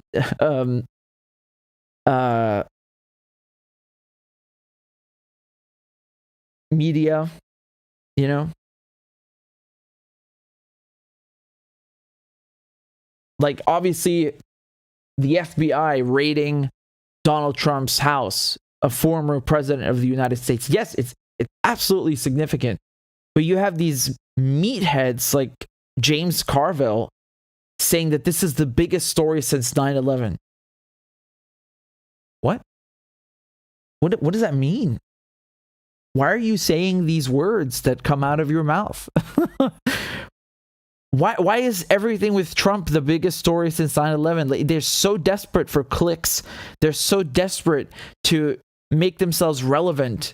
And they're so desperate for ratings because if they don't talk about Trump, no one watches their show. There's nothing of substance. It's always Orange Cheetah Man. Dude, fuck the guy. Why do you keep talking about him? If you hate him so much, why do you keep giving him attention? Because they need to. Otherwise, no one would watch their crappy shows. And this thing about declassifying documents, right? That the president is ultimately the one who decides whether to declassify something. Yes. The thing is that even when someone underneath, so in an agency whose job it is to declassify things, they're doing it because that power from the president is delegated to them, right? So again, really not gonna cry for Trump, but that spokesperson of his was kind of funny when he said like this idea that some pen-pushing bureaucrat is the one who ultimately decides what the president can declassify. It's absurd. Yeah, it doesn't make sense. But Trump's claim that there was a standing order that, whenever he takes a document and puts it in a box or takes it home, that it's like automatically declassified. I don't know if that's true, right? Like no one has proven that this wasn't true, and neither to the contrary. Regardless, though, I want to say something, and this is very important. The 3 counts that they use to justify the warrant, one of them is from the Espionage Act, right? And I talk about that a lot because I've been covering Julian Assange's extradition case for 2 years now, and he's been charged under the Espionage Act. And with Trump, it doesn't talk about classified information. The law itself does not specifically refer to classified information. That wasn't a thing. That wasn't the way that, they organized documents when this law was created in 1917, right? This is during World War I. And so back then, they refer to national defense information. You understand? Not classified. Now, at the same time, when you say national defense information, you would assume that it's classified because it pertains to national defense. In the warrant, they made sure to specify that everything marked classified or even next to it with no marking should be taken. Everything on the premises, right? So they really wanted to cast a wide net. And of course, what are Democrats and the neoliberal, we should just call them Wall Street media. That's really what they are. All of them, Fox, MSNBC. But what they're really hoping for is that they block him from running in 2024, right? And actually, when Trump's house was being raided, he raised millions of dollars. He sent all these emails to his supporters asking for donations to help out, and he made millions.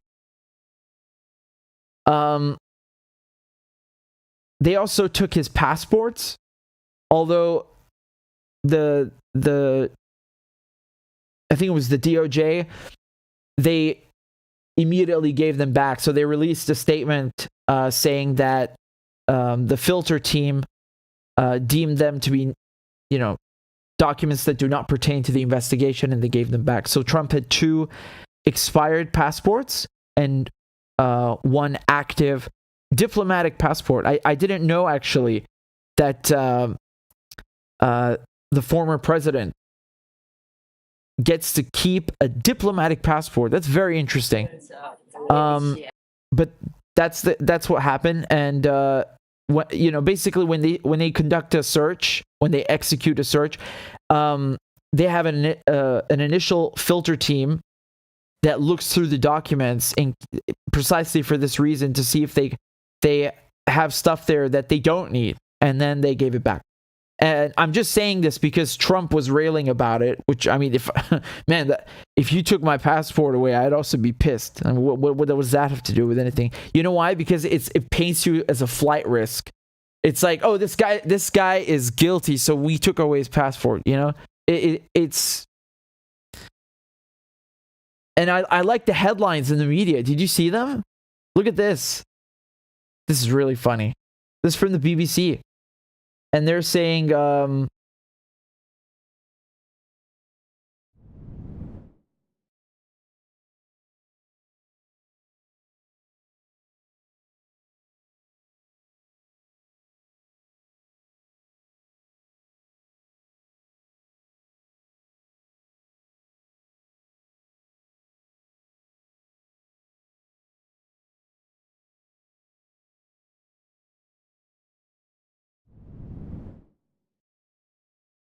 Donald Trump says FBI agents raided his Mar-a-Lago, Florida home. And then in The Guardian, the same thing. Donald Trump says Mar-a-Lago home raided as FBI executes search warrant. I mean, Trump is not exactly the most truthful person. He's a politician, after all. So I know they have this tendency in the media to paint him as a dumb and as a liar and so on. I just don't understand why here it's like, oh, Donald Trump said that, so we don't know if it's true, like as if it didn't happen. It did happen. It's not just him saying it. It happened. The FBI, everybody. I don't understand why it's, oh, Trump said that. And by the way, so here is the official search warrant. So they released part of it, right? And I mean, this was really a wide net. So they said they're gonna search all storage rooms, all other rooms or areas within the premises used or available by the former president of the United States and his staff, and in which boxes the documents could be stored, including all structures or buildings on the estate. Right? And they said here, any physical documents with classification markings, along with any containers and boxes, including any other contents in which such documents are located, as well as any other containers, boxes that are collectively stored or found together with the aforementioned documents and boxes. So basically saying, take every box you find. And they're saying information including communications regarding retrieval, storage, or transmission of national defense information or classified material.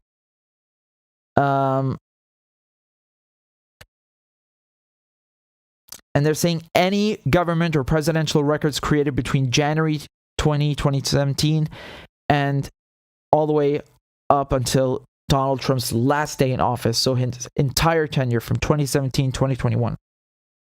And any evidence of the knowing alteration, destruction, or concealment of any government and or presidential records, or of any documents with classification markings. So, you know, there's several people who want these documents. You have the presidential archives. I can appreciate that, you know, as a, God, I hate to say the term history buff. No, I think it's great. I wish they'd publish the ones that matter. But I can understand that. I don't know if it necessarily warrants an FBI raid, but I thought, my understanding was they had reached an agreement and Trump had said, I've sent everything they want. And then they still raided him. I guess the investigators just didn't believe that he gave them everything. And if I'm not mistaken, the FBI are saying they've seized 11 sets of documents, of classified documents. So that was the headline from the Wall Street Journal. Okay. So the FBI took about 20 boxes, binders of photos, a handwritten note, and the executive grant of clemency from Mr. Trump's ally Roger Stone. A list of items removed from the property showed. There is also a list with information about the president of France.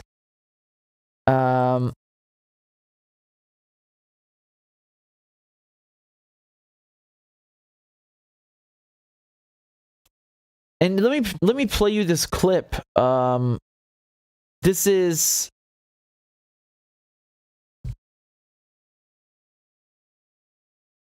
from CNN.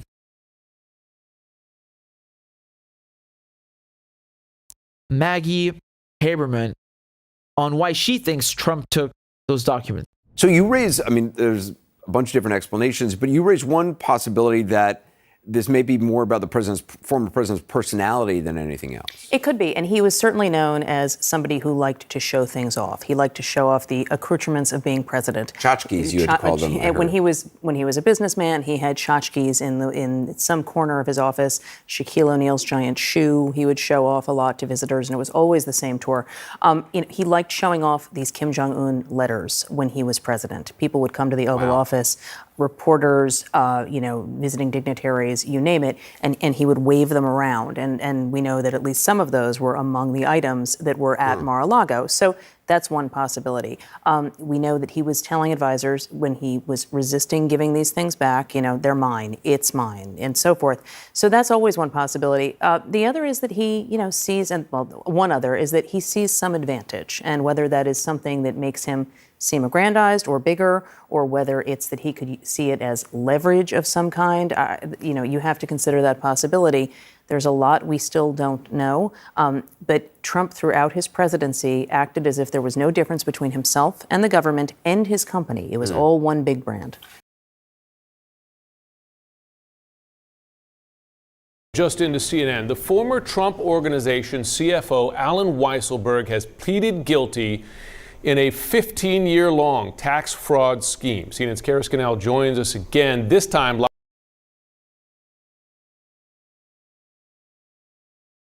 I mean, dude, honestly, if I had letters that I exchanged with Kim Jong-un, I'd want to keep them too. That was a a good bit of diplomacy there. But I'm pretty sure that's not what they're after, right? So, what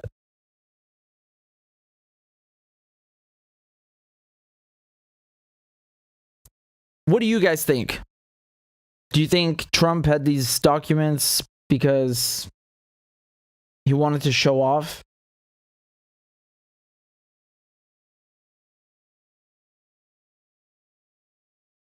I want to show you a clip from John Bolton, who was Donald Trump's national security advisor. And listen to his theory. Give me a sense of where you think the truth lies with respect to Trump's intelligence, carelessness, and the degree to which he might have brought motive to bear on taking these documents out of the White House and keeping them for this long at Mar-a-Lago.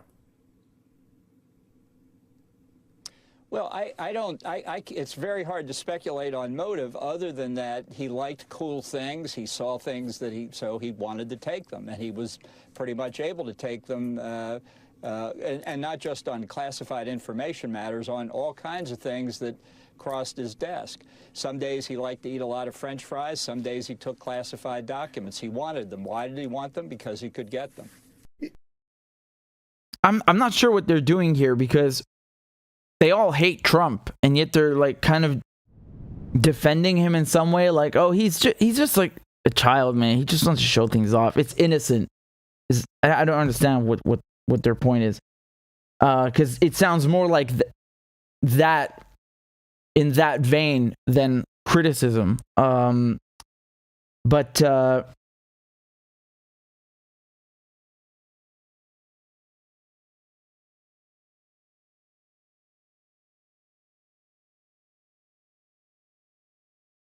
again, here's this moron, James Carville, who used to be Bill Clinton's advisor. And this Mar-a-Lago story, which might be the biggest story since 9/11. That's not going anywhere. Why do you make words come out of your mouth? Just,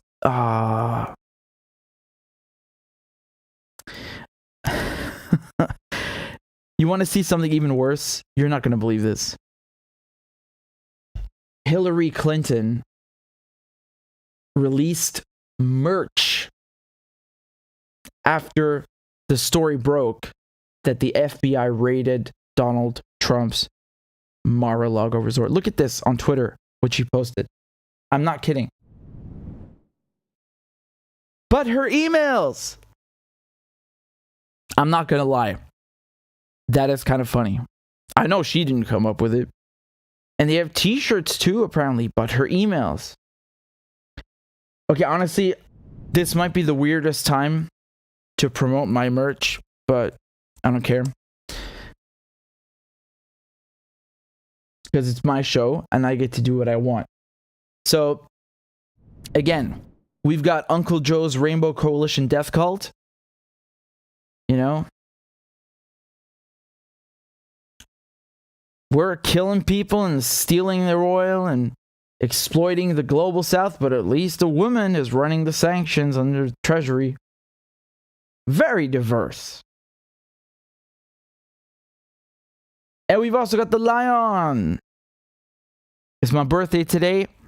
I'm a Leo, so I'm going to wear this one today.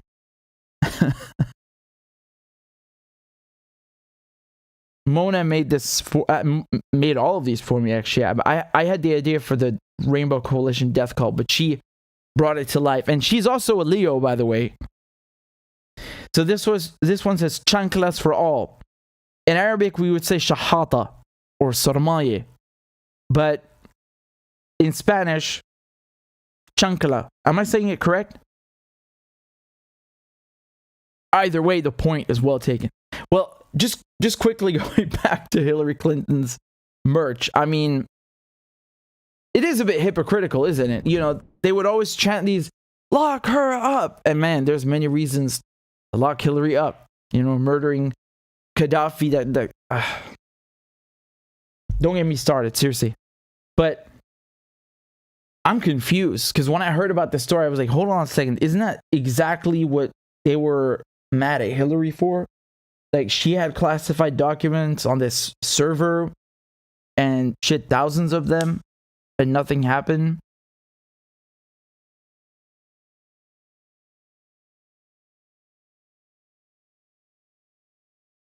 Well,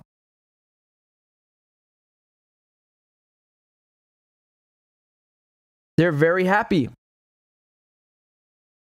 on MSNBC. God, I loathe listening to that coverage. They talk so much about Trump. You don't understand anything. Ironically, right? It's all just garbage, right? It gets kind of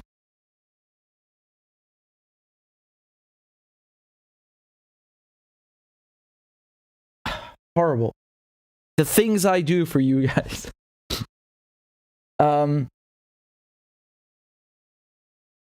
When I watch their coverage, they're all really happy because they're hoping Donald Trump himself will be indicted.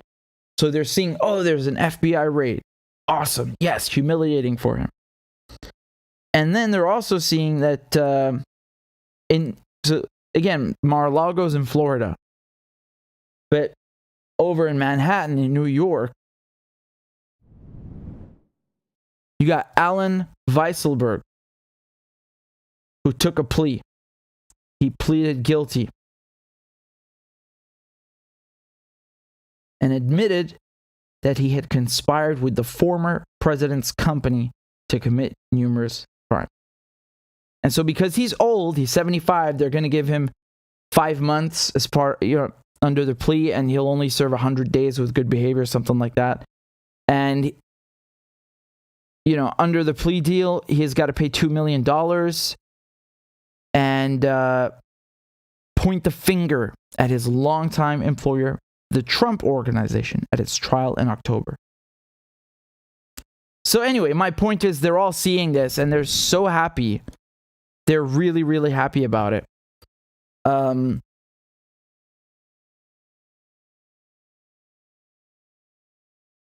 they're also looking at comments like from Michael Cohen. Okay, so Michael Cohen was... God, it's so funny. Before I even started reporting myself, I used to sit down and watch all this shit just to see what, because I'm following politics very closely, and I would go and watch these congressional hearings about some bullshit. I don't know. I guess I find it interesting.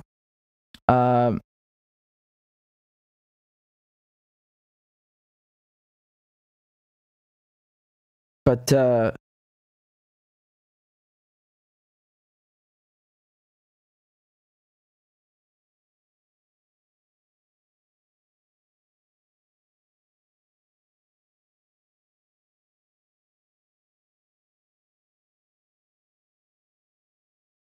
you're seeing things like this about, could Trump be barred and disqualified from running for U.S. president in 2024? Experts say no. It's not likely. A probe against an individual is not enough to disqualify them from running for president. See 2016 presidential candidate Hillary Clinton, then under investigation by the FBI over mishandling classified information. So same thing. And the FBI ultimately decided against charging Clinton. I think some people at the FBI were not too keen on being suicided by the Clintons.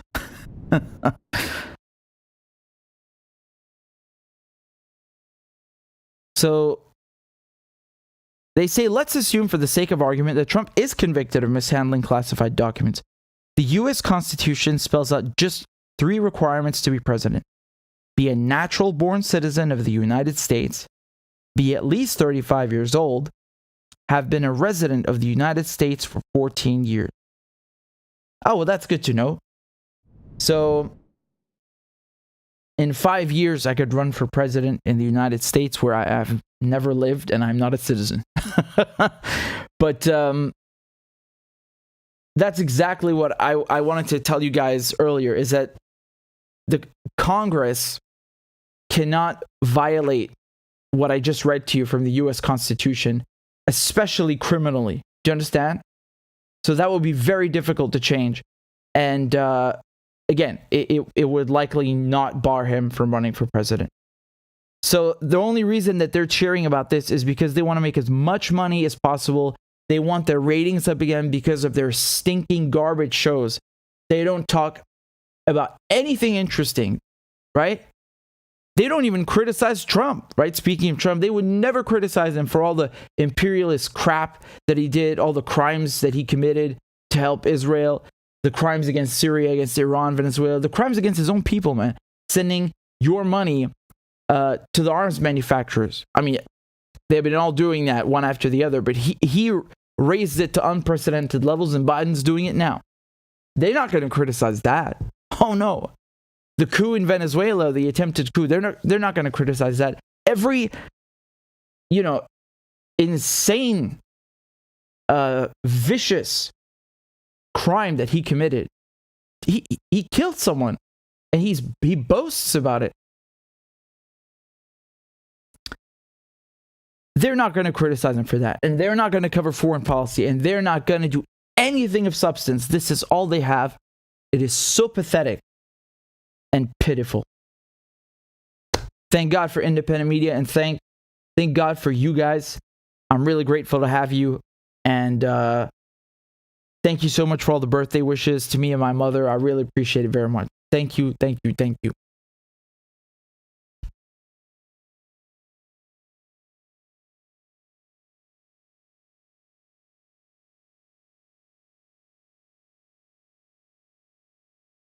Man, I need to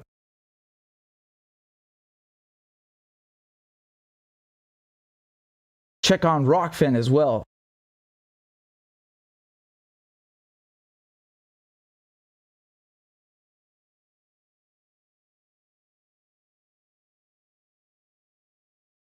Thank you very much, Teresa, for the donation on Rockfin. By the way, guys, please remember that I am on other websites, in case they do something to my YouTube channel, God forbid. You can find me elsewhere. I'm on Rockfin, Rumble, and Odyssey. I'm on all the stuff.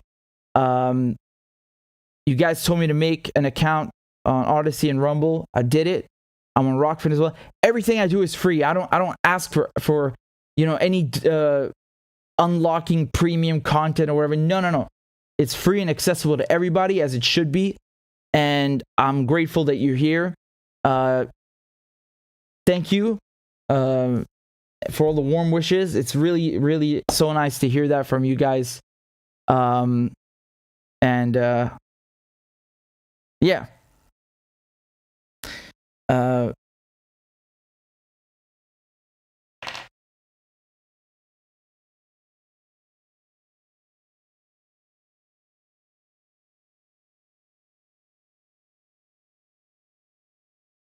All right, then. All right. Sorry, just going back to what I said. Rockfin, Rumble, Odyssey, make an account there. It doesn't cost you anything, and you can subscribe, and we have a backup. And can you guys tell me just really quickly, did you get a notification today for the stream? How did you find it? Because I'm really praying the notifications work. If they don't work, please sign up on Telegram or by email. So that way, when I go live, you will get an email every time. You know what's so hilarious? I get emailed about my own live stream on YouTube every time without fault. Dude, why the fuck are you emailing me? Email my subscribers. Like, what is this? Unbelievable. You guys are saying notification, Rumble, Telegram, no notification.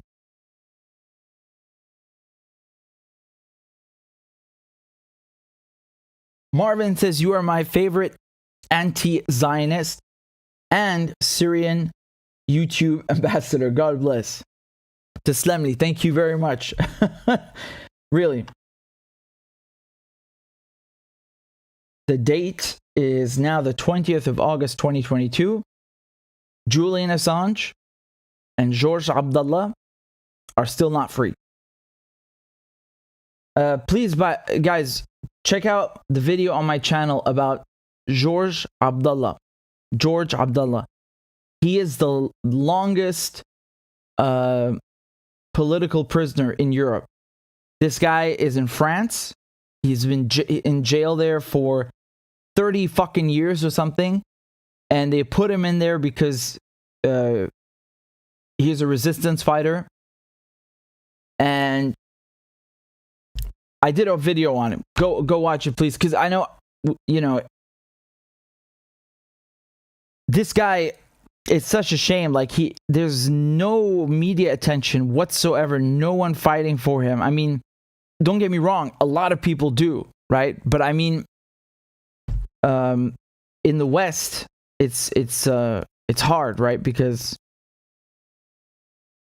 they don't want you to know about this stuff. They want you to think, on est tous des démocraties, et oui, liberté, égalité, fraternité, nanana.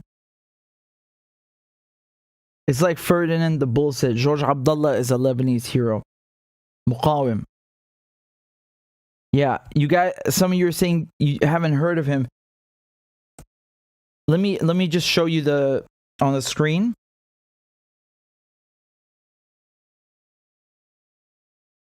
Yeah, here I posted this a few months ago, and you can find it on YouTube. It's George Abdallah, the longest held political prisoner in Europe. I'll post a link now. And I just posted I posted the title. I need to post the actual link. Okay, there you go, guys. All right, well,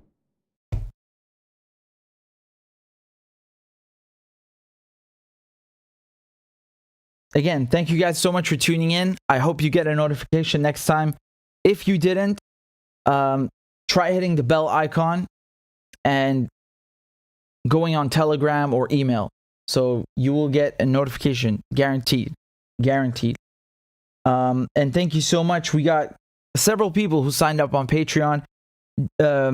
James raised his pledge tremendously. Thank you very much. And we also got Gorgonzola, who just joined on Patreon, and Jesse. Thank you very much. We've also got a donation here from Leticia. Leticia says, happy birthday to you and your mom. Thank you so much. Thank you. Also, here's the link to what Pompeo said. Okay, awesome. I will save this for next time then, okay? And thank you so much for sending me that. Do you feel that he's more candid after leaving office, or no? I mean, it's Pompeo after all, you know. I mean, it says, happy birthday, Habibna. Thank God for giving the world people like you. Thank you very much. I'm humbled by that, and I appreciate it very, very much. Thank you so much, guys. I owe you a crab dance, so I'm gonna play that. Let's go. Clap for that, you stupid bastard. And Corn Pop was a bad dude. And he ran a bunch of bad boys. Listen, fuckhead, you have fucking crossed the line. Claiming I'm the enemy. You got that, you goddamn son of a bitch? I don't give a fuck what you think, bitch. Good morning. Sunday morning. Cut that bitch out. Thank you for Iron Dome, which is a technical marvel. والله انتوا كلاب بصراحة يعني. ماشي نشتغل عادي. We lied, we cheated, we stole. China.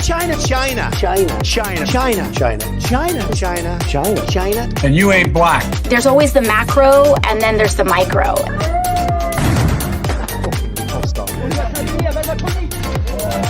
Do not come. Do not come. I'm gonna come.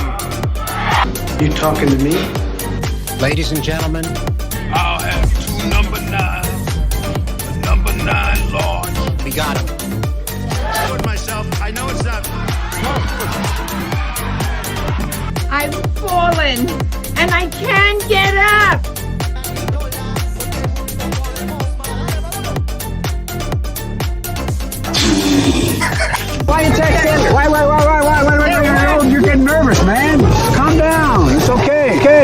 Suck my dick and choke on it. I yield my time. Fuck you.